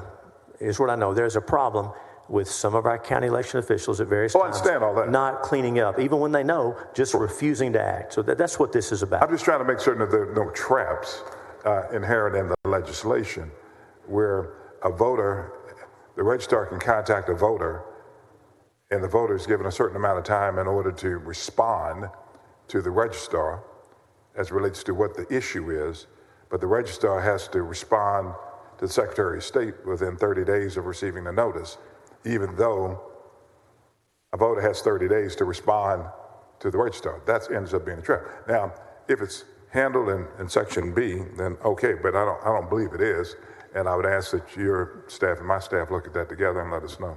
And that's the intent of the bill, that situation where, I understand, yeah. where the election officer has not corrected the problem, and this is something that has to be done. That's the idea. Okay, well, then maybe they can take a look at that. Very good. Very good. 232.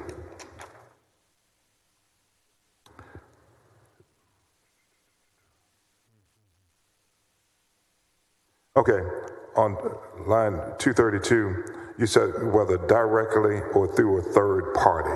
Yes, sir. What do you mean? So the idea is that if there's an act that the government is not allowed to take, the government cannot shield itself by hiring a third-party vendor to do that act, which it could not do itself.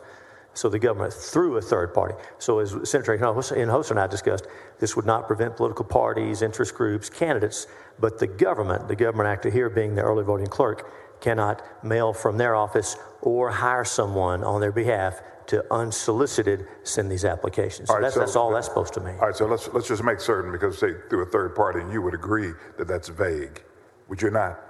Well, Senator, it says third party, I mean. Well, Senator, or through a third party. So the point is that they can't do it, and they can't have anybody else do it for them. And that's what I want to make certain that we have legislative intent.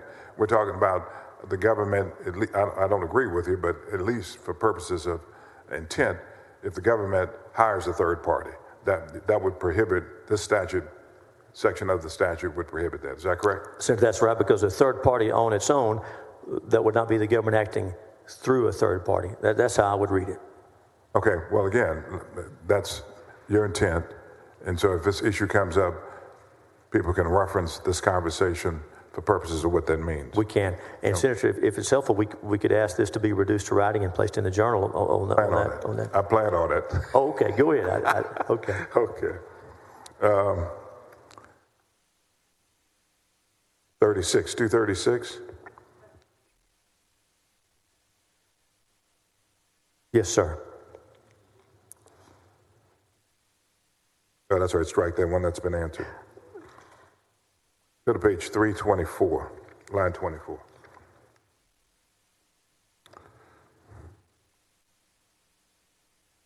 Okay, when you say facilitate, let's get clarification on, are you with me? Yes, sir, I got you. Let's get clarification on what you mean when you say facilitate.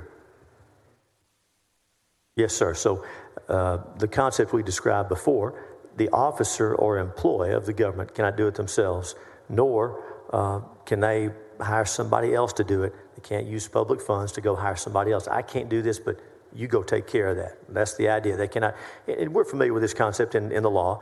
The police, certain things they're not allowed to do. They can't hire a third party to do it.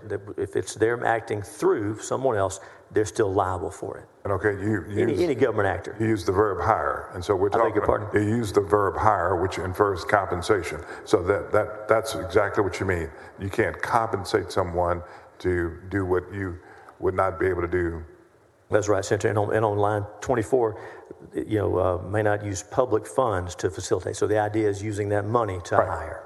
Okay, so if a church, in the black community, a lot of times churches hold forums.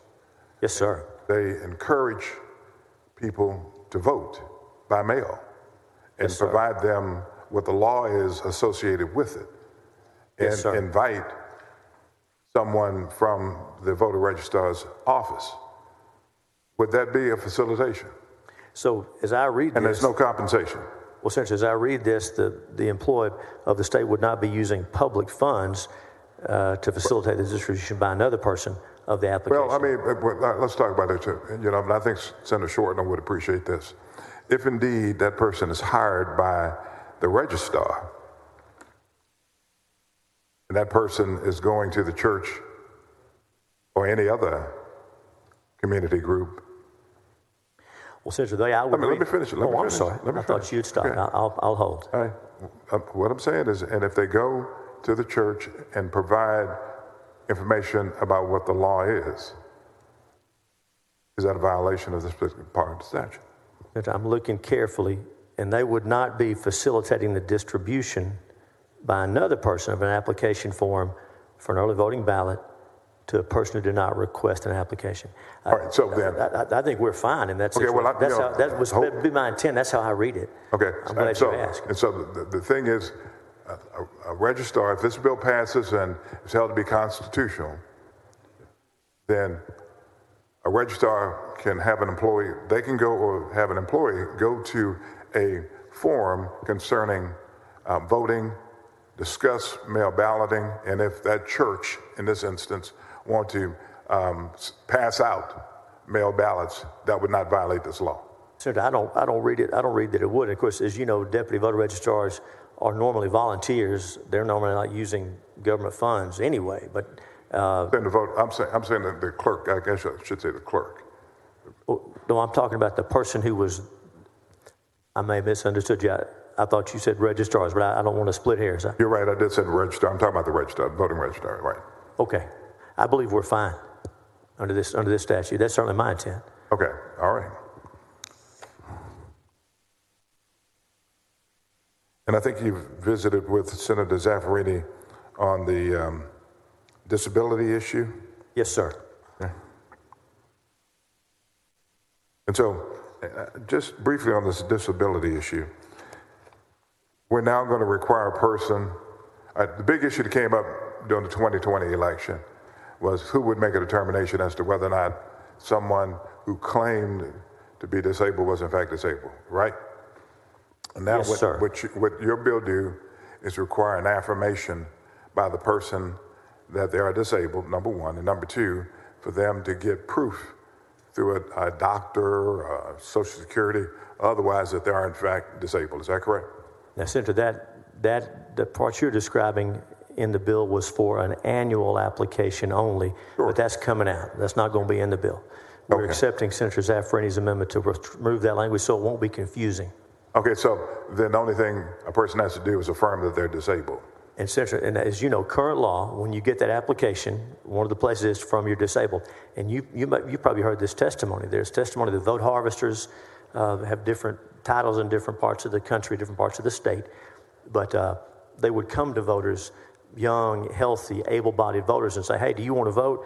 Or do you have a job? Is it hard for you to make it to the polls? Check this box here, and we'll get you a ballot. Where does that happen?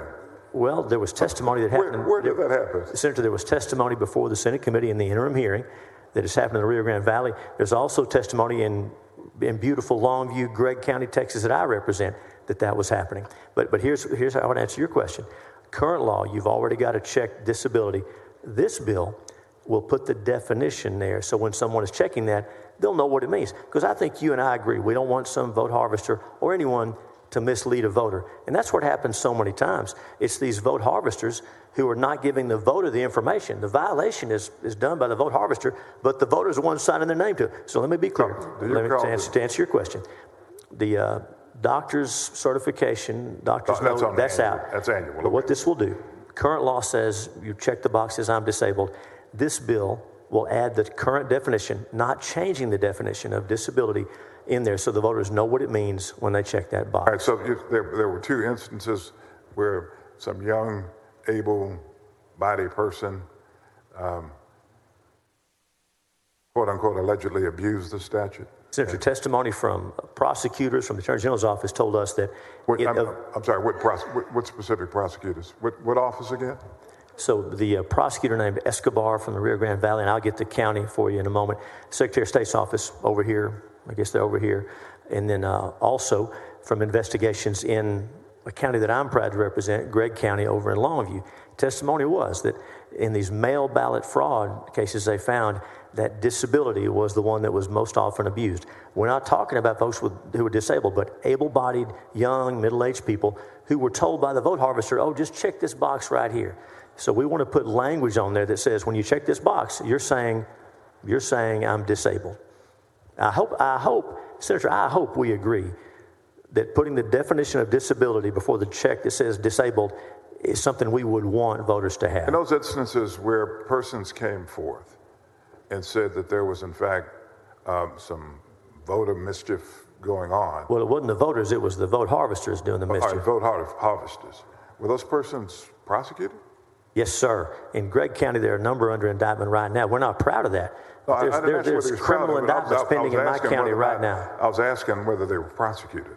Yes, sir. Yes, in Gregg County. Any other counties? I know in Gregg County that's going on. I'm not sure about other investigations. I'm most familiar with that because it's in my district. Okay, so Gregg County, how many counties in the state of Texas? 254. So you can say in at least one county, the harvesters were indicted. We're not saying that they were guilty, but they were indicted, correct? Senator, how much fraud is okay? How much fraud is okay? I want to know. Are you finished? I'm finished. All right. You're not saying that they were convicted. You're saying they were indicted, correct? I said that's right. They were indicted. All right. So they have not been found guilty, right? That's right. So that we don't even know whether or not that actually occurred. Because a person is presumed innocent until they're found guilty. Isn't that correct, Counselor? Senator, there was testimony, sworn testimony, that this is taking place. And again, Senator, I may have gotten us off track. Can't we agree that before the voter checks the box, I'm answering your question. Hold on, you haven't answered my question. Now, that's the problem.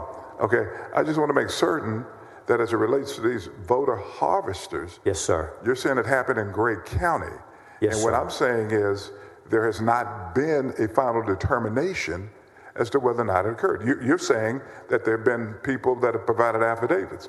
Counselor, I know a lot of people who provide affidavits. Senator, there's been no jury or judge to make that determination. Is that correct? Senator, is that correct? I hope. I don't know the disposition of the cases. I don't know the disposition. I know indictments. Senator, I hope we're not arguing about whether the form where the voter says I'm disabled, surely we're not arguing that form should say what disabled means. And Senator, this bill does not change the definition. It puts the current definition on the form so the voter knows what they're signing. Surely we can agree on that. Senator, surely we can agree on that. Senator, hopefully we can agree that this is a problem looking for a solution looking for a problem. The reality is there is no problem. There is no problem. I mean, did we not have testimony in your committee? And I was there part of the time, but I was looking at it online also. Did we not have testimony from our Secretary of State's office that this was a pretty secure election here in the state of Texas? I believe he was asked to compare it to other states around the country, and he said we did a whole lot better. I don't recall the exact phrase, but yes. It's something like that. That's right. And then whoever's responsible on a national level, even though we had someone saying that Biden stole the election and all that stuff, we had people at the national level, Senator, saying this was the most secure election that we've had, given all the mischief we had back in 2016. Senator, I think the record is going to be very clear today that I'm not the one trying to make this a national debate. I'm talking about Texas elections. That's what this bill's about. And I understand. I don't care about Pennsylvania or any other state. I mean, they're nice people, I'm sure, but this is about Texas elections. I understand what you're saying, but you have to agree with me that it's just a consequence, not a consequence, just, something where we have a lot of these particular type of laws being filed across the state. Is that just a mere accident that's happening across the state, and Texas is also a part of that? Senator, you and I stood here 2 years ago, debated Senate Bill 9. That was in 2019. I believe we could agree that was before the 2020 presidential election. So is it a consequence? I mean, is it just a happenstance that we have all these laws that are we have the Georgia law that was just passed and several other laws, and we have these types of bills across the state? That's just a happenstance? Senator, we discussed these very issues in 2019. Maybe I didn't say that right. We discussed these very issues in 2019 here. I don't know about Georgia, but this has been a problem in Texas for a while. It's a strange coincidence that all of these lawsuits are being passed, all of these laws are being filed right now. That's all I'm saying. But let's get back to the bill, though, okay? Thank you, Senator. And to answer your question, let me answer your question, though. No, I agree with you that we need to make certain people understand that when they sign that document, they're saying that they're in fact disabled. I agree with you. No, thank you. And I figured you did, but it was confusing, so thank you. Well, I understand, but I was trying to get you to answer my question, too. Okay.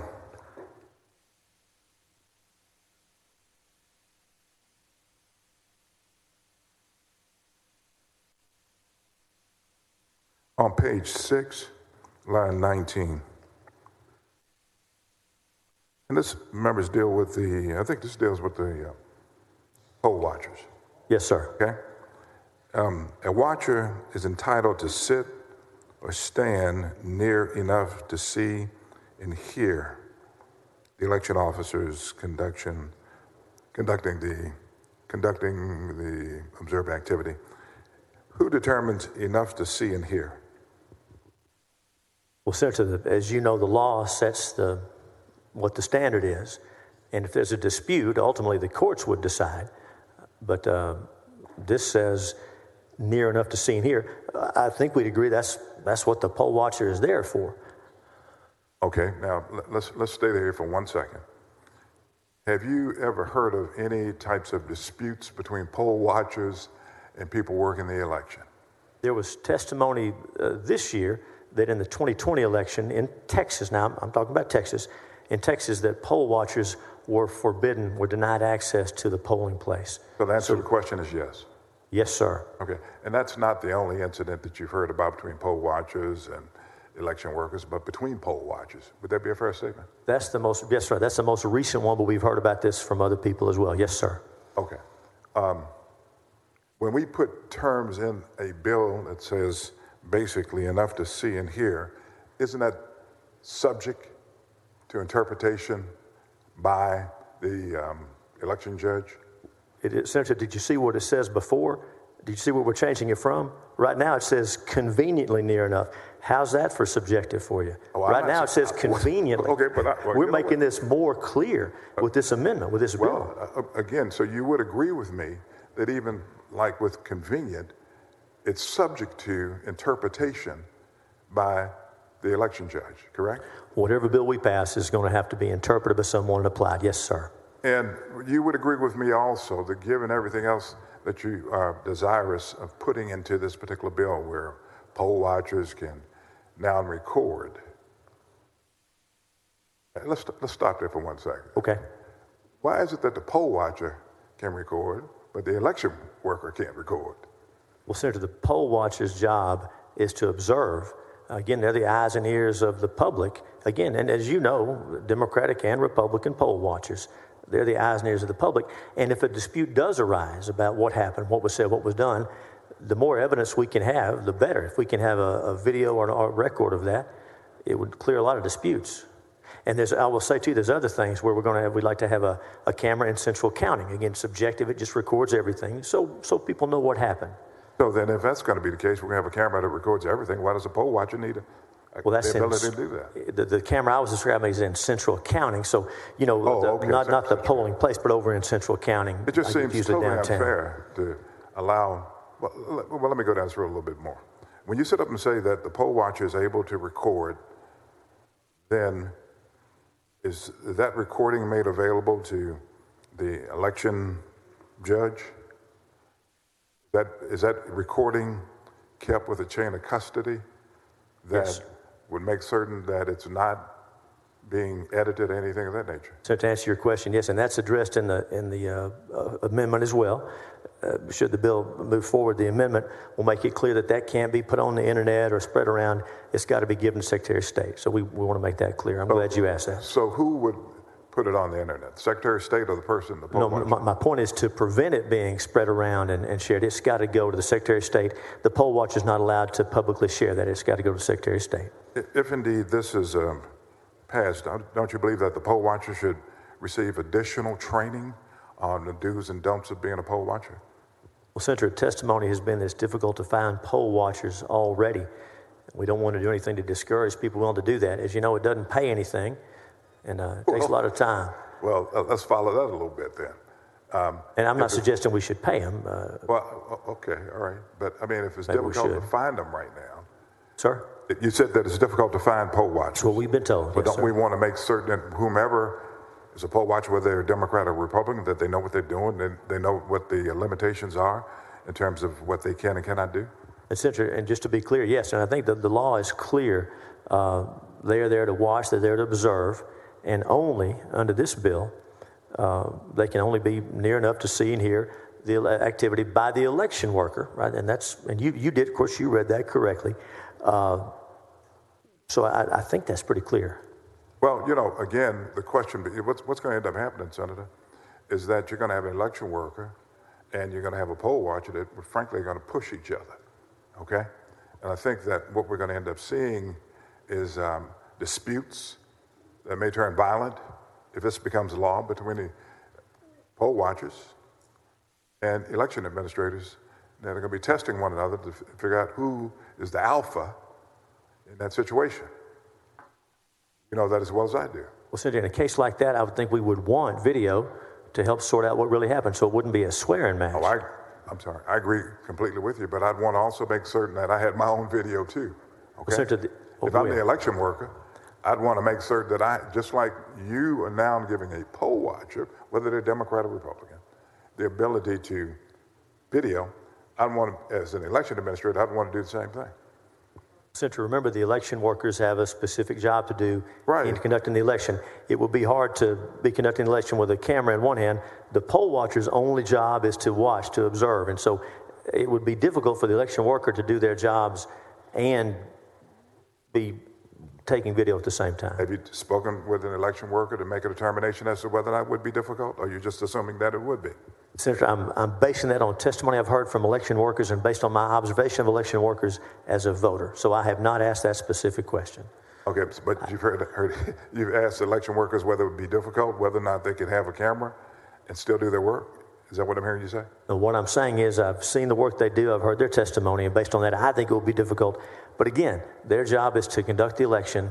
The poll watcher's job is to observe and to be the eyes and ears of the public. That's the poll watcher's job. All right, keep it right there for 1 second. I beg your pardon? Stay right there. Okay, I'll try. It's the election worker's job to conduct the election. And that's all encompassing of everything that goes on in that election. Is that correct?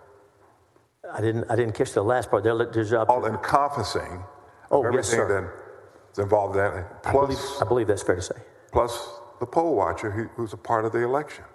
And so if indeed what you're saying, which I agree with, is their duty to conduct the election, should they not be able to have the tools that are necessary, given the training that we provide for them and the assistant clerks, should they not be able to also have the tools similar to that of a poll watcher, i.e. recording what's going on, in order to make certain that if someone comes back and said they did X, Y, and Z, that they have the ability to, just as a poll watcher, to have an unedited video to prove their point. Well, Senator, it's their job to conduct the election. And that's the point I'm making. If it's their job to do it, why not allow them the tools, or at least allow them the flexibility, if they want to videotape it, the ability to do it, Senator, to make sure we balance it out. I don't want to interrupt. Are you finished? I'm sorry? I didn't want to. Are you finished? I don't want to interrupt you. I'm finished. Okay, go ahead. I'm finished. I believe it's the election worker's job to conduct the election. They stay pretty busy doing that. It's the poll worker's job to observe and to be the eyes and ears of us, of all of us, of the public. Okay, that's regardless of how I try to change that question. Regardless of how I'll try to change that question around, your response is going to be the same. That's my answer. I mean, that's the best answer I got. Okay, I respect that.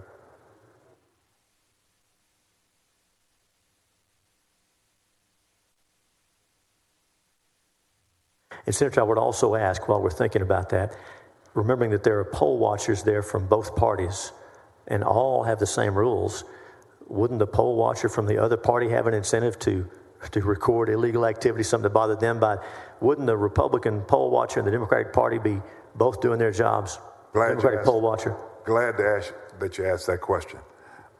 The election administrator that's running the election is supposed to be the fair and impartial person conducting the election, correct?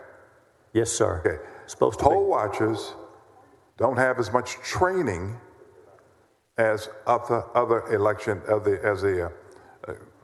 the clerk who's administering the election, and so it would seem as though they would be the person that would have the ability to video it. Well, Senator, the election workers are trained to conduct the election. That's their job. The poll workers are there from both parties to observe. Okay. All right.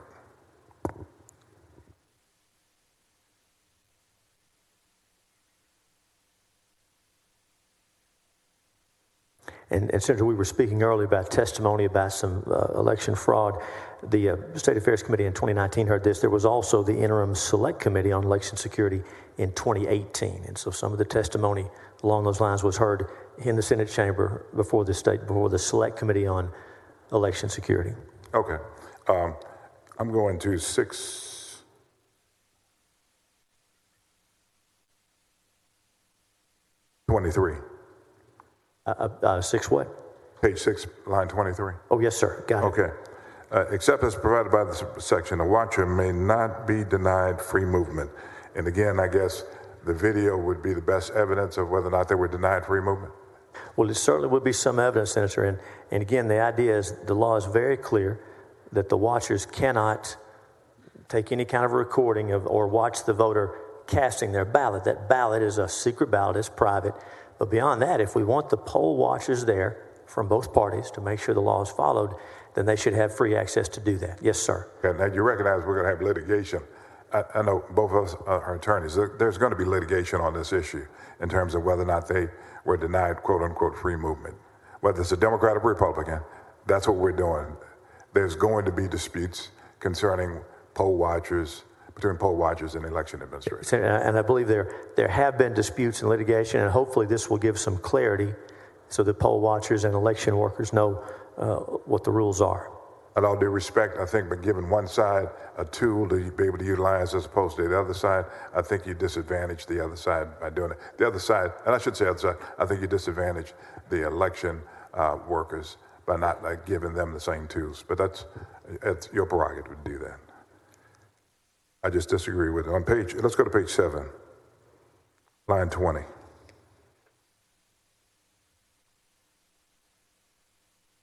Page 7, line 20, got it. Yes, sir. Only if a voter is receiving assistance the watcher reasonably believes to be unlawful, okay? Yes, sir. Reasonable. You would agree with me, I think most attorneys would agree with me, that are we looking at reasonableness through a subjective or an objective lens? Reasonableness is, I believe, an objective standard, and usually would be that which we would expect from a reasonable person under the same or similar circumstances. You correct me if I got that wrong, but I believe that should be an objective standard. Well, yeah, okay, is that what you intend? I'm going to go with objective standard. Well, for $20? Yes, sir. Okay.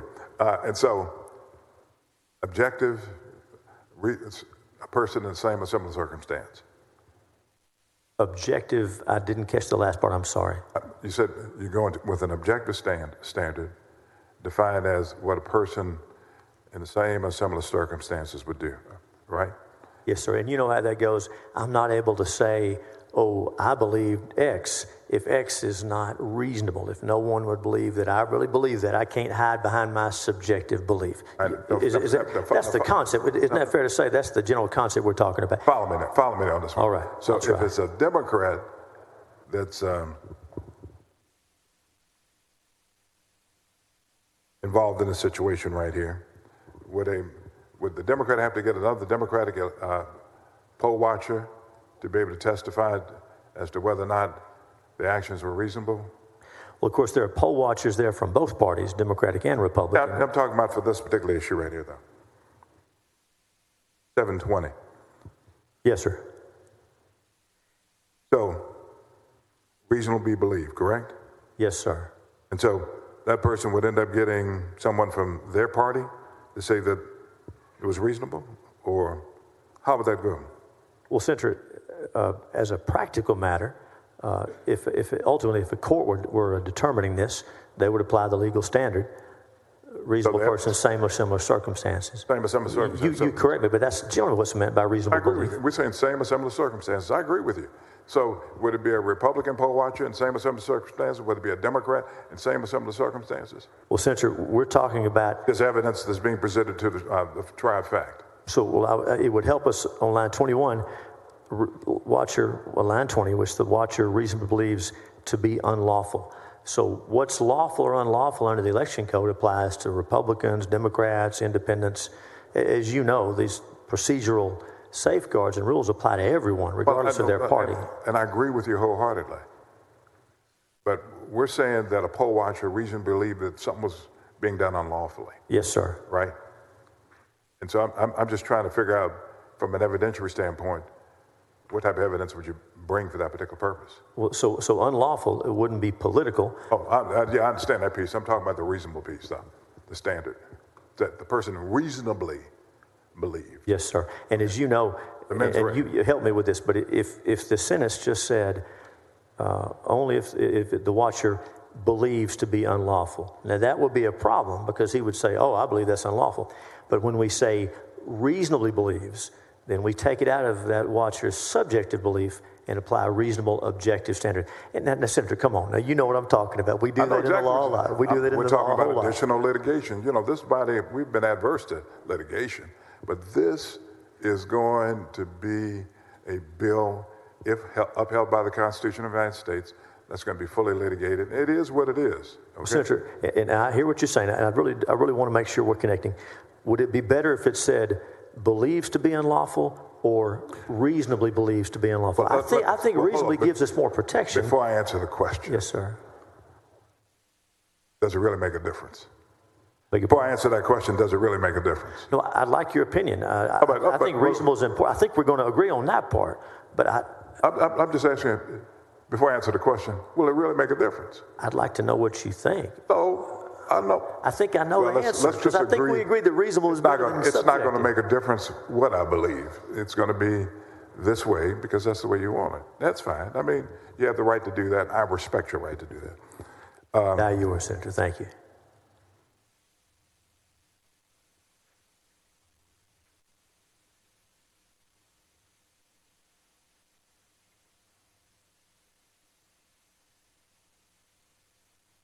Oh, go down to 756. I'd actually like 758. And just one question about this assistant deal. Are you with me? Yes, sir.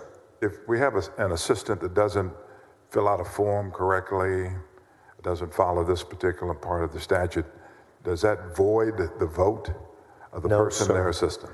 No, sir, of course not. And I would point out under current law, and of course, under current law, the assistant who's assisting that voter in the voting booth, their name is recorded. The name is written, and that's done under current law.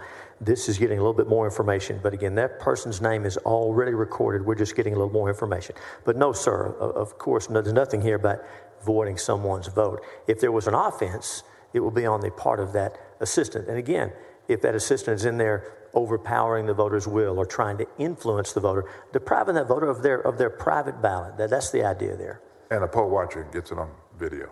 And a poll watcher gets that on video. They wouldn't be able to get the vote itself, but they could get the video, they could get a video of the assistant saying, shaking his head or pointing here or moving somebody. I'd want to know about that, wouldn't you?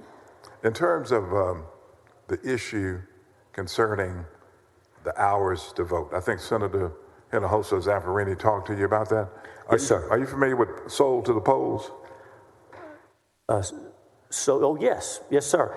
What is sold to the polls? Well, the way I've seen it, sometimes on Sundays, we'll encourage folks, when we have early voting on the Sunday, we'll encourage folks to after church, go out for a meal and then go vote. Now, I've seen, forgive me, that's what I've seen. That's how we do it, what we do in East Texas. It may not be the same thing. Is that close?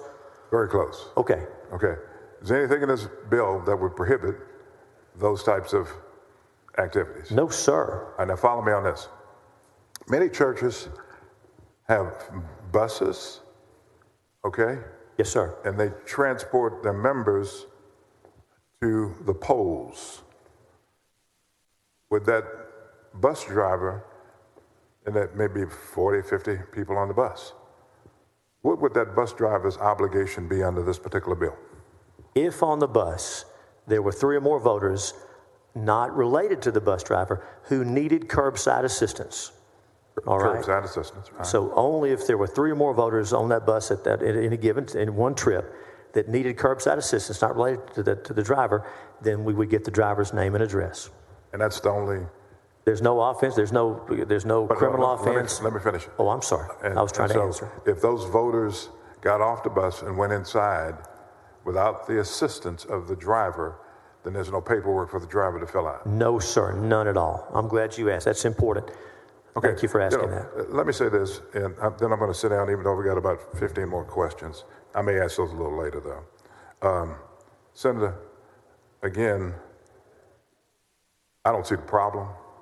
I believe that when you, and I don't know whether you've changed this up or not, did you change up the formula for polling places? Yes, sir.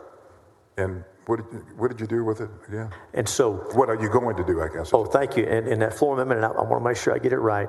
But there was a concern that by relying on, as it was drafted, the issue was raised that by relying on voters, folks who actually voted, versus eligible voters, that might have an unintended effect. And so now it's based on the population of eligible voters, whether they vote or not. So that's the main change, and that's based on testimony that we heard during the committee. That's the main change. It still says counties of 1 million or more, some Republican, some Democrat. All right, hold on. I'm answering your question. Okay, Let me finish. Let me finish. All right. All right. So it says. So it still says that those polling locations will be distributed evenly around the county in state rep districts. Again, based on eligible voters. And forgive me, I just want to finish because I don't want to forget that. Go ahead.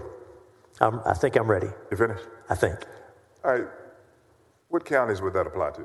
So if memory serves, that would be Harris, Dallas, Tarrant, Collin, and Travis and Bayer. Thank you. And no offense to my friends from Austin and San Antonio. Would you agree with me, and I don't have the numbers in front of me, but I do, most of those are urban counties which Democrats won. Would you agree with that? All urban counties, and most of those have majority Democratic county governments. I guess Bayer County has kind of gone back and forth the last several years, but most of those are oh, you better talk to Roland over there. Most of those are firmly in Democratic control. Yes, sir. Isn't it ironic that this formula just by happenstance, once again, just applied to urban counties that are Democratic? Well, it's not just urban counties Democratic, because Collin County and Tarrant County are not Democratic. There are other counties close to that size that are Democrat and Republican. But again, and you remember this came up last session. You remember the issue was that when one party controls the county government, there's a temptation and even evidence that they put more polling places where their voters live and fewer where the other voters live. Now, again, I hope we would agree, if you read these terms, state rep districts, eligible voters, those are completely free of any considerations of anything other than where the voters live. You know, it's just, again, it's ironic that the counties that we picked out are predominantly, have a significant minority population, and we're seeing an uptick in the minority votes, okay? Let me ask this question. In deciding to put this in this bill, or deciding on this bill, did you sit down and talk with any Democrats about it? Oh, Senator, I spoke with a number of members of the Senate about this bill. I've spoken with state representatives about the bill, and various groups reached out to us, disability groups, various interest groups, and everyone who called us, wanted to meet, wanted to talk, we talked to, we listened to. Okay, let me be real specific. Sir. You said that you spoke with different groups. You spoke with different groups. Yes, sir. The same questions I asked you in committee. Did you speak with the NAACP? The NAACP did not reach out to me, no, sir. Speak with LULAC? LULAC did not contact me, no, sir. Did you reach out to LULAC or the NAACP? We just said NAACP and LULAC. Did I hear you right the first time? Did you reach out to those organizations? I didn't reach out to any organizations. Okay, so the answer to the question is no, you did not. That would be literally true, but misleading. I'm sorry, it would be what? That answer would be literally true, but misleading. How so? To say that I did not reach out to certain groups implies I reached out to others, when in fact, I did not reach out to any groups. Well, again, I'm not saying that you reached out to any groups. Well, thank you. I just asked you whether or not you reached out to those two groups. I didn't reach out to any groups. Okay, that's fine. Which means you didn't reach out to them either, right? Any groups. Okay. What about mild death? Any groups. Okay. You would agree with me that those three groups are noted civil rights groups, correct? Yes, sir.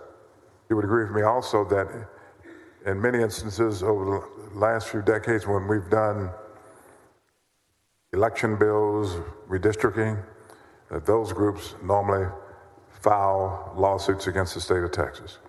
Seen them in plaintiffs in some of those cases, yes, sir. Okay. I don't remember all of them, but I believe that's fair. Did you reach out to any Democratic members of the Senate? Senator, I've spoken with a number of members of the Senate. I'm talking about as it relates to this particular bill. Yes. Any Democrats? Yes. Which Democrats?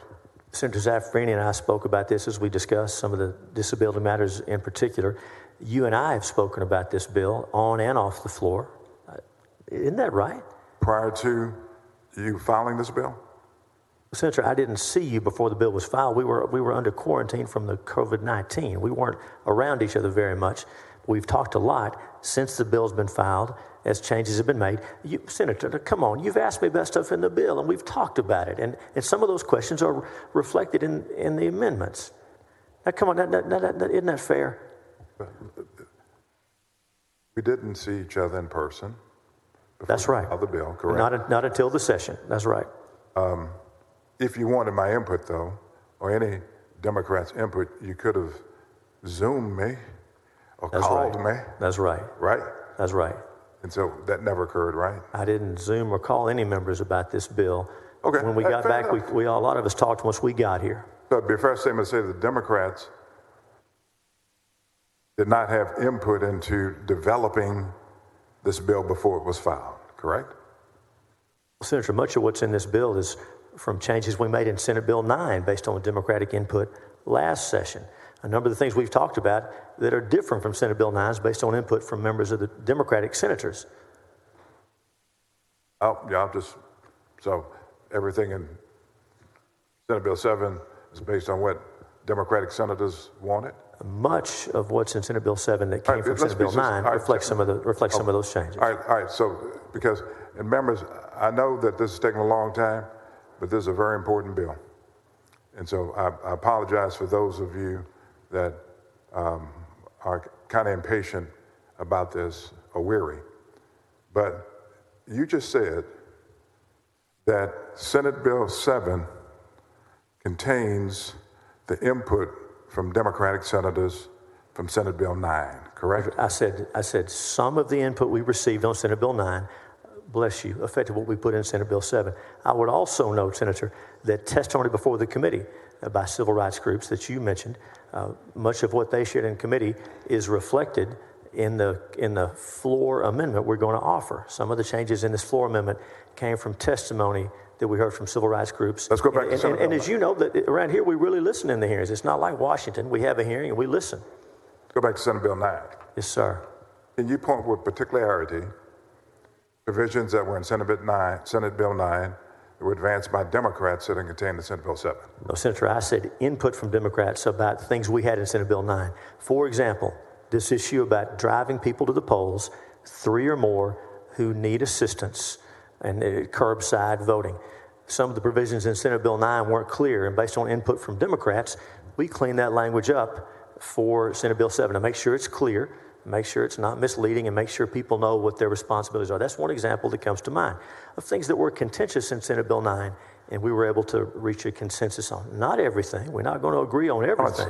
So what was contentious that y'all reached agreement on and put it in Senate Bill 7? Senator, I didn't say agreement. I said based on concerns from, if I said agreement, I apologize, based on concerns from our Democratic friends, we made some changes to some of those things in Senate Bill 9 before we moved them over. Also, some things in Senate Bill 9 are not in here because of objections from our Democratic colleagues and Republican colleagues. I'm more interested in what's in the bill, that the changes that you made based on concerns from Democratic senators. Senator, the verifiable paper trail, paper backup for electronic voting, I would suggest that's more supported by Democrats than it is by Republicans, but it's supported by most of us. I think you're for that. We've talked about that. I am for that. Well, thank you. We also have in Senate Bill 7 this tracking procedure for mail ballots. When a voter, Democrat, Republican, Independent, when they send that application for a mail ballot, sometimes it takes a while. Then the ballot arrives and they send it back and they're nervous. Is it going to make it in time for the election?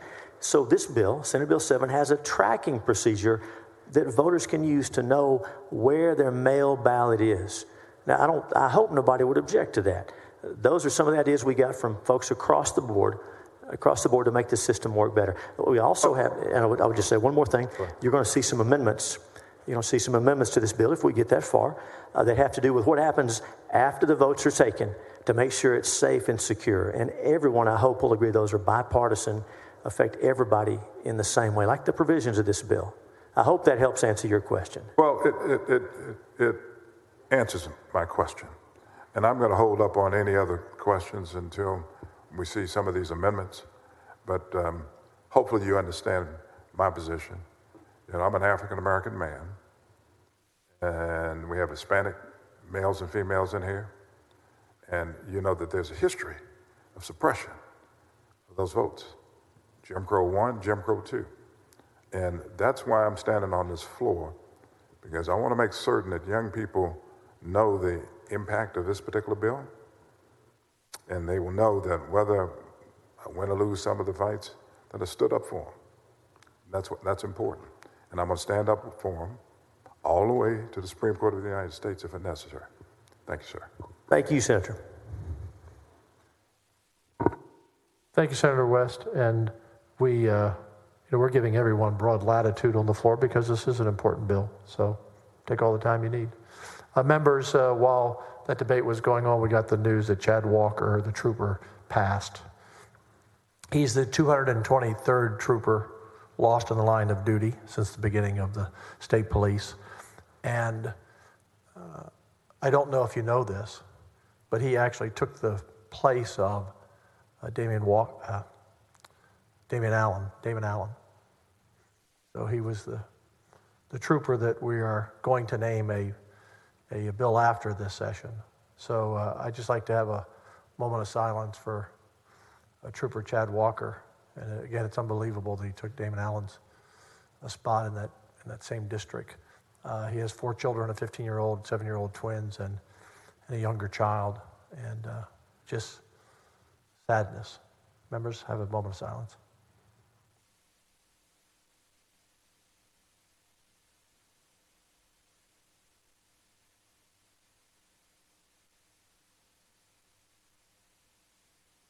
Thank you, members. And, in 2016, when we lost 5 Dallas officers, we took the initiative here in the Senate to provide bulletproof vests that would repel rifle rounds. And the day after the shooting, I talked to Colonel McCraw and asked him, should we study this issue of bulletproof windshields? This is the 4th trooper shot through their windshield, and 3 of them have died. So it's another issue we will look at to protect our law enforcement. We're studying that issue to see the feasibility of it. We'll continue with this debate. Senator Seliger, for what purpose? Question of the author. Do you yield? Of course I'll yield. Thank you, Senator Hughes. Senator West talked about legislation that passed in other places, specifically in Georgia, and I think you're aware of that legislation, are you not? I've read some about it, yes, sir. And I think the thing that struck me most there was the assertion that in the Georgia bill there was a strict prohibition against eating food or drinking water in line of the polls. Do you remember reading or hearing of that? I read about that. It is my impression that the line outside the polls in a runoff election in June in Tyler is not a little piece of heaven. Would that be correct? That's correct, Senator. It is also my impression that it is not in this bill any such prohibition or limitation, nor was it ever your intent or inclination for that to be in this bill. Senator, you're correct. Not in the bill, never been in the bill, never going to be in the bill. Thank you. Thank you, Mr. President. Thank you. Thank you, Senator. Senator Gutierrez, what purpose? He's not here. We'll come back to him. Senator Powell, for what purpose? Thank you, Mr. President. To ask questions of the author. You yield? Of course, I'll yield. Senator Hughes, every day I walk into these chambers and I'm reminded by her portrait that I serve in the shadow of Barbara Jordan. And I often wonder whether our actions here live up to the standards of equality and justice that she exemplified all of her life.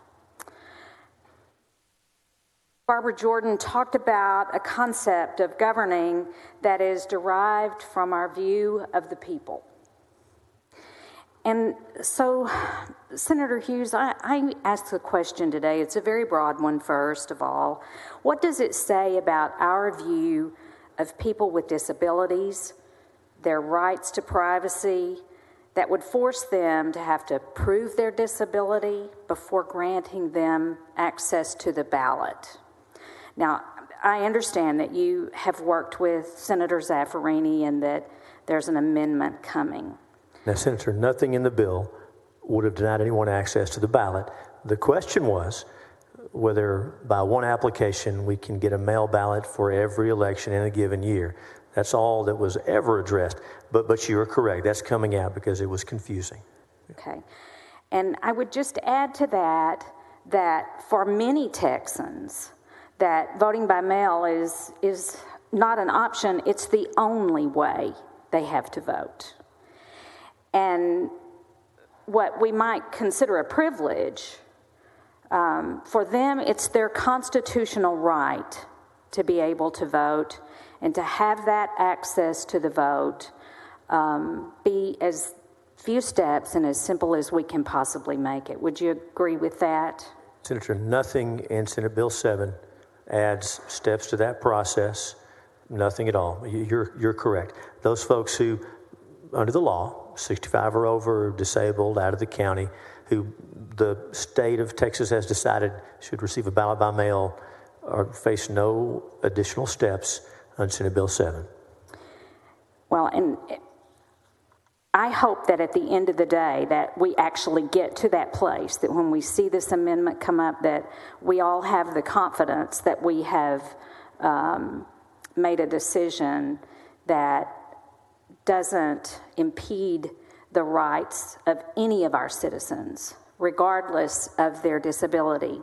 And Senator, I would say respectfully, if we read the words of the bill, we will all have that confidence. I know there's a larger national debate and that's going on in spite of what we do. But if we read the words of the bill, we will all have that confidence. And like you, I want to have that. And would you agree with me that we are sort of living in a swirling funnel of information about voter suppression and voter rights and access to the ballot box? And in this particular bill that we've been working on, we've seen a number of iterations of the bill in terms of substitutes. So it's a little bit of a moving target. And you bet.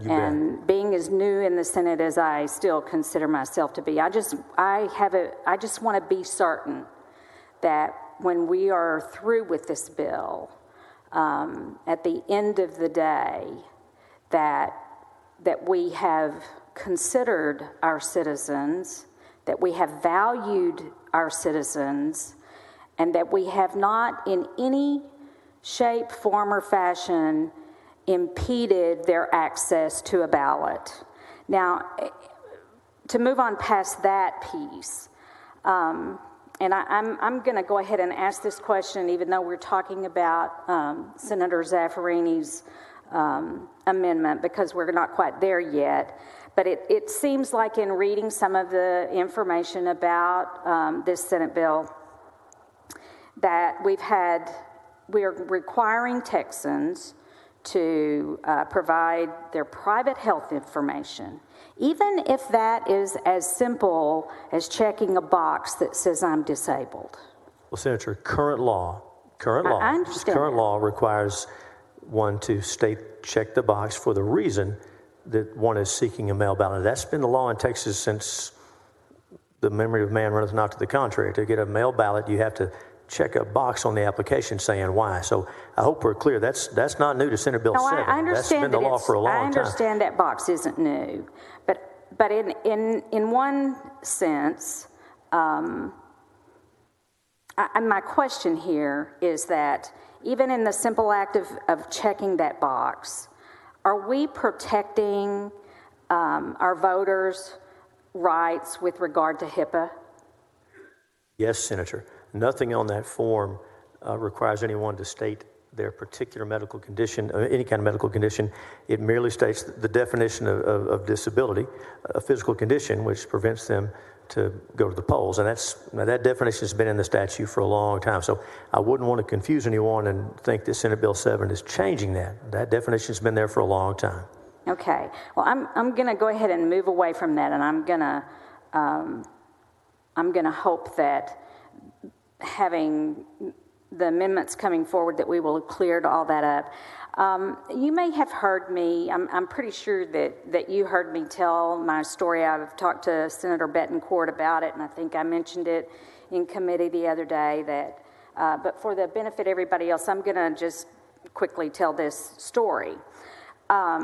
Late in my father's life, he suffered some really debilitating health issues.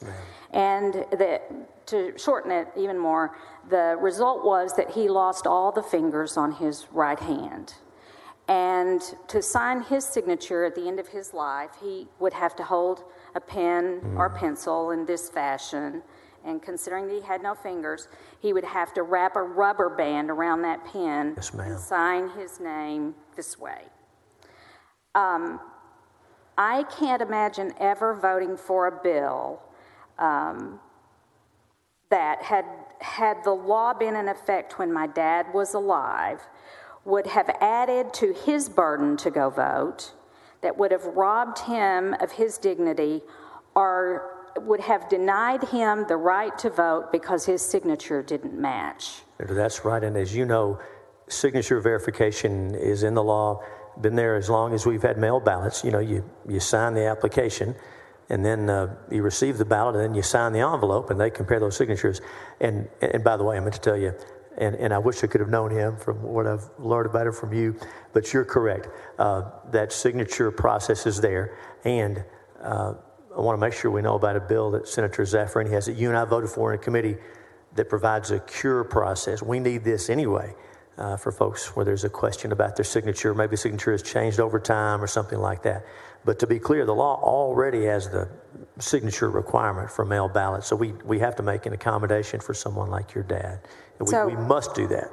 During our committee hearings, we heard from lots of disabled veterans and lots of folks that had different difficulties with how to access the ballot box. And so I want to point out here that lots of folks suffer from many different conditions, whether it's Parkinson's or for so many just the aging process. For others, maybe it's that they sign their names hundreds of times a day, and like so many of us, sometimes we sign 400 certificates for high school seniors at the same time, and so by the end of the day, our signatures don't look the same as they did at the beginning of the day. Right. And I'm gravely concerned that 6-year time limit that's in the existing legislation is going to be removed, which would open us up to signature cherry picking on documents that may have existed over the course of time. Well, Senator, the idea behind that provision is not to require that other signatures be looked at, but to give the ballot board access to more. If there's a concern about whether the signatures match or needs to be verified, it would allow them to look at other signatures if those are available. But again, all subject to the cure process that we're going to be having, and we'll have in Senator Zaffarini's bill hopefully any day. As you know, the committee passed that out, and it's not a controversial bill. Well, my fear is that by removing that provision, that we're trying to find ways to throw out ballots rather than to include them. Well, Senator, the idea is to give that ballot board more information. As you know, the board is made up of Republicans and Democrats, and that's important. Okay. One last question Yes, that I ma'am. have, and I want it's in addition to a question that I believe that Senator West asked about poll watchers. By definition, and all of us in this room have seen many poll watchers. Yes, ma'am. And so we would all agree, I think, that that just by the very nature that poll watchers have very partisan motivations. There's Republicans and Democrats, and they're there to watch the process for all of us. I don't know about their motivations. I mean, they're volunteers, and we're thankful for that. So while SB 7 provides that a poll watcher may record a voter, quote, only if the voter is receiving assistance the watcher reasonably believes to be unlawful, Yes, ma'am. end quote. There is no required training whatsoever for a poll watcher. Well, Senator, the law on what someone who's assisting a voter is supposed to do is not complicated. And of course, the election workers are familiar with it. They're supposed to be. They're supposed to be making sure that the rules are running properly. But if someone who claims to be assisting a voter is in fact overpowering the voter's will or trying to influence the voter, I think we all want to know about that. Well, here's how I see this unfolding, and I am very fearful of it, that I see a little 80-year-old grandmother going to the poll to cast her vote. And this is a circumstance that I have lived through myself with elderly family members, where they would have no clue sometimes how to operate a voting machine. I took my 92-year-old uncle to vote on the last time that he ever got to vote. He'd never voted on a voting machine, and so I had to help him. Thinking back about that single moment, I can see that a poll watcher might look at that and think that I was unreasonably assisting my 92-year-old uncle. And I can't imagine the intimidation and the invasion that both parties would feel in that circumstance. And we have in this bill no penalty whatsoever to a poll watcher for overstepping boundaries. Now, Senator, of course, the election judge does have some control over what goes on in the polling place, and that's not being changed in this bill. The laws are still in place that have been there. And of course, the election workers are trained. They're the ones conducting the election. And as you know, for that assistance in the polling place, under current law, it's pretty limited, right? Folks who can't read it or who can't understand the language or who physically can't manipulate the machine. And now that we have electronic voting, and partially because of the Help America Vote Act from, I guess, 20 years ago now, even folks with profound disabilities are able to operate the machines and cast that private ballot. You know, folks who have maybe limited motor skills, there are machines that have to be available for them so that they can cast a private ballot. So, and that's important, that secret ballot, right? So you can be the one that casts your vote. So assistance in the polling place is fairly rare under the law already. Well, I'm going to close my comments here by saying that having fairly recently run for office, having done poll greeting and talking to poll watchers, we know that we've been in a very inflamed environment where tensions are high, and we've seen some very violent actions during this last election cycle across the nation. We've seen protests, we've seen insurrections at our Capitol, and my concern, and this is my final comment, and before I make it, I'm going to tell you that I have appreciated your kindness, and I've appreciated your friendship, and I particularly appreciate the demeanor with which you manage our state affairs meetings. But my concern here is that where these poll watchers are concerned, there is a clear lack of oversight and accountability for the poll watchers, even when they act inappropriately. And I'm gravely worried about the unbound power that it will lead to unforeseen intimidation, and that it will decrease voter turnout, and that it will do that in the very areas where people are already marginalized. So thank you, Mr. President, for the opportunity to ask these questions, and thank you for your graciousness. Thank you, Senator. Thank you, Senator. Senator Gutierrez, I apologize. I don't call on people who aren't at their desk. I looked at your name and did not look at your desk. So no need, Mr. President. Thank you for your time. For what purpose? To ask a few questions of my colleague from Mineola. You yield? Of course, I'll yield. Thank you. Thank you, Mr. President. Senator, I'm a new member here, and you get to know, still kind of laying and checking out the place and finding out what's what. And I was recently doing some votes in the civil rights room, and someone asked me last week, "Where's the civil rights room?" I didn't know, but I found out shortly thereafter. I'm sure you're familiar with it. Yes, sir. Right over there. And in that civil rights room, we've got LBJ, Martin Luther King, articles about the Voting Rights Act. And so you would agree with me that we want to increase the franchise of voting rather than decrease it. Senator, that's right. That's a fair statement. I had some prepared questions to ask you on Section 207 of your bill, but as I listened to your layout, I had some other concerns that came up and some things that I want to talk about and some inconvenient truths that we need to talk about. And so first, let me start with your drive-through voting. I understand your bill seeks to make drive-through voting illegal, which indeed it's not codified now, correct? Not provided for in the law now, that's right. Right. And so can you tell us how it happened to be in this last election that drive-through voting became an issue?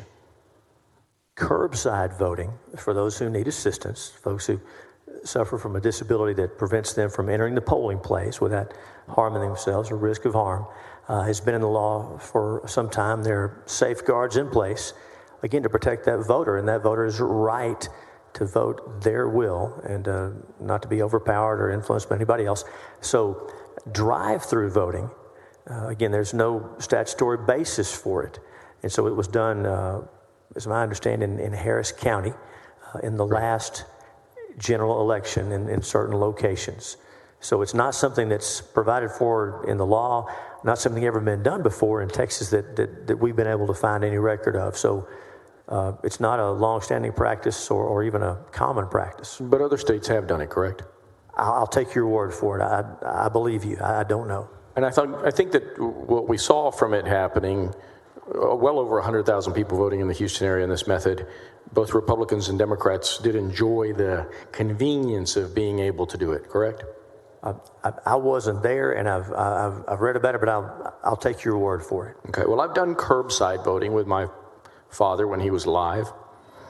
He was ailing, and this was his last vote when he couldn't. The special election, and he wanted to go vote for a friend of mine, and he did so. And I took him over there to it. Didn't have to sign anything because he was my father. They came out with the voting machine, and he made his vote count. And so in a situation where a single driver comes up and votes, and this was, to be fair, let me go back a step. This was done because of the pandemic, in a response to the pandemic, correct? Now, forgive me, are you describing your father's vote, or you mean the drive-through voting? The drive-through voting. I'm sorry, go ahead. Yeah. The drive-through voting was done as a response to the pandemic, correct? That's what I read. And it wasn't called on by the governor. The governor didn't say, this is an emergency and I'm going to let people do drive-through voting. This is just something that the folks in Harris County decided to do on their own, correct? That's my understanding. Okay. And so in a situation where someone would go and do drive-through voting as allowed prospectively, because it's not the law and it's not in your bill, prospectively, if someone were going by themselves to that poll site where prospectively we had drive-through voting, what would be the problem if a lone driver was in the vehicle? Wouldn't it be more convenient? Now, I'm sorry, are we talking about the situation where the voter is disabled and cannot enter the polling place? I'm talking about curbside, about drive-through voting in a prospective hypothetical scenario. Because you're making it very clear that you want to outlaw drive-through voting and codify it as something that cannot be done. Well, Senator, as you know, the people of Texas acting through the legislature pass laws that apply to local governments, political subdivisions, and they are not jurisdictions of general authority. They have the authority delegated to them by the state of Texas. And so for the election code, we say local governments, you can do X, Y, and Z when you conduct elections. They can't do more than that. They're not allowed to go beyond that. Now, that happened in Harris County, but it's not provided for in the law. What I'm asking is if it were, I'm asking you a hypothetical question, if it were provided in the law, what would the problem be? Where would the fraud be if a machine was brought out to a driver that wanted to undertake in this hypothetical drive-through voting fact pattern? Where's the fraud? Follow you now. If it were provided for in the law going forward, it would be by whatever method that the legislature, in its wisdom, passed in a bill signed by the governor and implemented. So I don't know what that would look like. But generally speaking, some of the concerns have been the lack of poll watchers. You think about those safety and security elements that are available to us when we vote inside the polling place. Folks know what to expect. They're comfortable. Poll watchers are there. The election officials are there. There's a smooth process to follow. We do not have systems like that in place for drive-through voting because the law doesn't provide for it. But I'm going to switch it for you because I know you like to take things slow.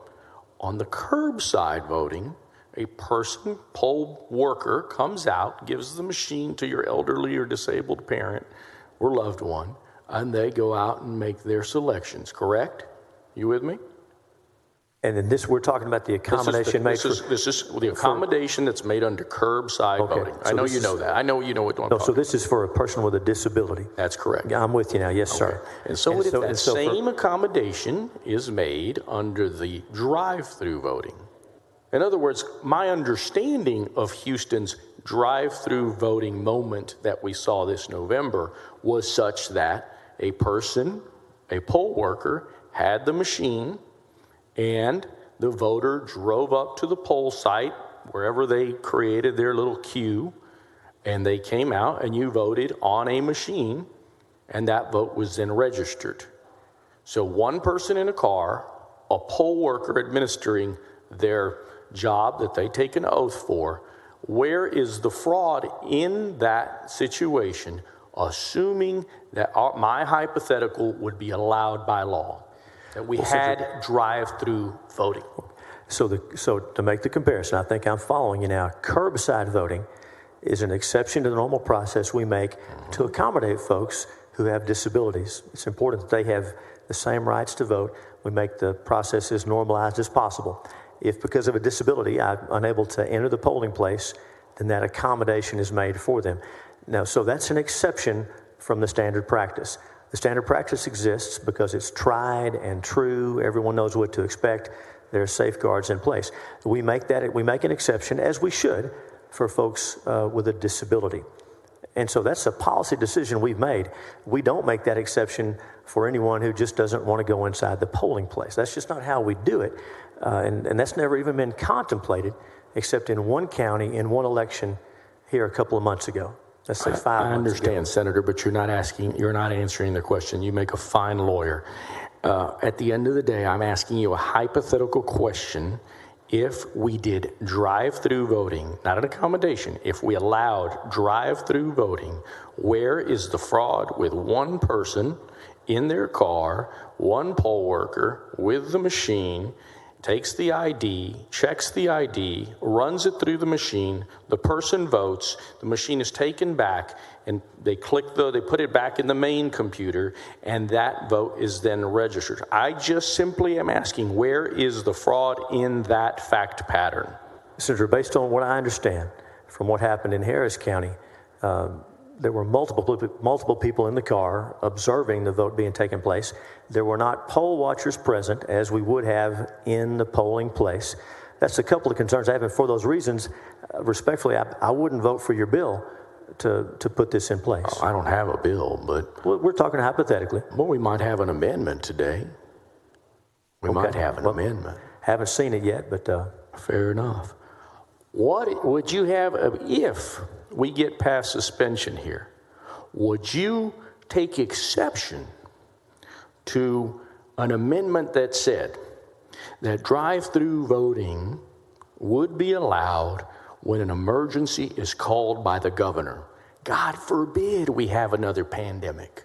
God forbid. I would take exception, Senator. We believe that the most secure, the most reliable and trusted way of conducting voting is in person with all those safeguards in place. Of course, mail ballots are an important exception for folks who are 65 or over, who are disabled, who are out of the county. Curbside voting is an important accommodation for folks with a disability.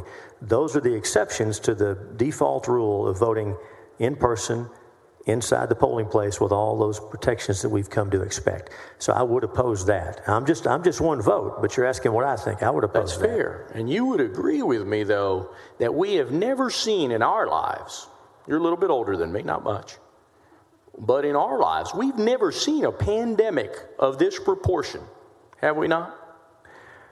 I don't think any of us were around for the 1917 or... Maybe Dean Whitmire.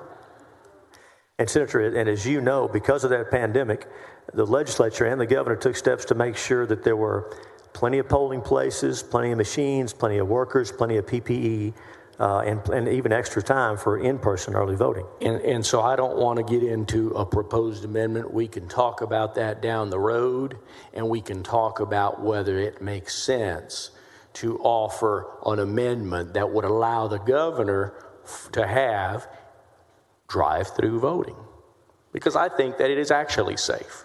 And I think that one person or a husband and wife in a car is a situation that would be devoid of any fraud when that poll worker sends the computer out to the car.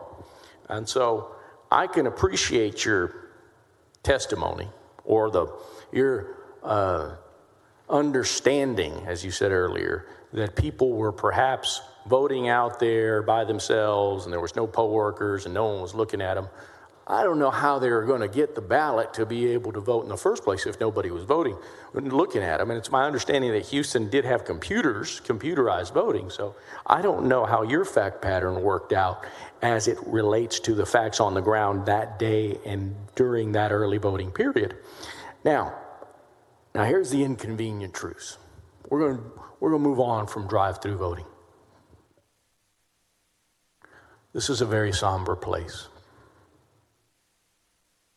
It's a place that's really different from the House of Representatives. We talked about that earlier. It's really different. Things are said over there, you guys can't believe it. The names we call each other, the fights, names. And what I'm going to get into is a sad and inconvenient truth. But I want to talk about evidence. because you've talked about evidence earlier. You've talked about testimony. You've said that there's voter fraud all over this state in 16 cases, right?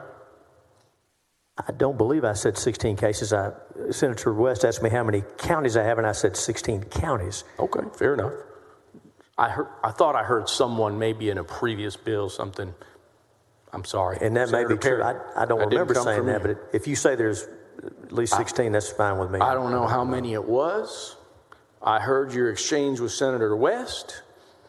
I don't know if those were convictions or not. I'm not saying voter harvesting exists. I know that you and I have never done it. I know that you and I have never, ever paid anybody to do such a thing. So let's talk about a little bit about the law, subject matter, jurisdiction, and venue. We know that the Attorney General can prosecute a case of voter fraud or an elections case and has criminal jurisdiction in certain types of cases when it revolves around elections, correct? Certain types of cases, yes, sir, that's right. Certain types of cases. And the venue for those types of cases usually is the county where the act occurred, correct? I think that's the general rule. I'll defer or to you it could that. be in Travis County if you wanted to, correct? I think that's the general rule. Okay, fair enough. And so I'm going to ask you down the road, you talked about testimony and hearings. You talked about evidence 101. You got an A-. So did I, actually. And I was pretty surprised, too. And so very recently, our Attorney General brought a case against a woman named Raquel Rodriguez. That case was brought in Kerr County. That's the venue he sought. Now, the allegations that were presented, and they're allegations, because you and I know, and I've probably done a little bit more criminal defense work than you ever have, because you're a very good civil litigator. The evidence that's been alleged are that she was a vote harvester for two Republicans in Bexar County, Republican candidates, a congressional candidate that ran in Bexar County, and a senatorial candidate that ran against me in the general election. You remember that group, American Phoenix? They'd follow us all around here with cameras. Over here in the Capitol, yes, I do. They caught this woman in a sting. They were filming her. And she was just giving it all up. And she was saying, this person did this, and this person did that. And I don't need to get into the names. I think y'all know who ran against me. But there she was. And that, you talked about evidence and testimony earlier. I think that a party admission is a greater, and here's my question, a party admission is a greater issue or has greater weight than testimony, right? Right? Greater weight than what kind of testimony? Witness testimony.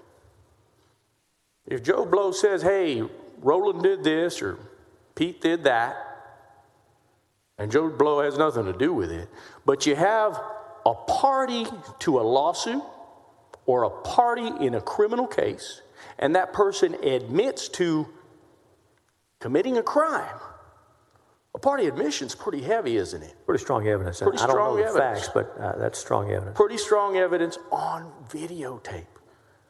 I'm going to submit to you, posit to you, that I don't represent Kerr County. I don't. And so why in the world this case was brought by the Attorney General in Kerr County is beyond me. But I'm going to ask you, because I know that there's another amendment coming up by one of our colleagues later about paid vote harvesting, to consider venue, subject matter, jurisdiction, and venue. And to consider that cases should be brought where the crime was committed or in Travis County. And I know you'll give it thoughtful consideration. I know you will. Because at the end of the day, what I know, and I know you're not a fan of Facebook, But you do like Fox News. I've been on both of them from time to time. Man, I'll tell you, you have 22,000 likes on Facebook. That's impressive. That is very impressive.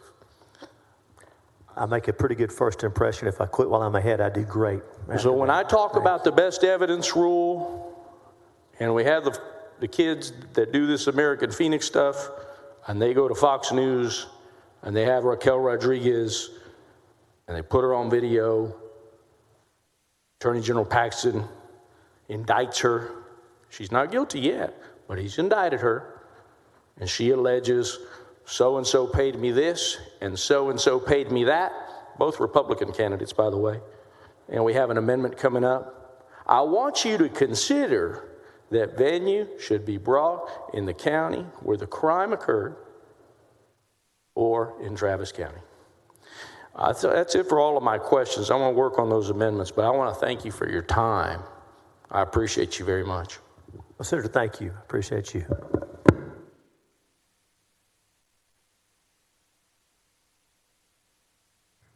Senator Alvarado, what purpose do you rise? Thank you, Madam President. To ask the author some questions. Yield, Senator Hughes? Of course, I'll yield. All right, you're recognized. Thank you. I want to talk specifically about Harris County because it's been thrown around quite a bit, and it seems like your bill is really going after Harris County.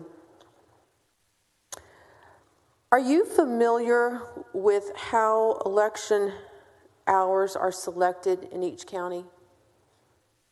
Well, Senator, I know that the code provides some guidelines, and then counties within that have some discretion. But if you have some specifics, I'll take your word for it, or you can point to the code. Those are local decisions because a lot of the things in your bill seem to go kind of attacking local government entities. So Harris County had 3 elections during the pandemic, and they knew that they had to do the best job to keep voters safe. And they took a page out of successful businesses like H-E-B, who did special things like had early morning hours so seniors could vote, and other businesses who extended their hours. Again, their main focus was to keep voters safe. In July, there was a primary election runoff, and the hours were extended. One night with, it went to 10 p.m. instead of 7. And then one night, there was a whole 24-hour cycle. Are you aware of that? I read about that. Yes, Senator. Okay. Do you know who voted during those expanded hours? I don't know the names of the voters. Well, like a breakdown of demographics. Senator, I don't. As you know, the voter rolls have information like date of birth, but when you register to vote, you don't record your race, religion, or national origin or anything like that. But so I don't know. Well, I'll share that with you.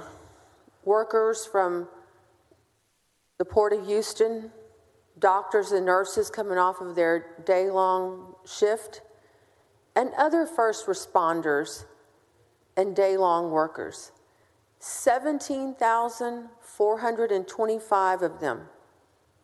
That's how many. In fact, 56% of them were Black, Latino, or Asian.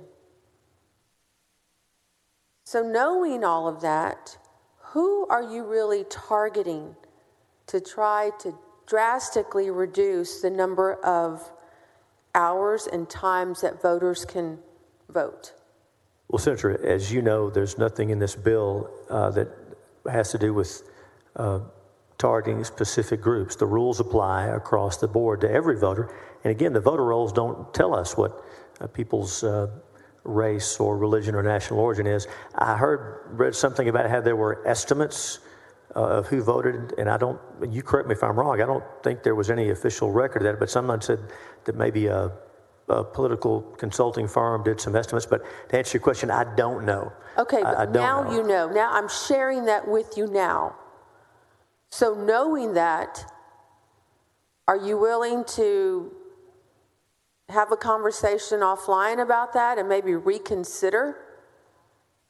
Senator, local governments don't have the authority to change state law.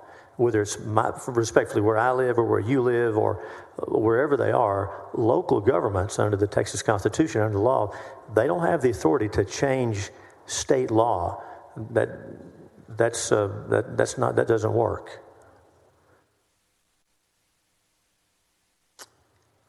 When you were crafting this legislation and you knew that Harris County had extended their hours, did you reach out to them, since they are the largest county in this state, to seek their input? No, I didn't. I didn't reach out to any groups on the bill. I read a lot. I read some reports about what happened in the media and things like that. Okay. When we have bills and we're laying out our bills in a committee hearing and you have people come and testify and people have concerns, and in most cases we've seen where we'll pause and gather with the stakeholders and talk to them about it and maybe come back and change it, come up with a committee substitute.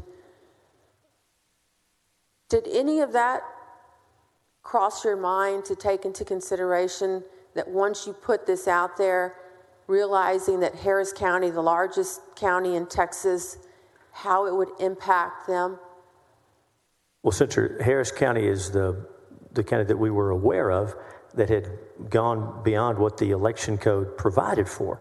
And as you know, the people of Texas, acting through the legislature, passed the statutes that say what our local governments can do.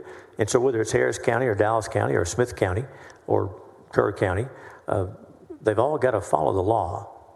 And again, we can change the law. Obviously, we file bills, change the law, but we don't allow local political subdivisions, whether we like them or not, or whether we agree with them or not, just to change the law of their own volition. Well, and again, it was alluded to earlier, they did what they had to do to keep voters safe. That's what we all want. We want people to be safe. I mean, Senator, I'm not questioning what their motives were. I'm just talking about changing state law. Well, because it was during a pandemic, we weren't in session, and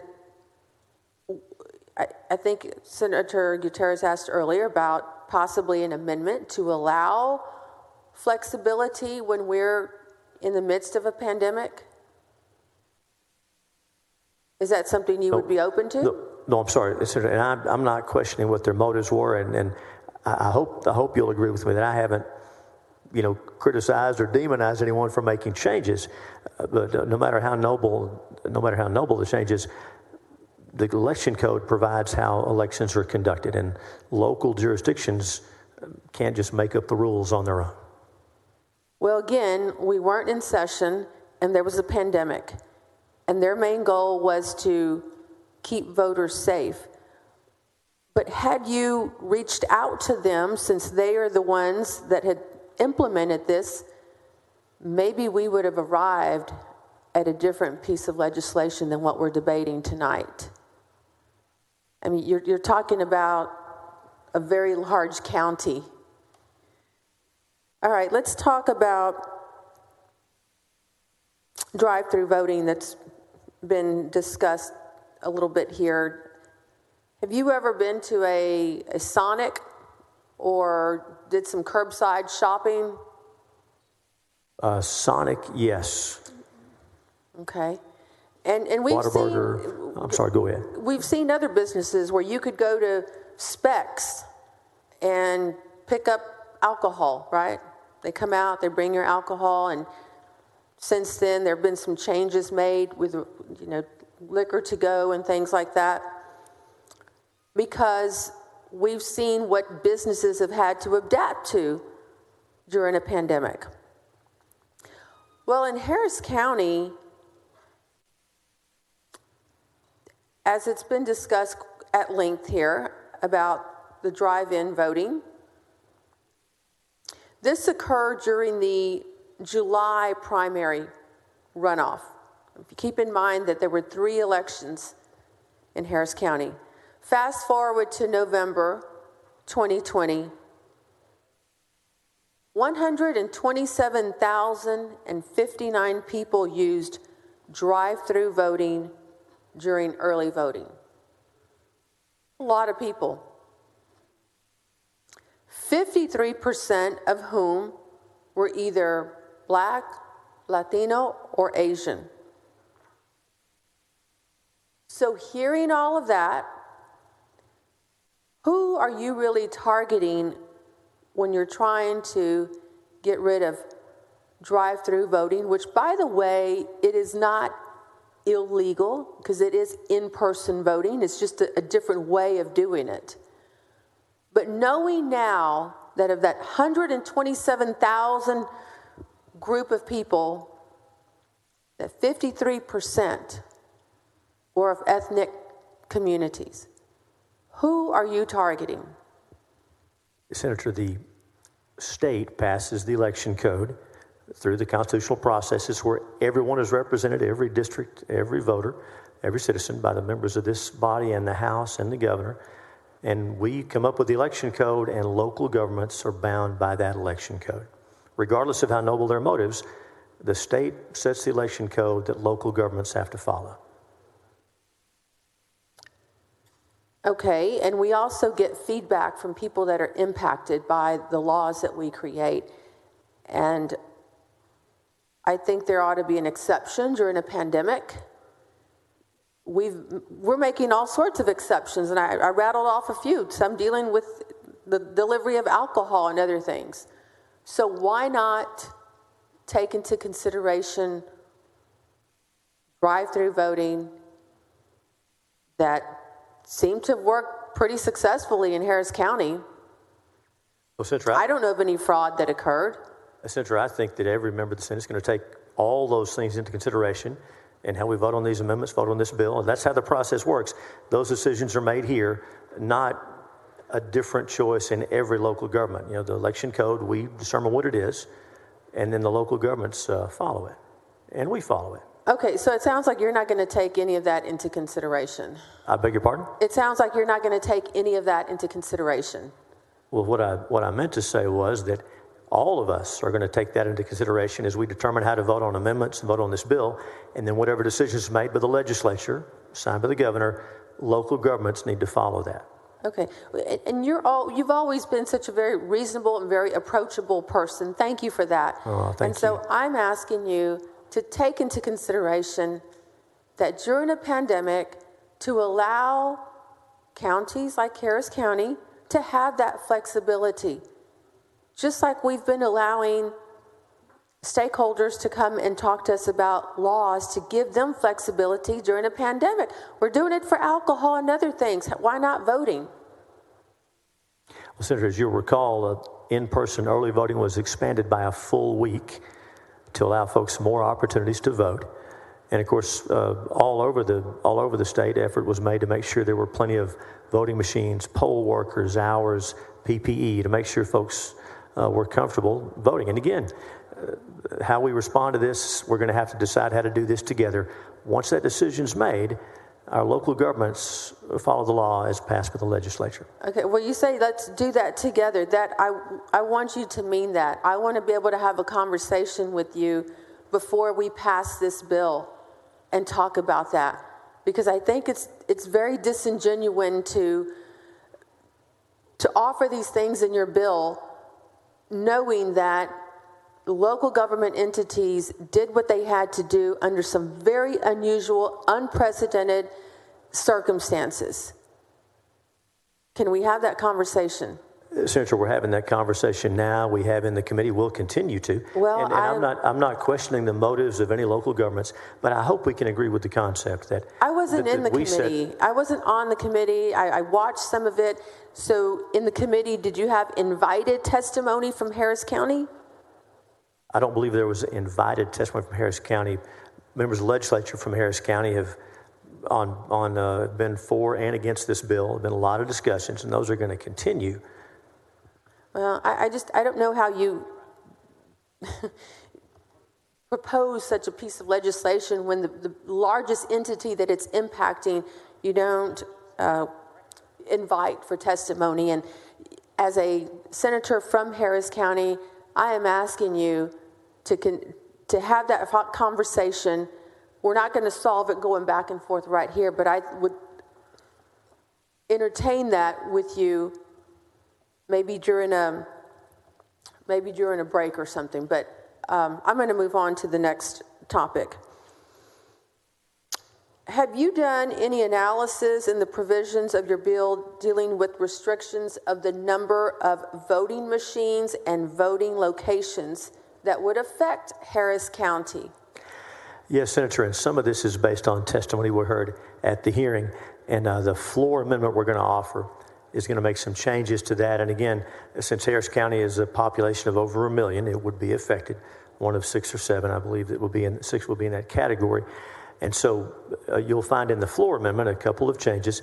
It would still say that polling places are distributed equally around the county with some correlation to state representative districts. As you know, those are drawn based on population. But then it looks to eligible voters, not to folks who actually voted. That was one of the concerns raised in the hearing.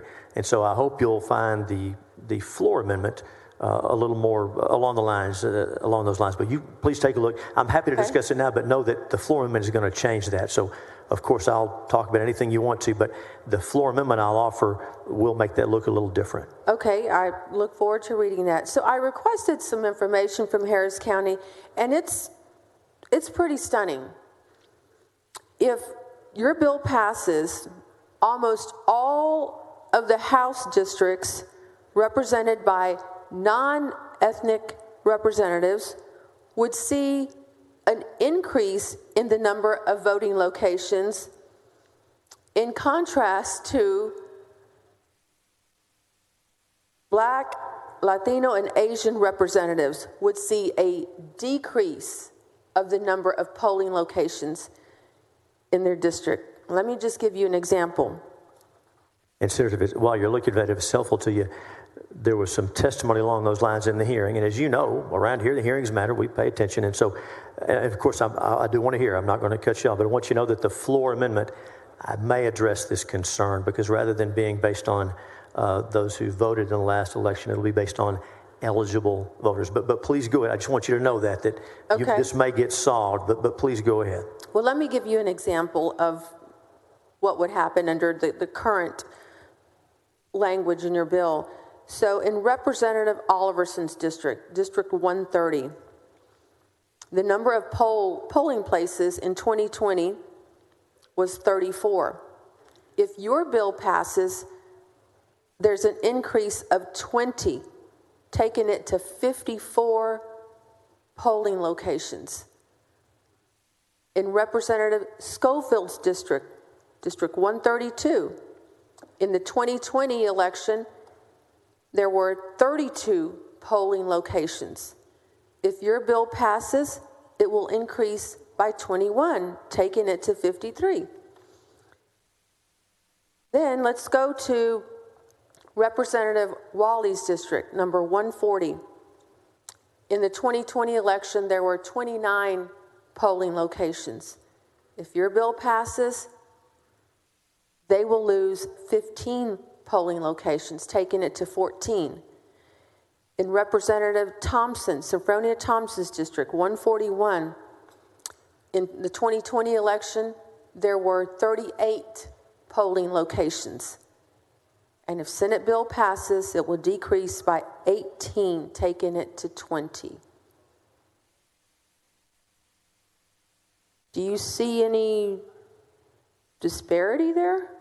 Well, Senator, there was testimony in the committee hearing about this bill, about some concerns, and so I think you'll find that the floor amendment addresses that concern. And as you know, the language is broadly applied, but I think you'll see that the floor amendment addresses your concerns. And are you introducing the floor amendment because you heard feedback from stakeholders? Testimony in the committee, in the hearing. That's correct. Okay. So there's testimony in the hearing from various groups all across the spectrum. And in response to that testimony, changes will be proposed in the floor amendment. Of course, it'll be subject to the will of the Senate, but I think you'll see what I'm talking about. Okay. Thank you for your time. Well, thank you, Senator. Senator Betancourt, what purpose do you rise? Ask questions of the author. Do you yield, Senator Hughes? Of course, I'll yield. Senator Betancourt, you're recognized.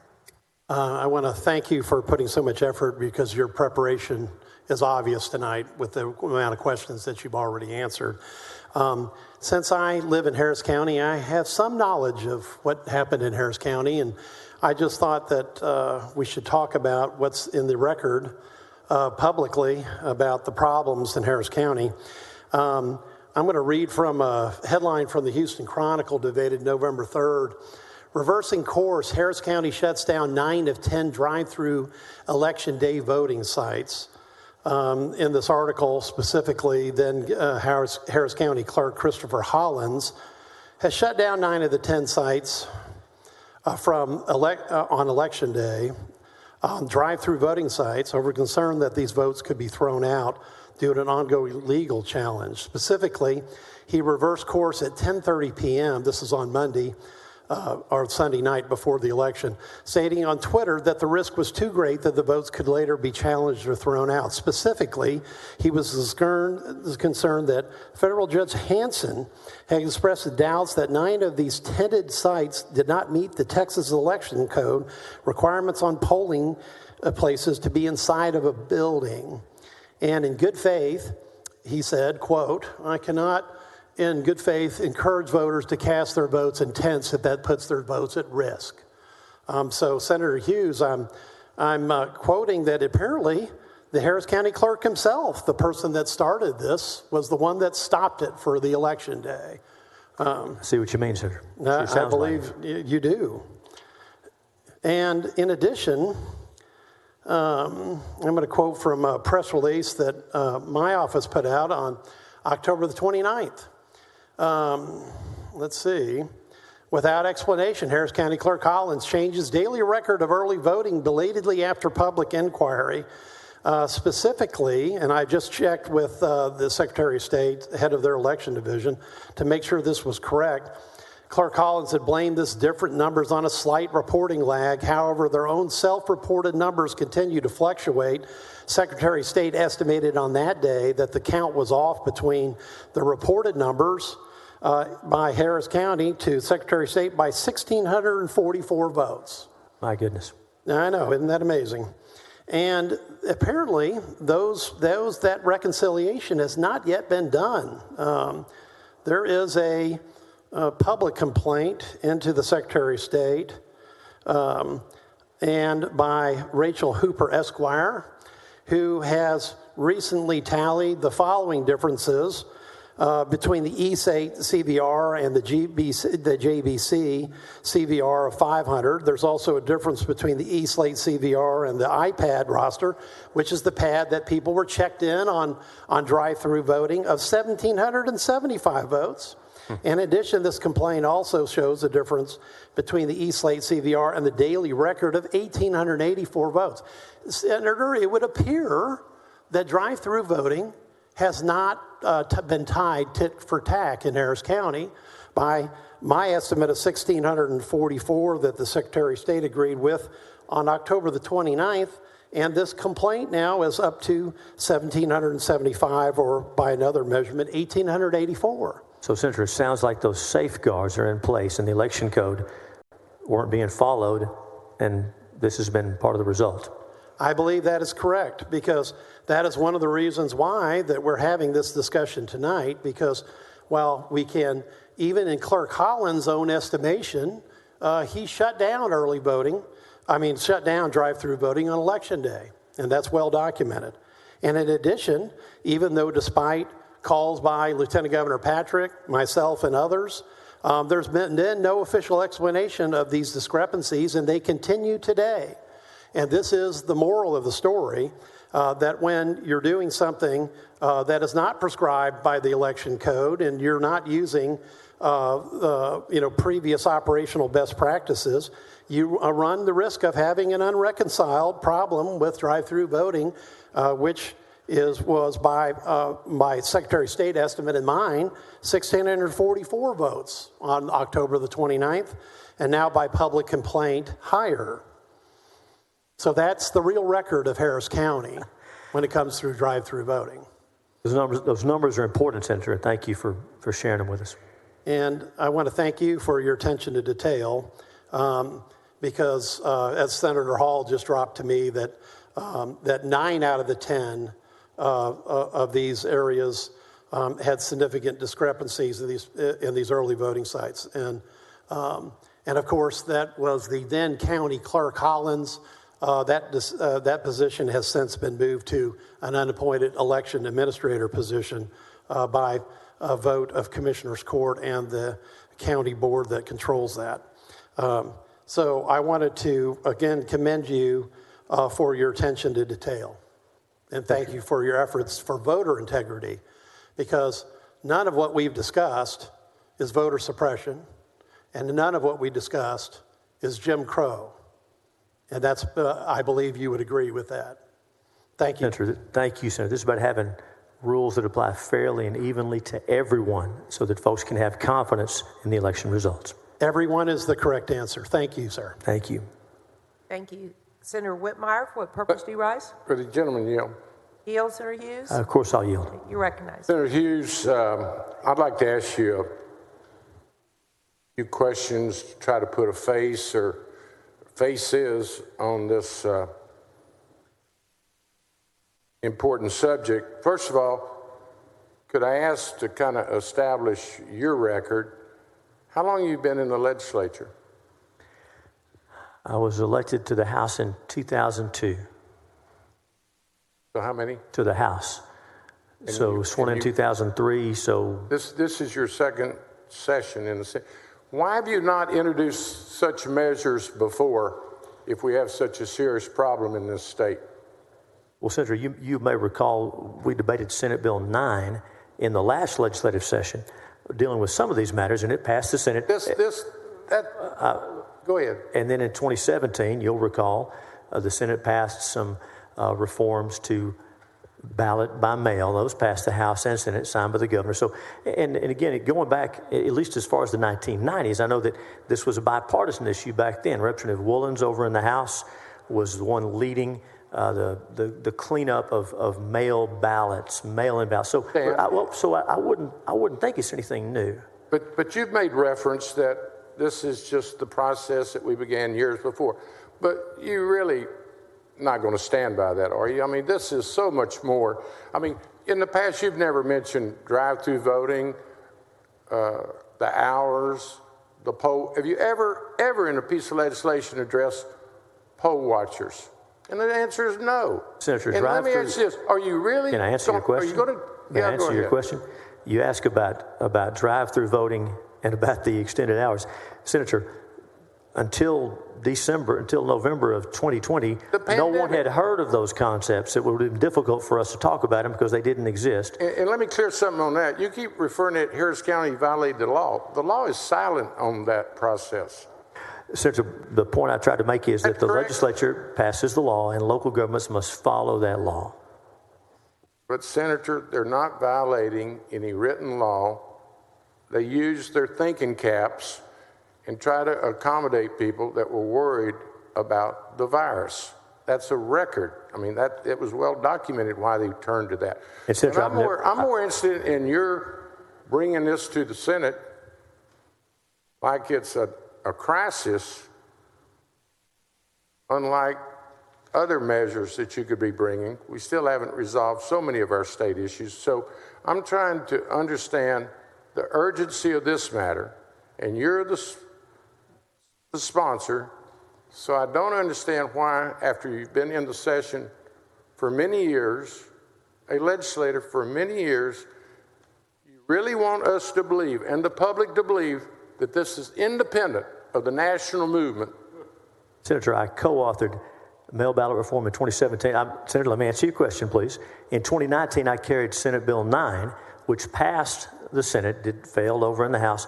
That was in 2019. There was no 2020 presidential election at that time. And respectfully, I recognize there's a lot of stuff going on at the national level.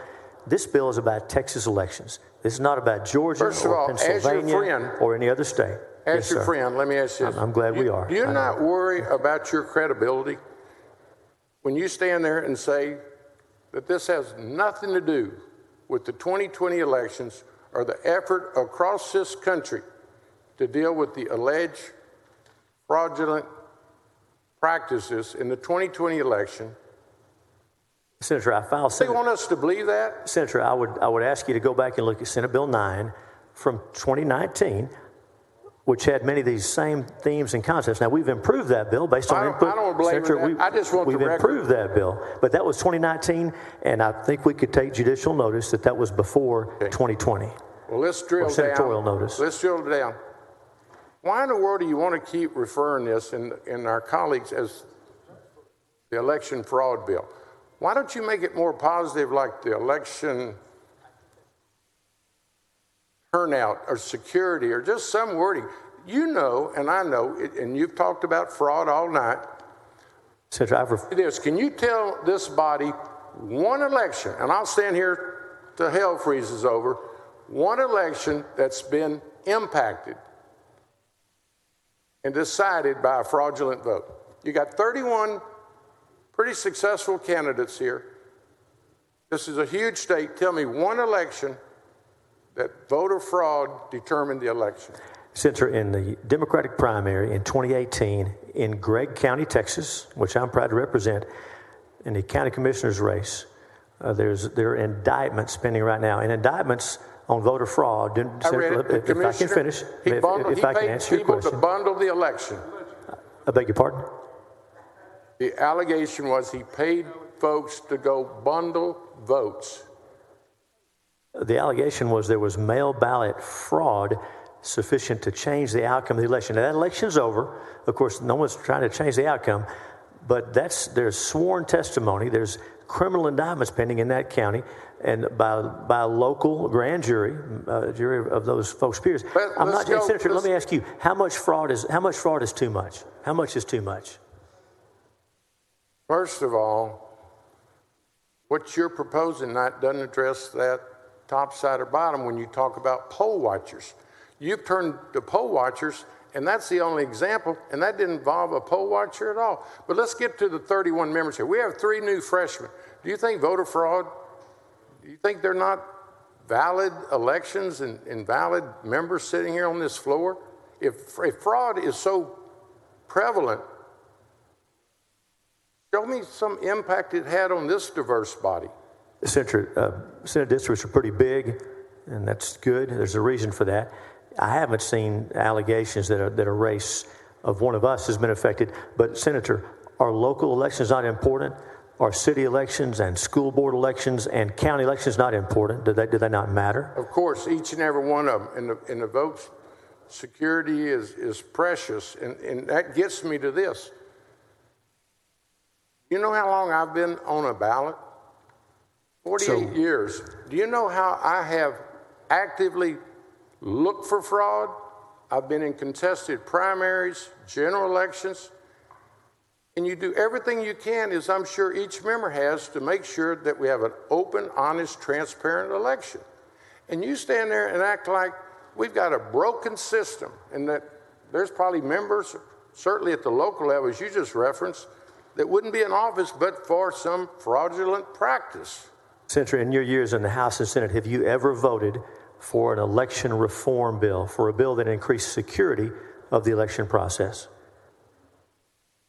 First of all, in my judgment, with rare exceptions, there just doesn't exist those fraud. There's too many eyes on the process, starting with me, the candidate. And you get to those poll watchers and you say they're looking out for the public. Surely you know they're put there by the candidate or the party. They don't just come walking up and volunteer. They're not looking out for the public. They're looking out for a partisan position. You know that. Senator, both parties. You make it sound like there's only one set of poll watchers there. Both parties have poll watchers there. Would it be fair to say that most of the polls are not covered by poll watchers? No, sir. I don't believe that's the case. Oh, Brian, I hope it's not. I've been doing this a long time. You put your poll watchers either through the party recruiting them, such as the Republican Party certainly did in 2020. It's normally in a general election, by the way. The candidate does it, and they put it in boxes that they're concerned about they may lose. And I will suggest, in my experience, in the fall, there are more poll watchers in minority communities than there are in the general community at large. I've never heard that. I've never heard that or seen evidence of that. Take my word for it. I'll defer to you, but that's never been presented to the committee. I've never heard that. The rules allow poll watchers at every polling place. And again, but Harris County's got thousands. parties. We can't cover them, and neither can your party cover them. So you go and look at the precincts. One that you've heard that the precinct judge might be overly active. Let me ask something. Have you ever heard, certainly in November of 2020, that there were some instructions to disrupt the process, that a poll watcher went in there with the intention of being so aggressive that it interfered with the process? Are you familiar with that practice? I haven't heard that, but go ahead. Well, what concerns me is, and I was going to see if you would join me in enhancing the penalties. You're giving these poll watchers so much more latitude, and when they start videoing the process, what if they become an obstacle to a fair election? Would you join me in enhancing the penalties of interfering with the government process? Well, Senator, those penalties are there for a reason. Now, the current law says they can be conveniently near. That's current law. That's current law. This bill would say near enough to see and hear the election officers conducting the observed election. So it seems to me that we are clarifying that language to know that but they get can be there to do their aggressive job. even under current practice, Brian. I've seen them thrown out of the poll because they get in the face of the precinct judge and start intimidating the voter. And now you're emboldening them. And in fact, let me digress a moment. Do you know some crime victims do not want people to know where they are? Are you not concerned about the privacy of I being a rape victim and I don't want my perpetrator or his friends to know where I reside, and now you're going to videotape me? Well, Senator, the videos under this amendment, if they're taken, and when we have the floor amendment, could not be shared publicly. We have to go to the Secretary of State. But you Senator, know that. Senator, voter rolls. Let's talk about what's public. Voter rolls are public information. You know the address of the voter. That's public information. Senator, I know people that think getting out of a poll in and out is a private matter. You live in a big, diverse, somewhat complicated communities, maybe not up in your pretty small town, but there are certain people that don't want either their domestic abuse husband, their parents. I don't know what the need is for their privacy, but if they want to go in and out of a poll and not have to display where they're living, their polling location, don't you think they ought to have a right to do that in private? Senator, of course they would. And under this bill, again, the poll watcher is already allowed to be conveniently near. This says near enough to see and hear the election video officers. camera. And the video camera is only for activity that they reasonably believe is illegal. And even then, Senator, they can't video that person casting their ballot. That ballot is a private matter. And again, under the floor amendment, if you'll take a look at it, we get there, under the floor amendment, these videos cannot be shared publicly. They've got to be sent to Secretary of State. And so what's the penalty if they do? Well, it's a violation. There's no secrets in this world. If somebody wants to leak it to someone, you know the video cameras and the tapes are not going to be kept in private. Well, Senator, if we're taking the position that folks don't follow the law, why do we pass laws? We put rules in place so that they can be followed, and there's a process for that. Well, let me just tell you, I think you've got some real unintended consequences coming forward, and it's not going to just affect It'll affect everyone that would like to be a private, leave me alone, I'm going to go vote, I don't want to be videotaped by anyone. And I will bet you that they'll use a video method in some communities more than they will others. Let me move to the medical disability verification. I spoke this morning to Senator Nichols, urging him to help the state get medical care for hundreds of thousands, millions of Texans. How in the world can you in good conscience ask someone who has no money, lives month to month, does not have insurance, but they're disabled, they would like to take the disability method of voting, and you're going to require them to have a doctor's statement, verification? Senator, in the final version of the bill, to get the annual application, to do one application for every election to get mail ballots, there was a requirement like that. That is coming out. Let me ask you something. Who came up with that wild idea? Is it the same person that's got the rest of the wild ideas? Senator, there's been testimony before the Senate State Affairs Committee, before the Select Committee, that mail ballots fraud is the main problem. We understand this. Folks argue about how much fraud there is, but I think most folks agree that the majority of the fraud is mail ballots. And so that's really what this is about. But again, I think you'll be pleased with the floor amendment. And let me ask you something. You just remind me, you in your opening and in some of the exchanges you kept talking about, we had testimony. Wouldn't it be fair to say most of the witnesses were very partisan? And when you referred that you had a testimony, it's not just some independent, objective expert. These are all partisan people that bring their political beliefs and experiences to the table, and you're standing up there like, oh, we had testimony to this. Yeah, very slanted testimony based on the fact that most of them, I would even suggest, were invited to testify. Senator, I mentioned a prosecutor, and I think Senator West asked me where it was from. It was the district attorney of Starr County, Omar Escobar. His chief investigator also testified. Now, the case in Gregg County, Texas, that we've talked about, that politics don't enter into this, but if it's interesting to you, the complainant in that case is a Democrat, and the defendants are Democrats. So there's nothing partisan about that. I don't see how that could be partisan.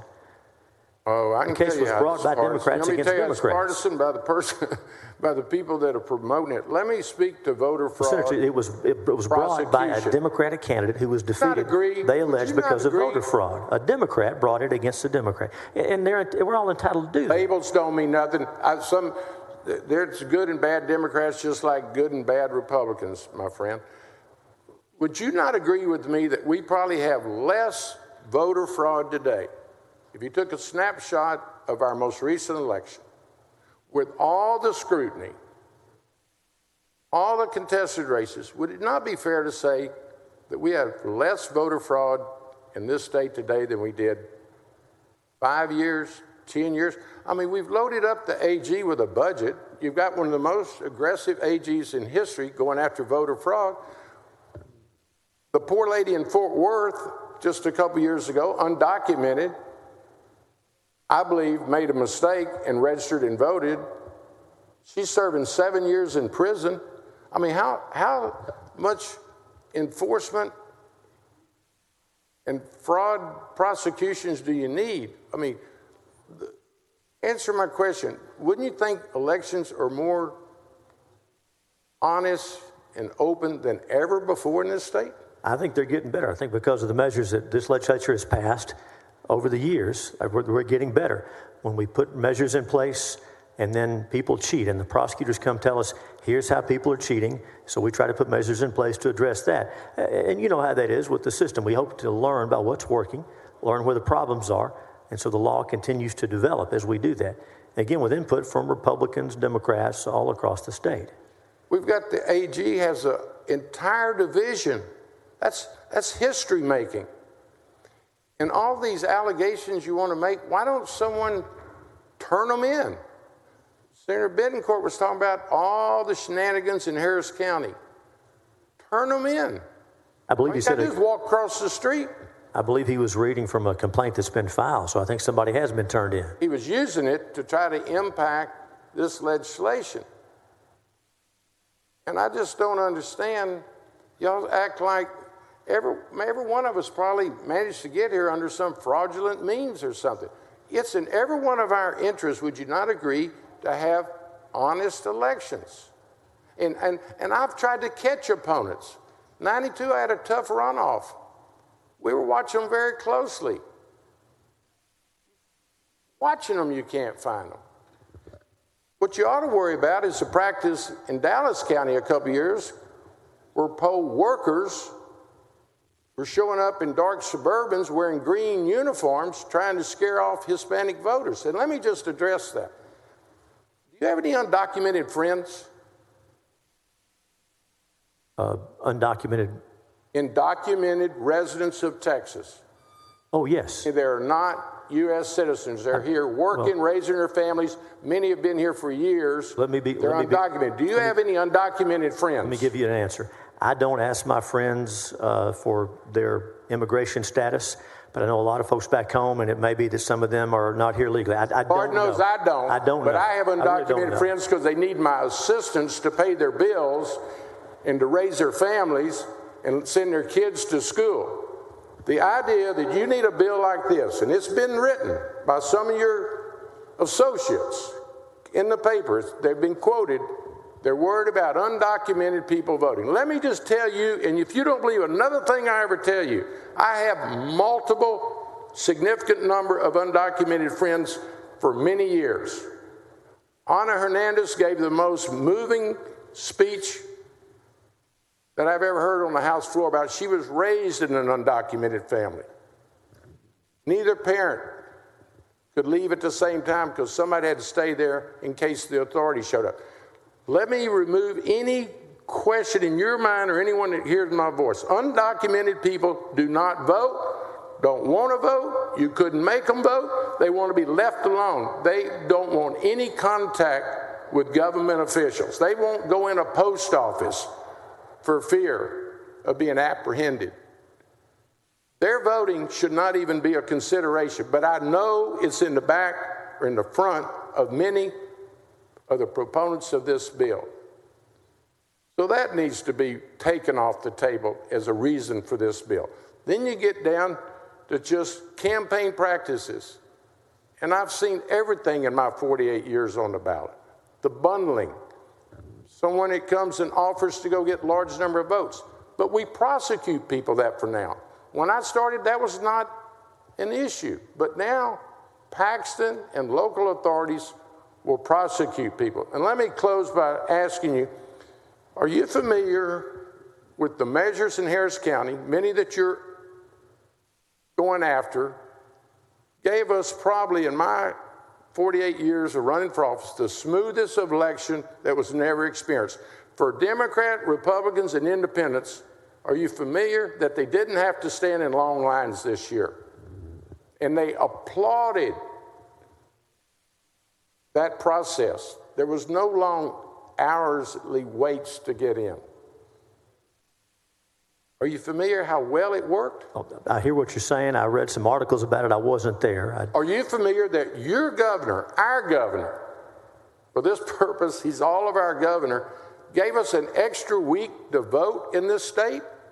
Yes, sir. So is it fair to say, if he did that, and we've got all these fraudulent practices, do you think the governor gave us an extra week to commit fraud?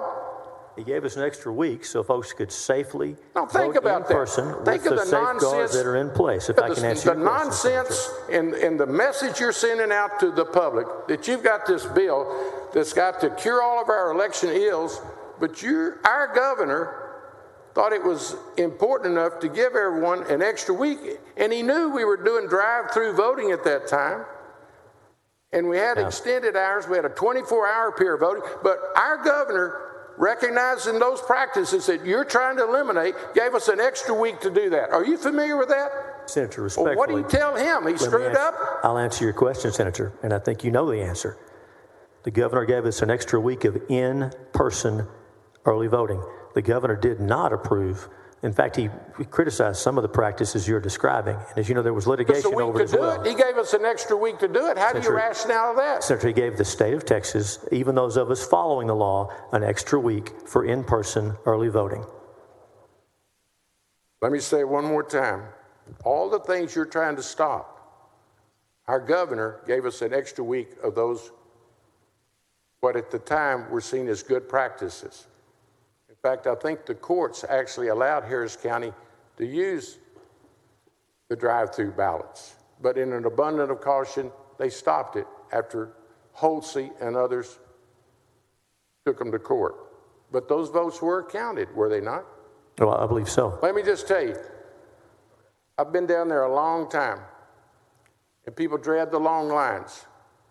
We didn't have those long lines, Senator, and people were encouraged to come vote, and they didn't have to worry about being videotaped, and then somebody using that to their disadvantage. And let me just close by saying, would you not agree that Senator West said it all yesterday on the Senate floor? This is the majority's agenda, the Republican agenda. And in all due respect, it's a national movement. And I understand elections matter. I've mentioned that years ago, and it's often repeated. Elections matter, and we're sitting here witnessing a clear proposal because you have the votes to do it. And I just hope and pray, and you're a good person, that you'll consider the unintended, and I'm afraid in some corners, intended consequences of this piece of legislation. We need to be encouraging people to go vote, and I believe that this legislation just puts significant roadblocks and deterrent to people having a smooth process to vote. And let me just close by one other thing. You understand, in 10 years, for sure, this body is going to look, probably the makeup is going to be a lot different, probably in appearance and also in philosophy and political opinion. And are you not concerned about the precedent that you're setting? Because you have the power and the votes to do whatever you want to.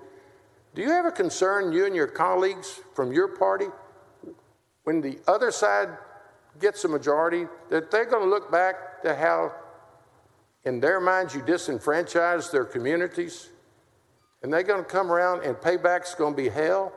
Do you not worry about that for the state and certainly your political party? Does that ever cross your mind when you're with some of your friends? Senator, over the years, even in my political lifetime, Republicans and Democrats have supported election security, mail ballots in particular. This is nothing new. It's an ongoing discussion, and we all have a part in that discussion, and the rules are going to apply to everyone across the board. Well, I'm not sure that was the answer to what I believe is going to be the consequences of your strong-arm tactics, because you can do it when the power in this state and on this Senate floor shifts. You have a Democrat majority. I just hope that they remember how fair we were back when we had the majority. But without revisiting that part of history, I'm just concerned about the future of the state, and certainly the most immediate election process, because I personally think we've got one of the most beautiful systems in the world. People all over the world are trying to go to our system, and you stand up here and make it sound like it's just really broken. And I think we had, considering everything we went through last year, a pretty darn successful 2020 election experience. Thank you for answering my questions. Thank you, Senator.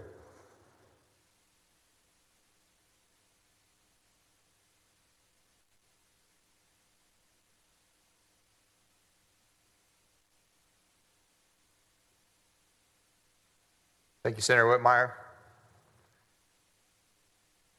What purpose does the senator from Bexar County, Senator Menendez, rise? Mr. President, I'd like to ask the author of Committee Substitute Senate Bill 7 some questions, please. Senator, you yield? Of course, I'll yield. He yields. Senator. Thank you, Mr. President. Senators, Senator Hughes, we've had quite a debate on this bill, And I think you've been very explicit and very direct and forward with what are the things that are in the bill and what are the things you're hoping to take out and try to fix.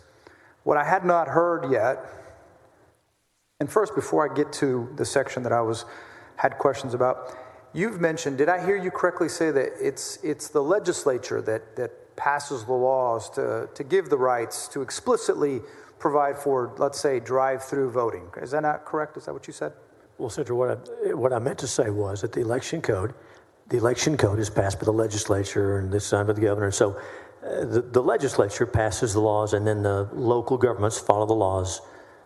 The legislature passes the laws. I just want to make sure I got it right. And then the local governments are bound by those laws that the legislature passes. That's what I was trying to say. If I got that wrong, you tell me. No, I just want to make sure, because I also just heard what I was thinking about earlier, that the governor during this pandemic, because I think appropriately so, wanted to make sure people could vote, provided for more time and early voting. And so the governor, recognizing that we needed a safer way to do this, provided for more time. And yet it seems to me that by the things that you're putting in this legislation, when local governments, local cities try to be proactive and thoughtful, that you're punishing them. But this bill doesn't do anything to limit the governor's ability to change how we vote, does it? Well, since your local governments are not being punished here, the law is being clarified that the election code is passed by the legislature, and the local governments have to follow that. As you know, Emergency Powers Act, I don't know if it's 1973 or 1975. We weren't here. It gives the governor certain authority to suspend regulations. I don't have it in front of me. And as you know, there's legislation about that, about updating that. But I believe you're right. Under the governor, under his emergency powers, made those changes. And also, local governments have some emergency powers, but you won't find anywhere in the code that local governments are given the authority to rewrite the election code. Respectfully, I mean, you tell me, but I haven't been able to find it. I just found it a little bit odd that your legislation seems to be at odds with local government making accommodations for the pandemic or the disaster that we were in, but it's silent on whether or not the governor could make the same accommodations. Let's move on. On Section 4 of enforcement in your bill, you have new language, obviously, and you have restriction on eligibility, and then you go on to the next page, Section 31.127, civil penalty. And you say in this section, the election official has the meaning assigned in the prior section. And Senator, I apologize. Tell me again what page. I'm sorry, I got behind. I have it on page 27, but it may be a different, let's see, Section 4 of the bill under enforcement. I'll get to that. Hang on just a second.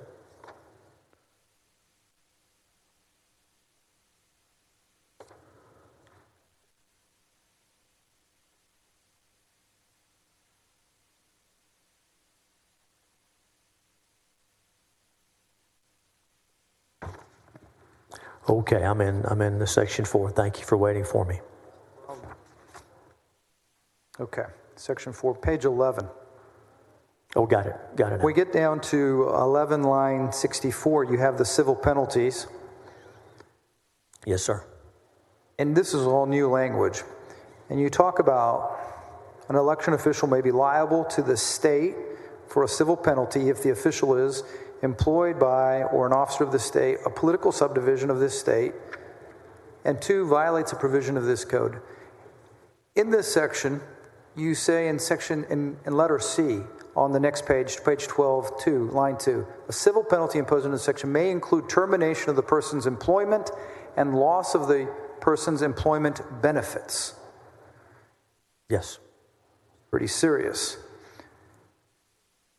You go on to say, and this is the part that I had some confusion in, a few lines down, line 12:7.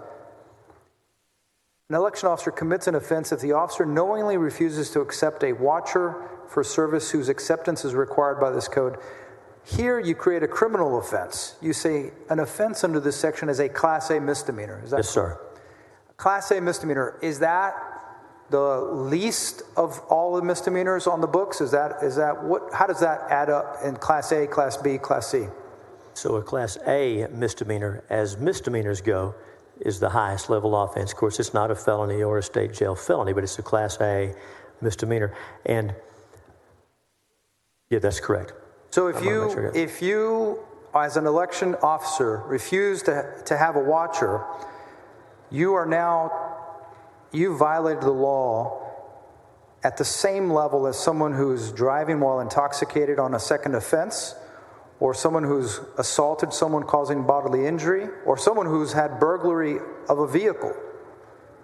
Senator, that's right. The keeping an election watcher from watching is already a violation. But in this case, we're talking about when the election watcher is not even allowed inside. When the election official, the election judge says, no, you can't come in.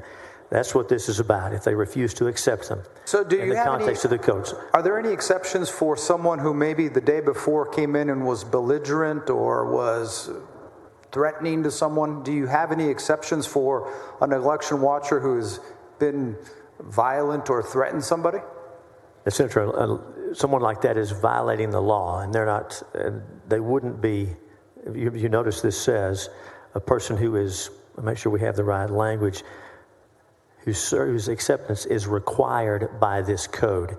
If the election watcher is breaking the law, then their acceptance will not be required by the election code. I mean, to be clear, that's the idea. We're talking about an election watcher who's entitled to be admitted, and the election judge says, no, I'm not going to let you in. And again, this can be Republican, Democrat.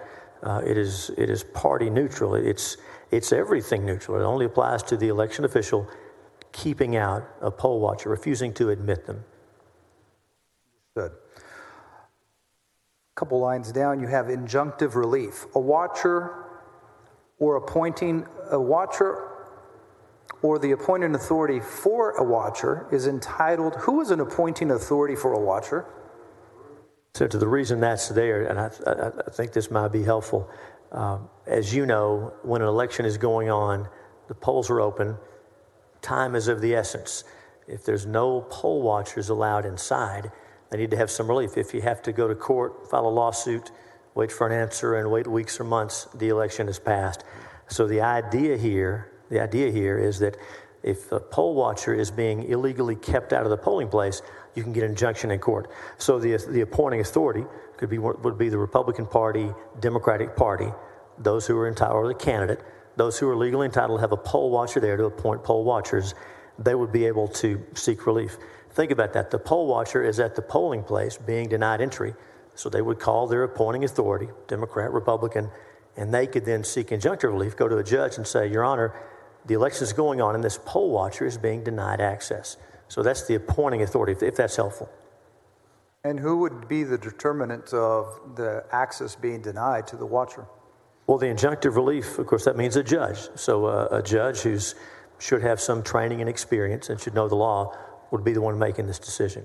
It's whether to give injunctive relief. How long could the election be stopped at that location, at that poll? Essentially, that's the thing. The election would not be stopped, and that's why this is here, so that the poll watcher can get in as quickly as possible. The election would not be stopped. Does it not? I'm so sorry to interrupt, but doesn't it stop at that poll while you have injunctive relief? No, sir. The injunctive relief would be an order from the court saying, hey, election judge, let this poll watcher in. But that's not stopping the election. I'm glad you asked that. Okay. That's about an injunction to let the poll watcher in, not to stop the election. Do you provide any protections for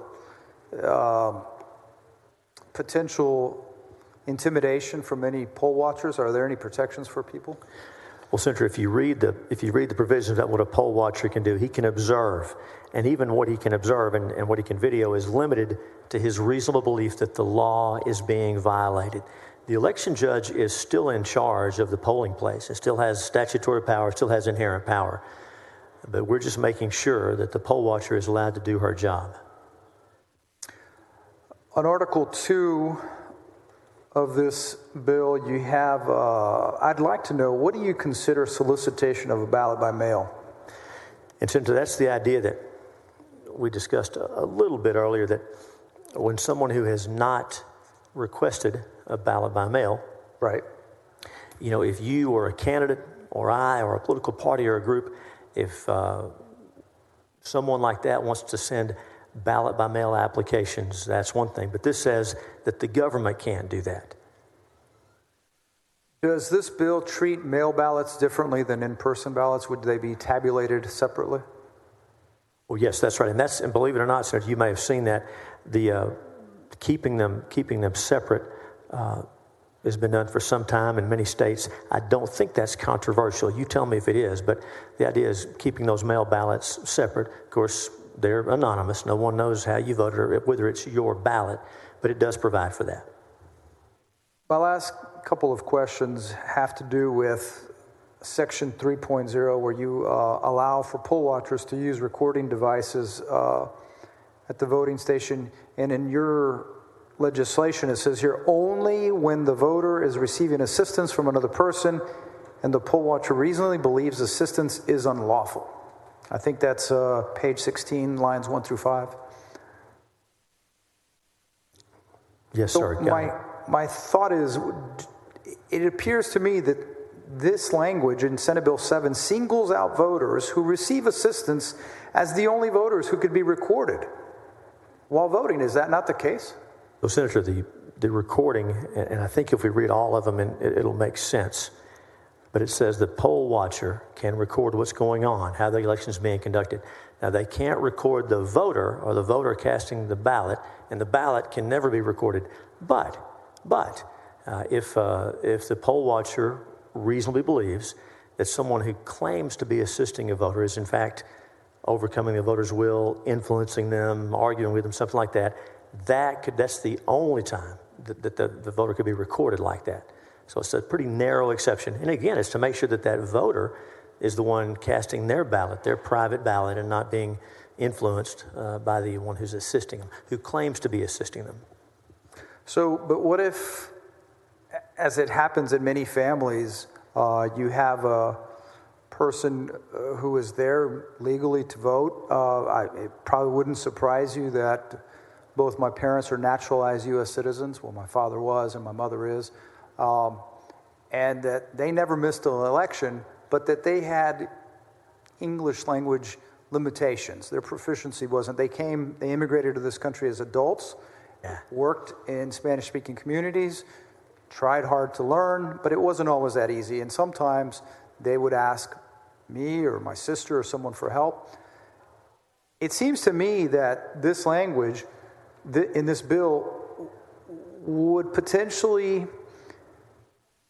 be used more possibly with someone because I can't understand who else would get help while voting in a poll. So I'm trying to figure out, to me it seems like it singles out people who are getting some help with maybe translation, and that's the issue that I'm concerned with. I see what you mean, Senator. And as you know, for purposes of assistance in the ballot, in the booth, or when you're casting your ballot, knowing the language and being able to see are really the main reasons. And so that would be a way you would expect someone to be getting help.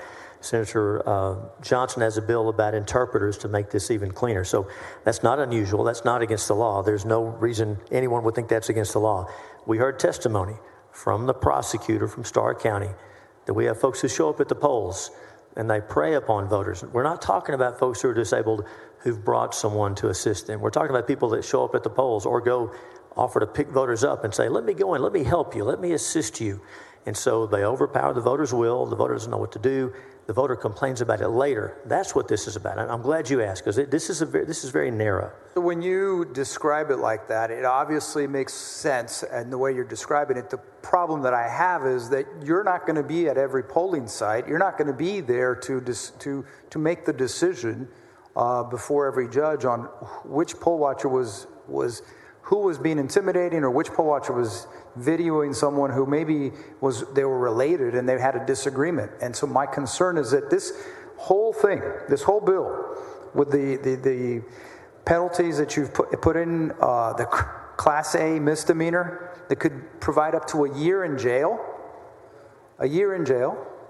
Now to be clear, that is for the election worker who refuses a poll watcher from coming in. But go ahead. But once again, it's the election watcher, the poll watcher, and the election officials word one against the other. I think that what all of this does, it creates a chilling effect where one's not needed, not necessary. I don't understand why we're coming up with such.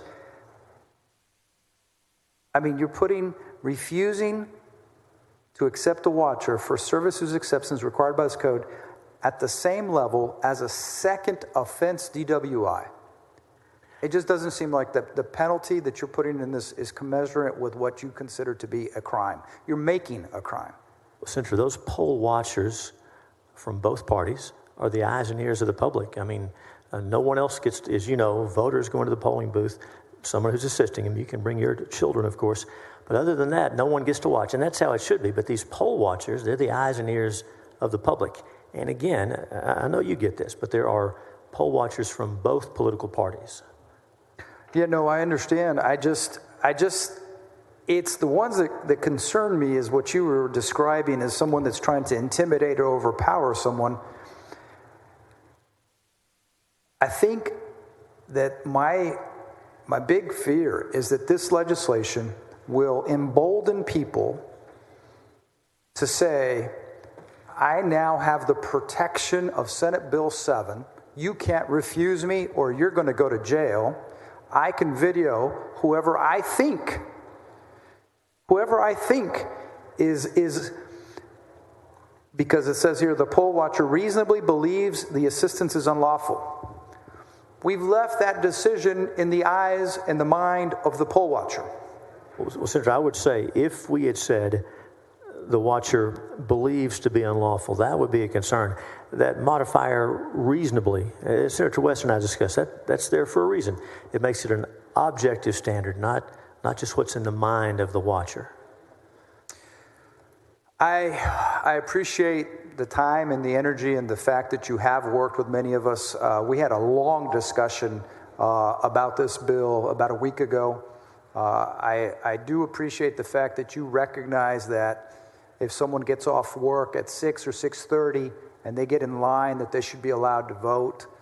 I know you're trying hard, but I still believe that this bill is the wrong solution it's a bad solution in search of a problem to solve, and I appreciate your answering my questions and your time. Thank you, Mr. President. Thank you, Senators. And thank you, Senator. And I'll say also that what you talked about, folks being in line, thank you for offering that amendment. I've signed on to your amendment, as you know, and if we get to that point, we look forward to accepting your amendment to make that clear. Thank you for doing that. Thank you, Mr. President. Thank you, Senators. For what purpose does the senator from Harris County, Senator Miles, rise? Thank you, Mr. President. Questions to my brother, Senator Brian Hughes? Do you yield? Of course I'll yield. He yields. I was hoping that the president would be in the chair because I wanted to commend him on saying this was an important bill. I also heard him say we're going to spend time on it. It was an important bill. But members, I don't intend to be long, but I do intend to be strong, Brother Hughes. This is important to everybody, Republican and Democrat. But tonight is a little bit more, just a tad bit more personal to me, respectfully, than the peers that I have that I so dearly love and spoke about yesterday in my prayer. Brian, I know you don't know what this is. I'm holding it in my hand. So let me just show it to you and tell you what it is. This is a Supreme Court of Texas mandamus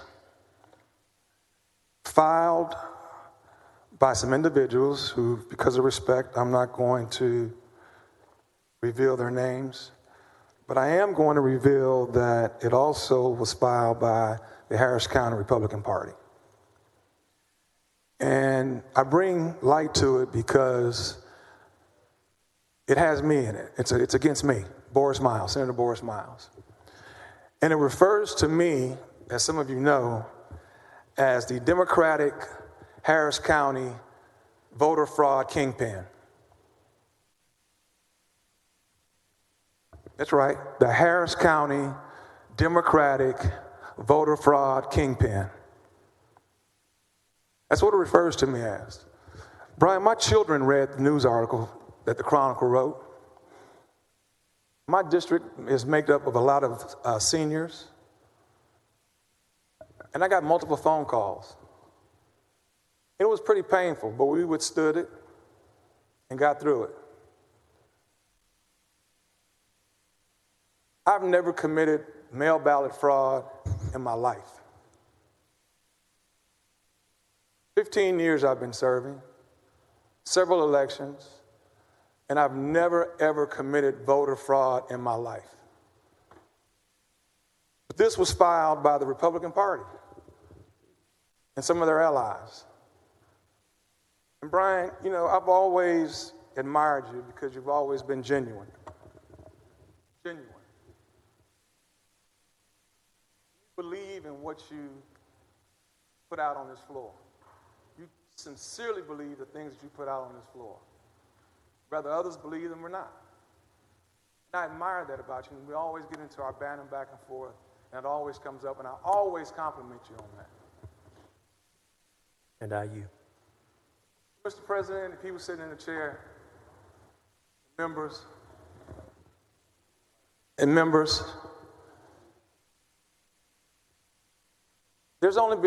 word's only been mentioned a couple of times tonight. And like you, I believe what I talk and what I say and what I put out on this floor. Brian, I want to let you know, respectfully, we're going to talk about suppression. Because as I see this bill, it's a pure case of suppression.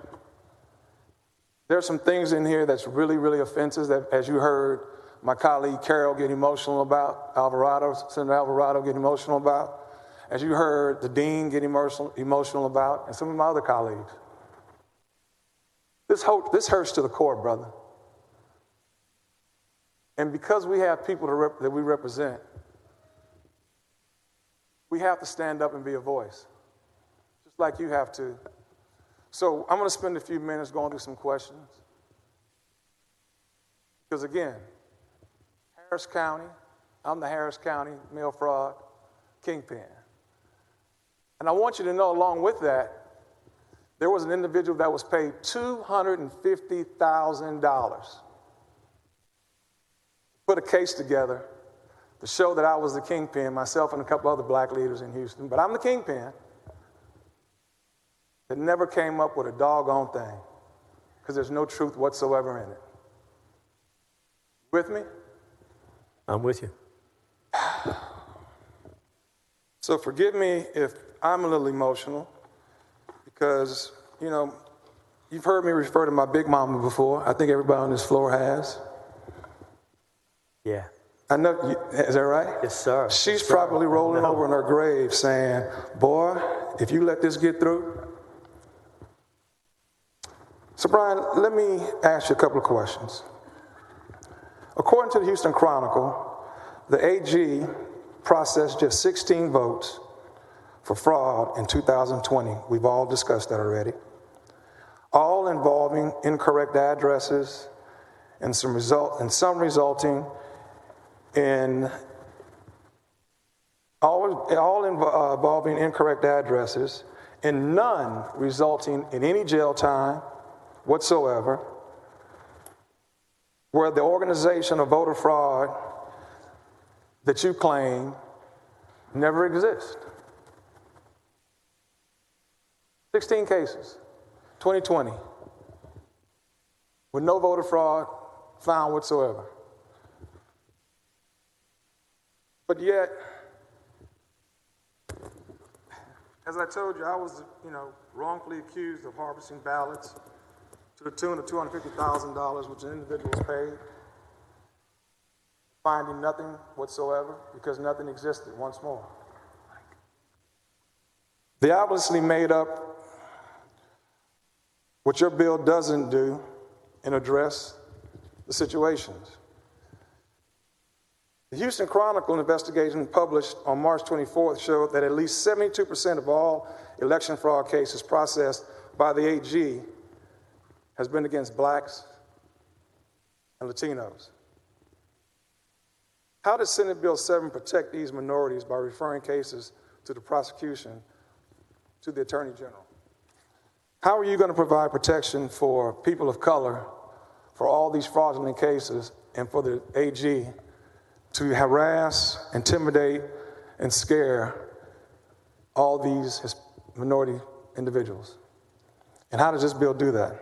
Or does it? Well, Senator, thank you. And that document you read from, I've never heard about that. Thank you for telling us about that. I'm familiar with a case, an open investigation. I'm sorry, it's a prosecution. Been criminal indictments in the district I represent. And I know some of the people involved in the community. And so I don't have knowledge of those 16 cases, and I'll take your word for that. I'm not disputing anything you've said. I can tell you about that case in Gregg County where criminal indictments have been returned. That's ongoing. There's other investigations that we've heard about. Again, there was testimony from Democrats and Republicans about voter fraud, about people cheating, people breaking the rules. And that's what Senate Bill 7 is about. So in that answer, I didn't hear how we're going to prevent people being harassed or investigated that have committed no fraud. Well, Senator, as you know, we have to have protections in place in the criminal justice system for the innocent. And so people shouldn't be falsely accused. There's procedures in place so that the wrong people don't get prosecuted.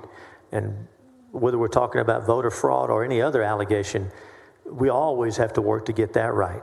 We always have to work to get that right. But Senate Bill 7 is designed to have rules that apply to everyone across the board. You know, I appreciate that. If I'm not mistaken, the LBB says this bill is going to cost us $34 million. Is that correct? Senator, I believe that's right. And that's for that paper backup. You know, many people now, most of us vote on electronic voting machines. They call them DREs, direct recording electronic machines. And so that fiscal note, that's for the paper backup because the counties would have that expense. And $34 million, but yes, we sir. don't have any evidence whatsoever of widespread voter fraud. Well, and the $34 million is for those paper backup on the machines. I think Harris County has gone to those machines. Dallas County has. Most of our big counties have, but this is to get the rest of the state to have that same kind of machines.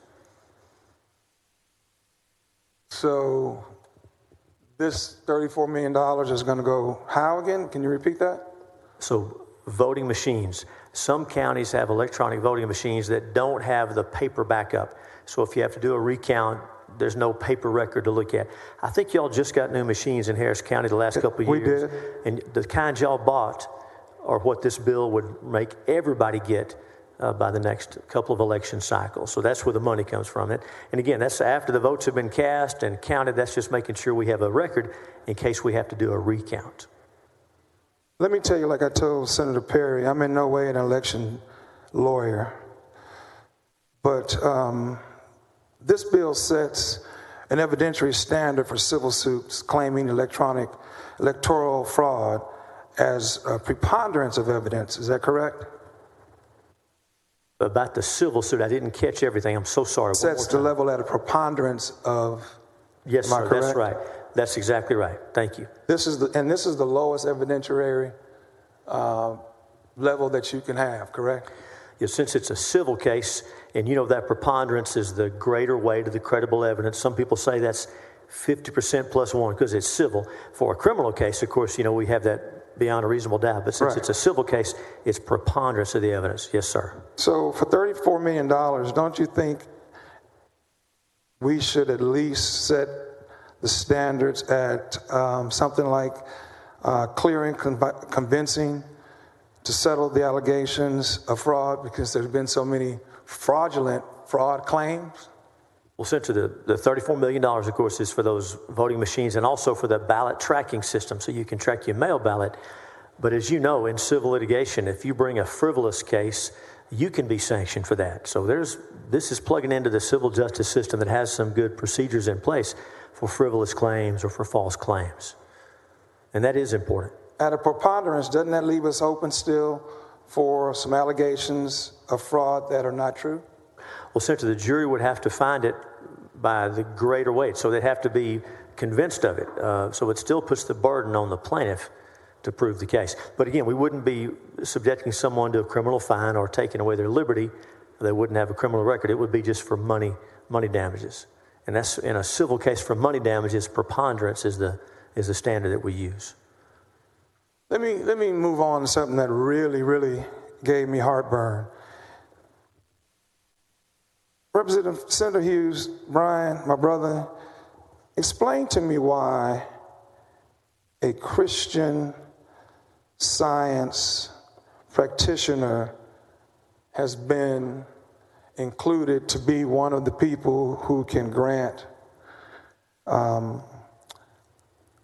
exclusion for you to get disability and have a mail ballot. Explain to me that. And first explain to me what a Christian Science petitioner is. So first of all, so that section of the bill is going to be coming out. Should the Senate see fit to accept the amendment? Wait, that's coming out? It's coming out, yes, sir. Okay, but what was your thought process when you put it in?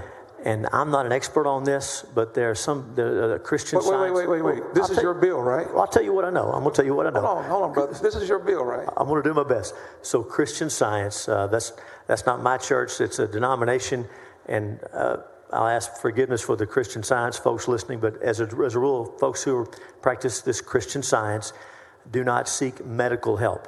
So when they have a physical condition, they don't go to doctors, so the doctor can't give you a certification. So provision is allowed in other areas where someone who's a Christian scientist is the term, they need a note from the doctor, that's to cover them. And you'll find that in other areas of the law. It just respects their religious freedom. That's not my faith, but that's their faith. But again, that section is coming out of the bill. Well, I'm glad to hear that's coming out, because I was a little concerned that we were going to be practicing some religious discrimination. SB 7 requires the poll watchers to write up incidents on standard forms prescribed by the Secretary of State. Is that correct? Why doesn't it? I'm sorry, it's not correct. Why haven't you allowed, in all this processing and all this changing, why aren't we allowing these acts to be recorded in writing and set a standard for what's wrong and what's right, kind of like a handbook for poll watchers? Now, seriously, the idea is so that there's a way to record the information so that we can just record what happened, if that's what you're asking. Yeah, but I'd rather, I'm trying to figure out why you didn't require physical documentation of allegations and activity on a standard form to help combat, to make sure that there's no intimidation and that we get the proper recording, more so than a video. Oh, I see. You mean physical, you mean written down as opposed to video. That's correct. The idea is if I say that I saw somebody do something and he says, no, I didn't do that, well, it's a swearing match if we're the only ones who saw it. So that videotape would provide us an objective standard over what happened. So that's the idea for that. Well, I want to agree with the dean back there. I've got people in my community that don't want to be on tape, even standing, as simple as standing on the line or being seen. So how are we going to, we're basically telling them, stay at home, which is another version of suppression, because you might be videoed while you're voting. Oh, no, Senator, I'll say this, whatever videotape is taken under the amendment that we'll have in response to some of these questions, whatever videotape is taken can't be shared publicly. It's got to go to the Secretary of State. And again, videotaping those voters, that's when there's activity that appears to be illegal. The idea, if you talk about poll watchers, it says they have to be close enough to observe the election officials and what they're doing. It's about observing the election officials and how they're conducting the election. Close enough. Can you help can we drill down and unpack with close enough? So current law says... I'm a little concerned. You know, I've had some health issues. Yes, sir. And I respect the body, how they've treated it. So unpack that for me for a little bit. So the way the law is written, right now, if Senate Bill 7 were to not pass, the law says, I'm reading from the election code 33057. It says, I want to make sure I get this right. It says, a watcher is entitled to sit or stand conveniently near the election officers conducting the observed activity. So that's current law, conveniently near. Well, Senate Bill 7 would change that, would be near enough to see and hear the election officers conducting the observed activity. And the idea is, for example, if this were a polling place and you were a poll watcher and I was casting my vote at this table over here, then, or they were checking in my credentials at this table over here, you couldn't be kept on the other side of the chamber because you would not be near enough to see and hear the election officers doing. So that's the idea, that the poll watchers aren't way off at the other end of the building or kept far away so they can't observe the election officers. Okay. I'm going to respectfully call suppression on that as well. Senator, how much of the $34 million is the mail ballot tracking system, roughly? So the vast majority is for the voting machines. The mail ballot tracking system, we've asked the Secretary of State to do it, and I don't know if we have a specific estimate of what it's going to cost. The vast majority of the money is for those voting machines. If you let me ask the experts real quick, and I'll tell you.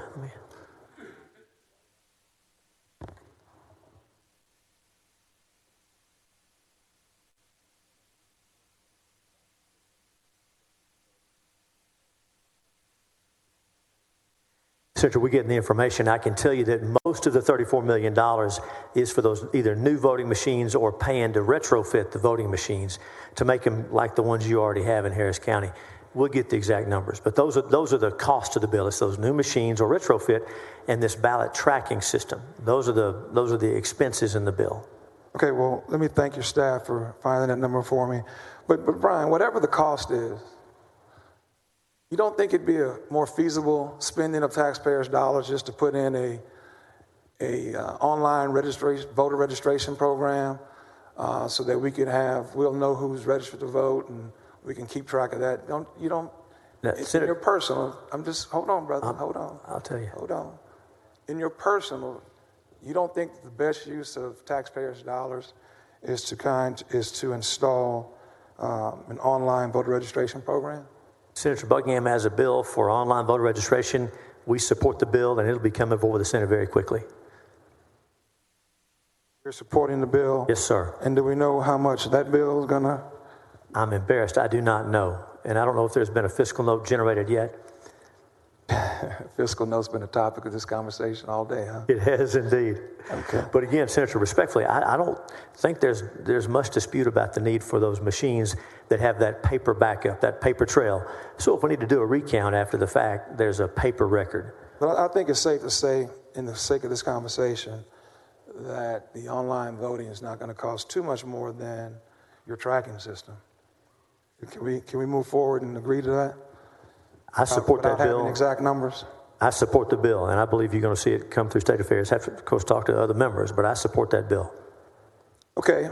Brother B, your bill prohibits election officers from proactively distributing applications for mail ballots unless the ballot by mail is requested by the voter. What evidence or data do we have that shows this is necessary? So, Senator, and let me tell you why. Because I'm born and raised in my district. Me too. And I do business and do activities in my district. I have billboards up throughout my district. I give scholarships with kids, and I photograph the kids throughout my district. And the people in my district, some of them know my face, but don't know my name. And that's not many, but some of them do. And we haven't done it lately because we've gotten more, But when I started out, I used to send my seniors a application for their mail ballot with my face on it. And I've had some people in my community say, "Oh, I know that young man. He's doing good things in my community, in our community.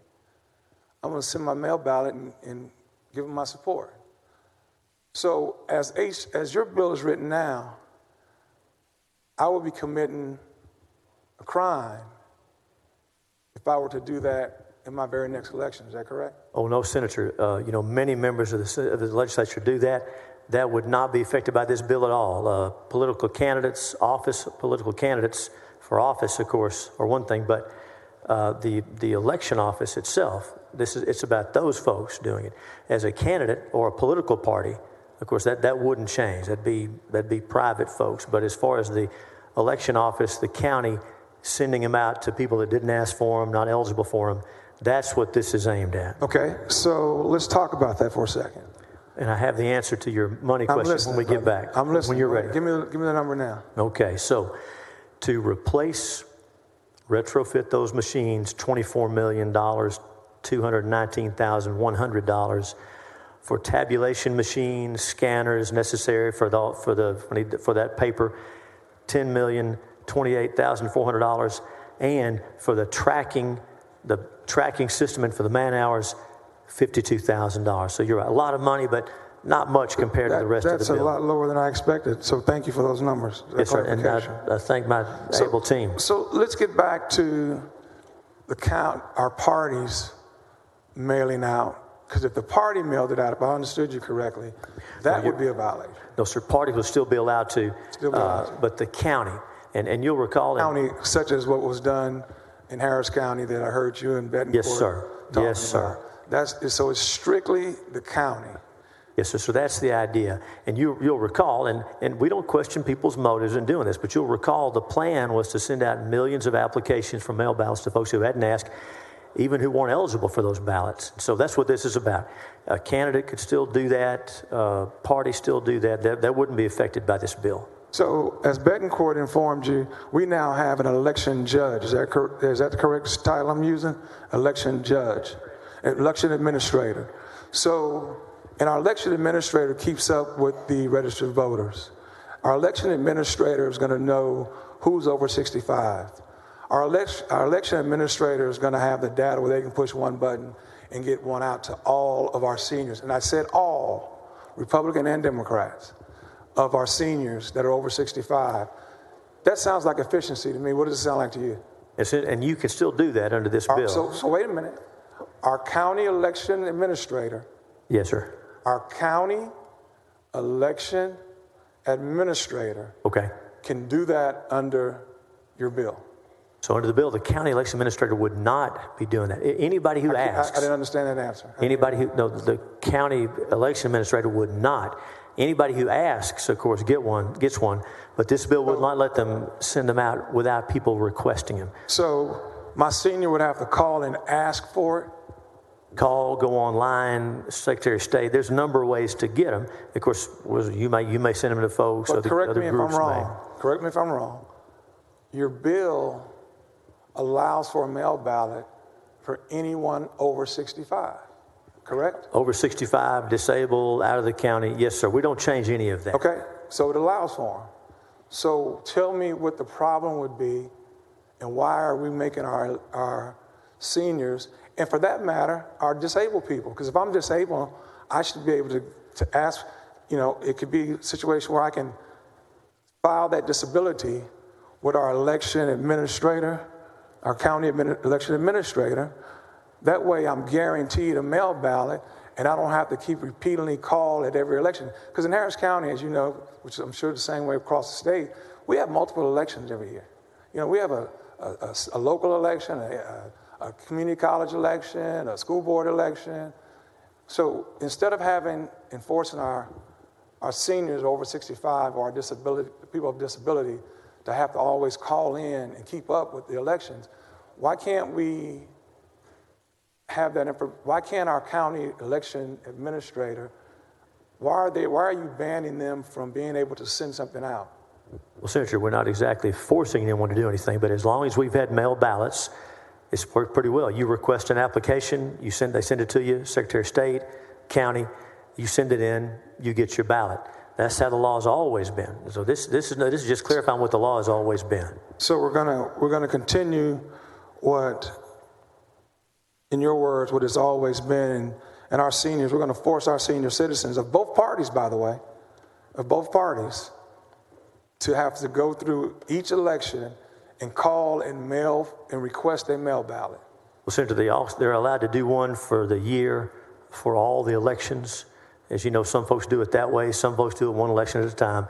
And as you know, 65 or over has been the rule for some time, and disabled and out of the county, of course. All right. Well, I'm going to end that area with the same thing I ended the last two areas on, suppression. Senator Hughes, SB 7 requires countywide polling locations to have approximately the same number of voting machines as each other countywide polling places in the county. The Harris County Democratic and Republican parties negotiated this to be the case during the last primary election. And brother, let me tell you, it was a living nightmare. It was a total disaster. By forcing equal numbers of machines in the area, which are typically partisan machines designated for opposing parties, are left regularly unattended. How does this bill codify this inefficiency and help local election officials administer election efficiency? And before you answer that question, let me tell you, when I tell you it was a living nightmare, on election night, I didn't leave one of my primary voting locations till 2 o'clock in the morning. I had constituents standing. I'm sure some of y'all saw it. It made national news. Joan, you're part of Harris County. It was embarrassing to not just Harris County, but the state of Texas, that we had people standing in line for up to 6 hours to cast their votes. So why are we going to codify that? Help me understand that, brother. It's been shown to be disastrous. Why are we going to continue something that's embarrassed the state of Texas and embarrassed Harris County like that? So to answer your question, we heard some testimony about that in the committee. And so we have a floor amendment that's going to change that, which should be more equalized. It's going to apply to eligible voters, of course, based on state representative districts, not based on voter turnout, but based on eligible voters. And as you know, those are distributed equally around the county. So we think the floor amendment is going to deal with that. So respectfully, take a look and see what you think. But we believe the floor amendment will deal with it. It's been in response to that question. Let me get to, I'm going to skip one and get to, and I'm going to, before I go any further, before I say that, let me go with my regular thread. 6 hours standing in line is a pure form of suppression. Okay? So let me move on to a conversation we've had on the floor already, and respectfully, your bill bans the use of drive-through voting. I heard the dialogue between you and my Harris County brother Betancourt, and I'm going to have to respectfully disagree with my big brother Betancourt, because the facts really are the reason those 9 voting places, drive-throughs, were closed down the night before the election day is because the law says all elections have to be held in a physical structure. Those 9 were held in a tent. That's why at that time our county clerk closed those 9 down, because he did not want to jeopardize the votes being thrown out. And that's the factual reason. I know you read something from the Chronicle, but that's the real reason why, because the law states election days have to be held in a physical building. Example, our Toyota Stadium, the one that we had at the Toyota Stadium, was open all through the election cycle, early vote and everything, because it was held in a physical structure in the parking lot. And it never closed. Those 9 were closed because they were in a tent. I see. Okay. That's good to know.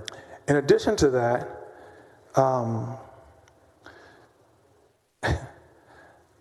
drive-through voting was put in place to protect our voters, just as we made maneuvers and moves in the state to protect our citizens from COVID. Drive-through voting in the state of Texas is legal right now. And to prove that to you, Brian, I want you to know a case was filed against Harris County multiple times at all levels of the government, twice in some levels. And I want you to know that every verdict, every court and court it was held in agreed that the drive-through voting was legal. That's why we're standing here right now, truth be told, because we're trying to make it illegal. Because every court that Harris County was sued in, it went in Harris County's favor. And every court that it was filed in were Republican majority or conservative courtrooms. So it's legal. The reason we're standing here tonight, members, at 10:30 at night is because we're attempting to make it illegal.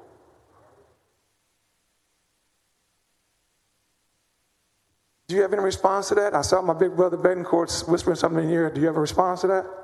No, Senator, I haven't looked at the litigation. I'll take your word for it.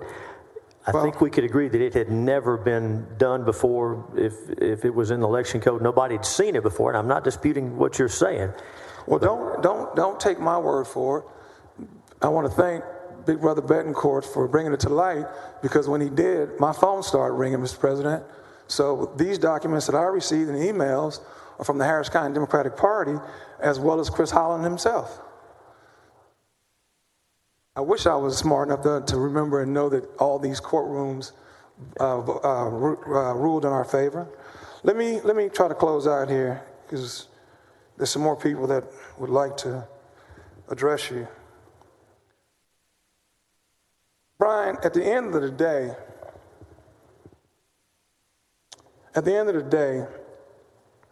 I want to thank you. And when I finish explaining to you why I'm thanking you, I believe I'll be speaking on behalf of all my fellow Democrats. I want to thank you sincerely, because what you're doing here tonight is kicking a bear. You're waking a beast.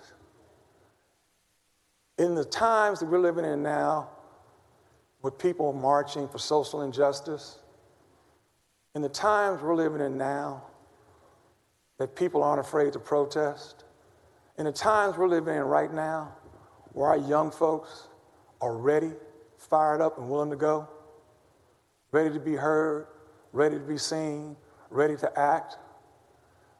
They're getting organized and mobilized. What SB 7 is doing, I want to thank you, brother, because you know not what you do. Because I can assure you of one thing. And believe me, if you never believe anything I said to you, my brother, before, please believe this. We're not going to stand by on our generational watch and reverse our constitutional right and our civil rights and allow our voting process allow us to be suppressed by SB 7, brother.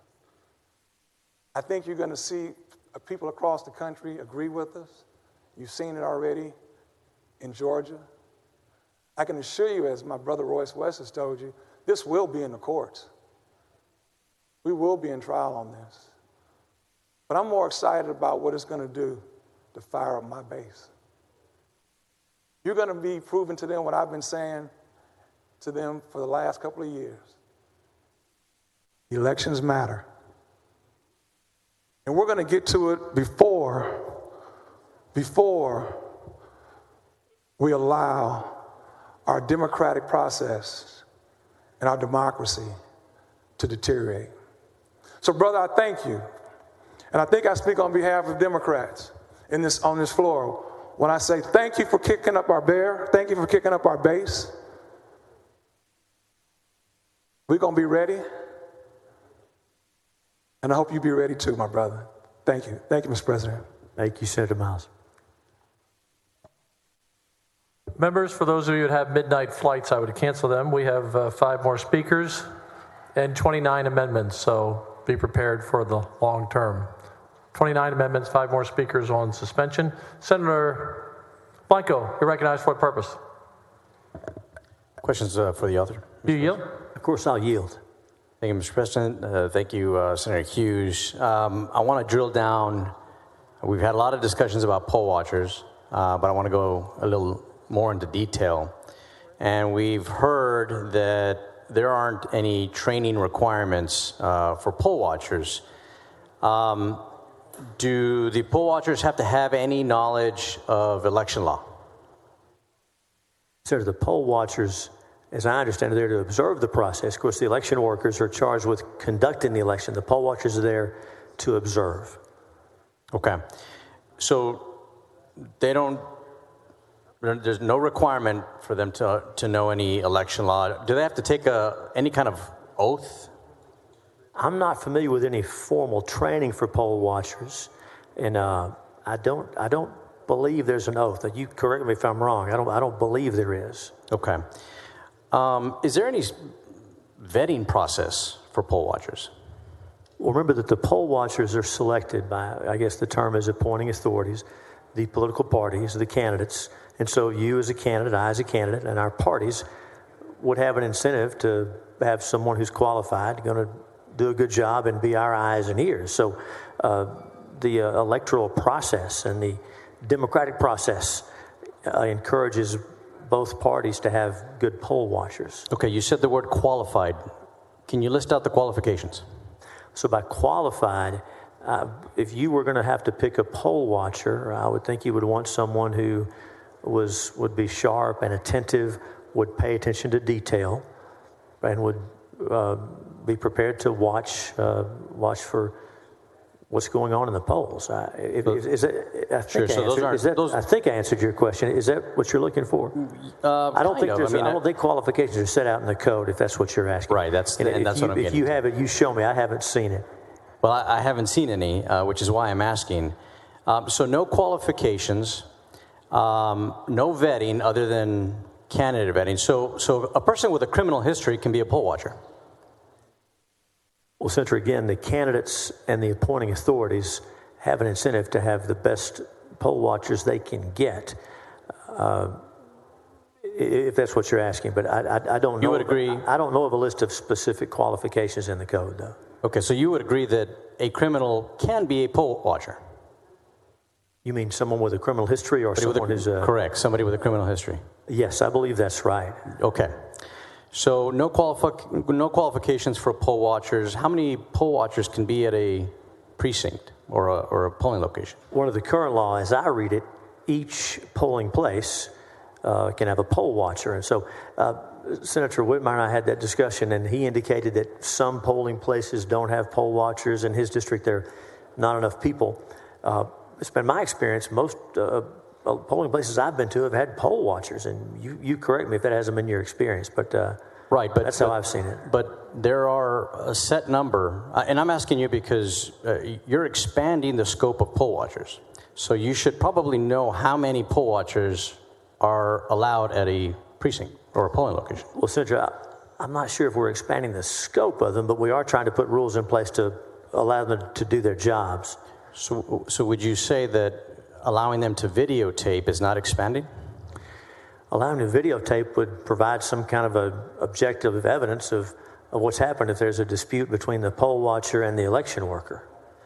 Okay, well, according to the manual from the Secretary of State, it's the poll watcher manual. It says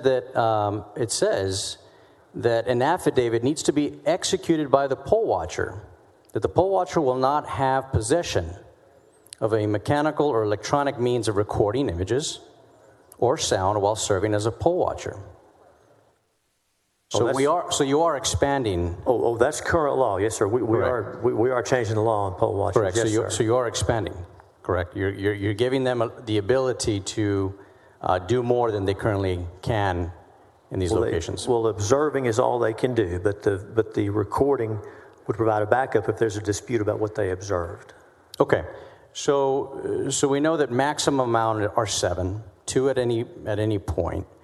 And your bill allows watchers to videotape inside inside the polling place. Is that correct? Not where the voter is casting the ballot, but inside the polling. But yes, that's correct. But inside the location of the polling location. That's correct. And the watchers can videotape individual voters. Is that accurate? As I read the provisions, let me make sure I'm looking in the right place. If an individual voter is casting their ballot, the ballot's not supposed to be videoed or looked at. Poll watchers don't look at what your ballot is. Now, if there's a question about whether someone who claims to be assisting a voter is actually assisting him, then that's a specific exception. Is that the one you're talking about? Well, I'm just asking, I'm trying to get a sense of, if I'm a poll watcher, can I go up to you while you're in line and just videotape you? I see what you're saying. The poll watchers are there to observe the process. They're there to make sure the election workers are following the law. In fact, if you look at we were reading this earlier, it talks about how close they can be, and it doesn't talk about letting them go close to the voters. It talks about to observe the election workers. So that's what the poll watchers are there for. If in the course of that, there's nothing that prevents them from observing the voters, but they're there to observe the process and what the election workers are doing. So your answer is yes. I believe that's right. Okay, so I want to make sure I got the question. I'm sorry. Go ahead. So a poll watch. I'm not a lawyer, so yes or no questions are great for me. So an individual, a poll watcher can videotape a voter in line, and we've established that a watcher cannot record an individual ballot. Is that correct? That's correct. They can't go and videotape or take a picture of the individual at the ballot box. Because current law, they're not allowed to observe that part. That ballot's private. And talking about folks being in line, as you know, we have an amendment, I think you and I are both on it, about when folks who arrive at the polling place, right, before the polls close, but they don't get inside, those folks get to vote. Now, if a poll watcher alleges the voters weren't allowed to vote, election judge says they were, a video would come into play in a situation like that, so that we'd have an objective record of whether the law was followed, whether those voters were kept out or allowed to vote. So yes, there's those situations like that where voters in line would be involved in that. Is there any other prohibition on what a watcher can or cannot videotape? So I'm reading now in section 303, watchers entitled to sit or stand near enough to see and hear the election officers conducting observing activity, of course, except when the ballot's being cast, as you said. I think we've covered it. If I've missed something, you tell me, but I think we've covered it. Would you agree that generally it's a vague exclusion? A vague exclusion? Meaning the prohibition of the watcher, the individual can't go in there. I'm sorry, if the poll watcher can go in there and videotape someone who's walking to the poll box, you're giving the poll watcher a lot of flexibility, as close as they can come to the voter, without actually going to the ballot box.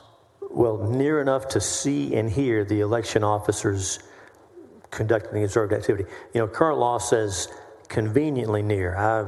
I'd suggest we're improving that language, but yes, it's about how being able to see and hear the election officers conducting the election. Okay. Are you concerned that this may discriminate against voters who need assistance with voting by denying them the privacy granted to other voters? Well, Senator, election watchers are already allowed to observe that process. Again, if it looks like the person assisting them isn't really assisting them. And so that's something that's accepted already. So I don't think we're making a change to that, but help me out. So it's accepted. However, the poll watcher now in this scenario can be there videotaping. That's correct. That's correct. Does that violate the privacy of the voter? No, sir. That ballot, that secret ballot, that private ballot is still there. And it's in current law, and it's also specifically in Senate Bill 7. Okay. Is there any concern that this provision invades the privacy of the voter who needs assistance and could potentially intimidate not just the voter, but the assister? No, Senator. Again, we're bound by this statement that says a videotaping of someone receiving assistance would be allowed only if the poll watcher reasonably believes laws being violated. It doesn't just say what their subjective belief is, but it's got to be a reasonable belief based on the law, based on the circumstances. And situations where we're receiving assistance in the polling place under the code are not common, but it's important to have it. If someone cannot read the ballot physically or can't understand the language, then of course, they need to get some help. What we don't want is people overcoming the will of voters, saying, hey, let me give you a ride to the polls, let me help you, walking him in, and they say, oh, I'm helping this lady. The lady doesn't know what to do. She doesn't know who this person is. And the Attorney General's office tells us they've had voters call after the fact and say, this happened to me. This guy picked me up, said he would help me. He took me in and he told me how to vote, and it's not what I wanted to do. Also, testimony from the DA in Starr County about folks who lurk outside the polling place. And as I see vulnerable voters come in, they say, well, let me help you. Let me take you in and help you vote. These are not disabled folks who have sought assistance from someone they know or someone they want. These are random people who are trying to take advantage of people. And that's what this is about. So I represent a district where 15% of the residents only speak Spanish. Do you have any concern that this section of the bill, or Section 3 of the bill,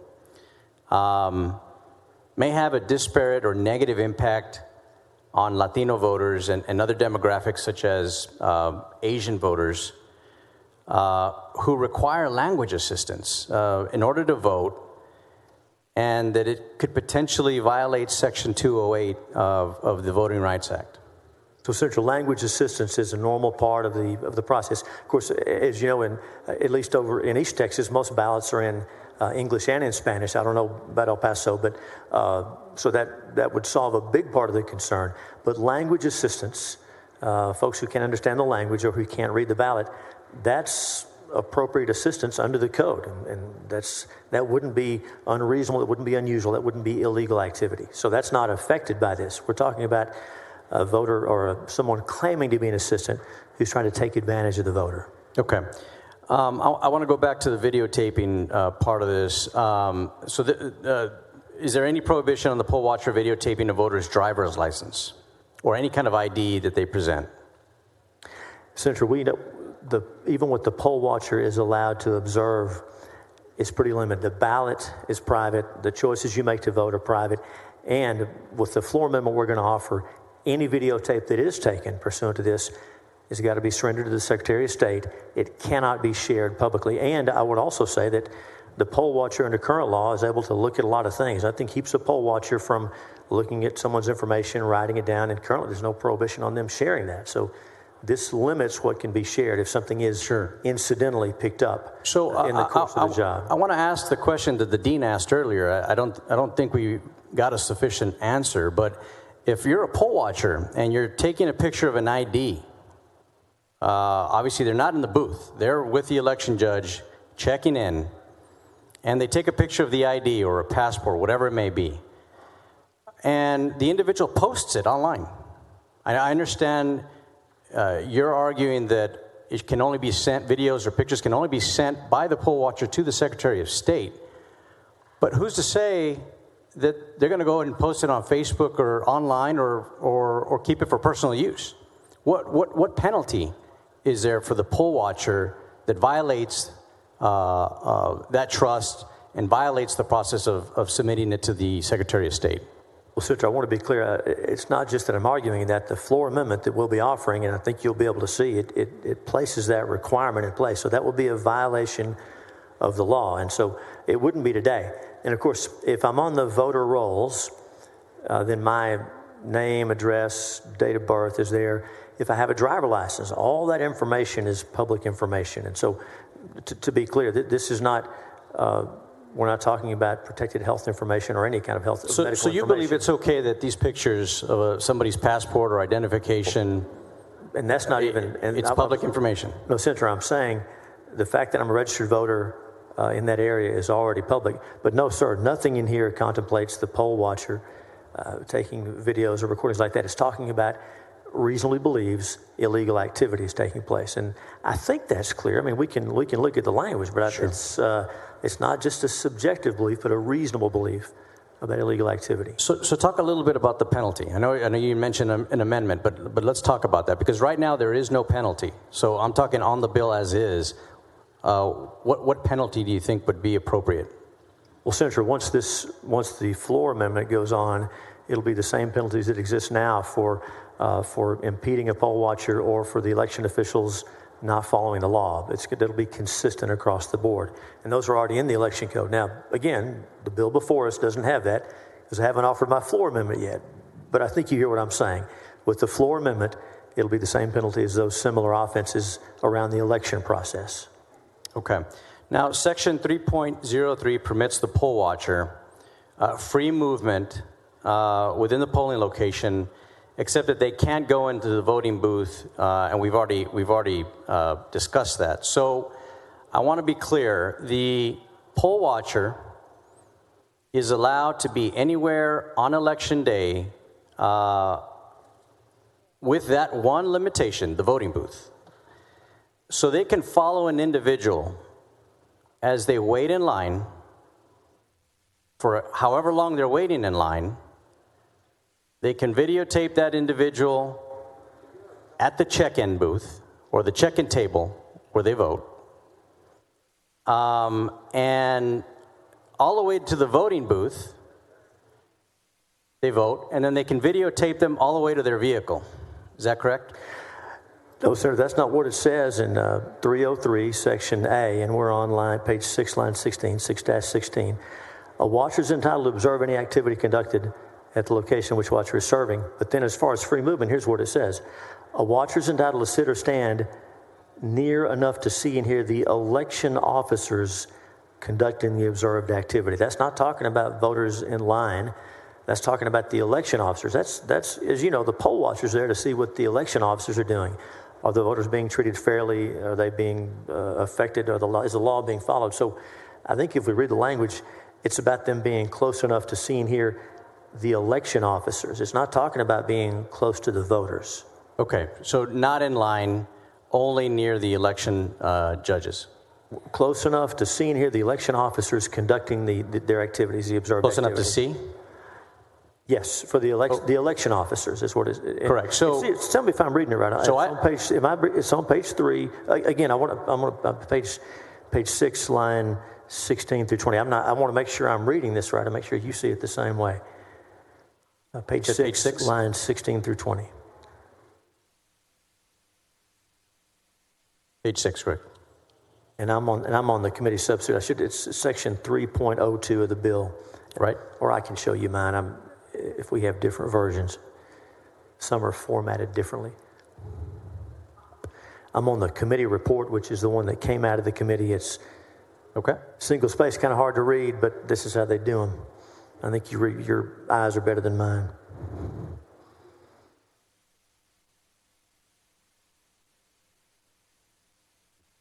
Okay, so the poll watcher is allowed. So I can see if the election clerk is on the corner of this room, I can see the election clerk, and the line is over here. So I can videotape the voter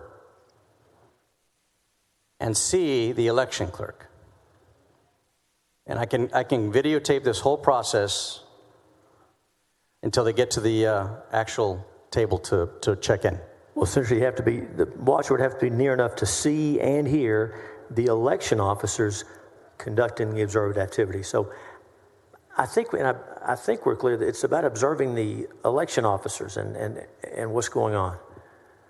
I think what I'm getting at is that I think we're giving a lot of flexibility to these poll watchers to potentially intimidate voters. And that's my concern. So, overall, I think how is it that we're allowing individuals with no required training, no requirement to take an oath, who are explicitly partisan, who have free movement throughout a polling location, who may potentially intimidate voters, regardless of party, how does this increase election security? Senator, those poll watchers from both parties, from different candidates, they're the eyes and ears of the public. And again, if you're a candidate with a contested election, you have an incentive to have a sharp poll watcher there, someone who's qualified, who knows what to look for. All the parties do, all the candidates do. And the more eyes that are looking at the process within the rules, the better. I mean, that's generally a concept we've accepted, that poll watchers have an important role to observe the process. And again, as far as the movement, I respectfully, again, it's about near enough to see and hear the election officers conducting the observed activity. It's about watching the election officers. Got it. Well, I respectfully disagree, Senator Hughes. I feel that this bill seems to do the opposite. And I feel that it expands the rights of the poll watcher to the detriment of the voter. So thank you very much for answering the questions. So, Senator, thank you. And thank you for your patience with me as we went through it. Thank you. Thank you, Senator Blanco. We're going to take a hard recess for 10 minutes to give him a chance to go to the restroom and the ladies up here to go to the restroom. So it's 10:00. We'll come back. Is that? Yeah, we'll stand at ease, not a recess. We'll stand at ease for, what time is it? 5 after? Is that 5 after? We'll stay till 15 after, so 12 minutes. And we'll come back at 15 after on time.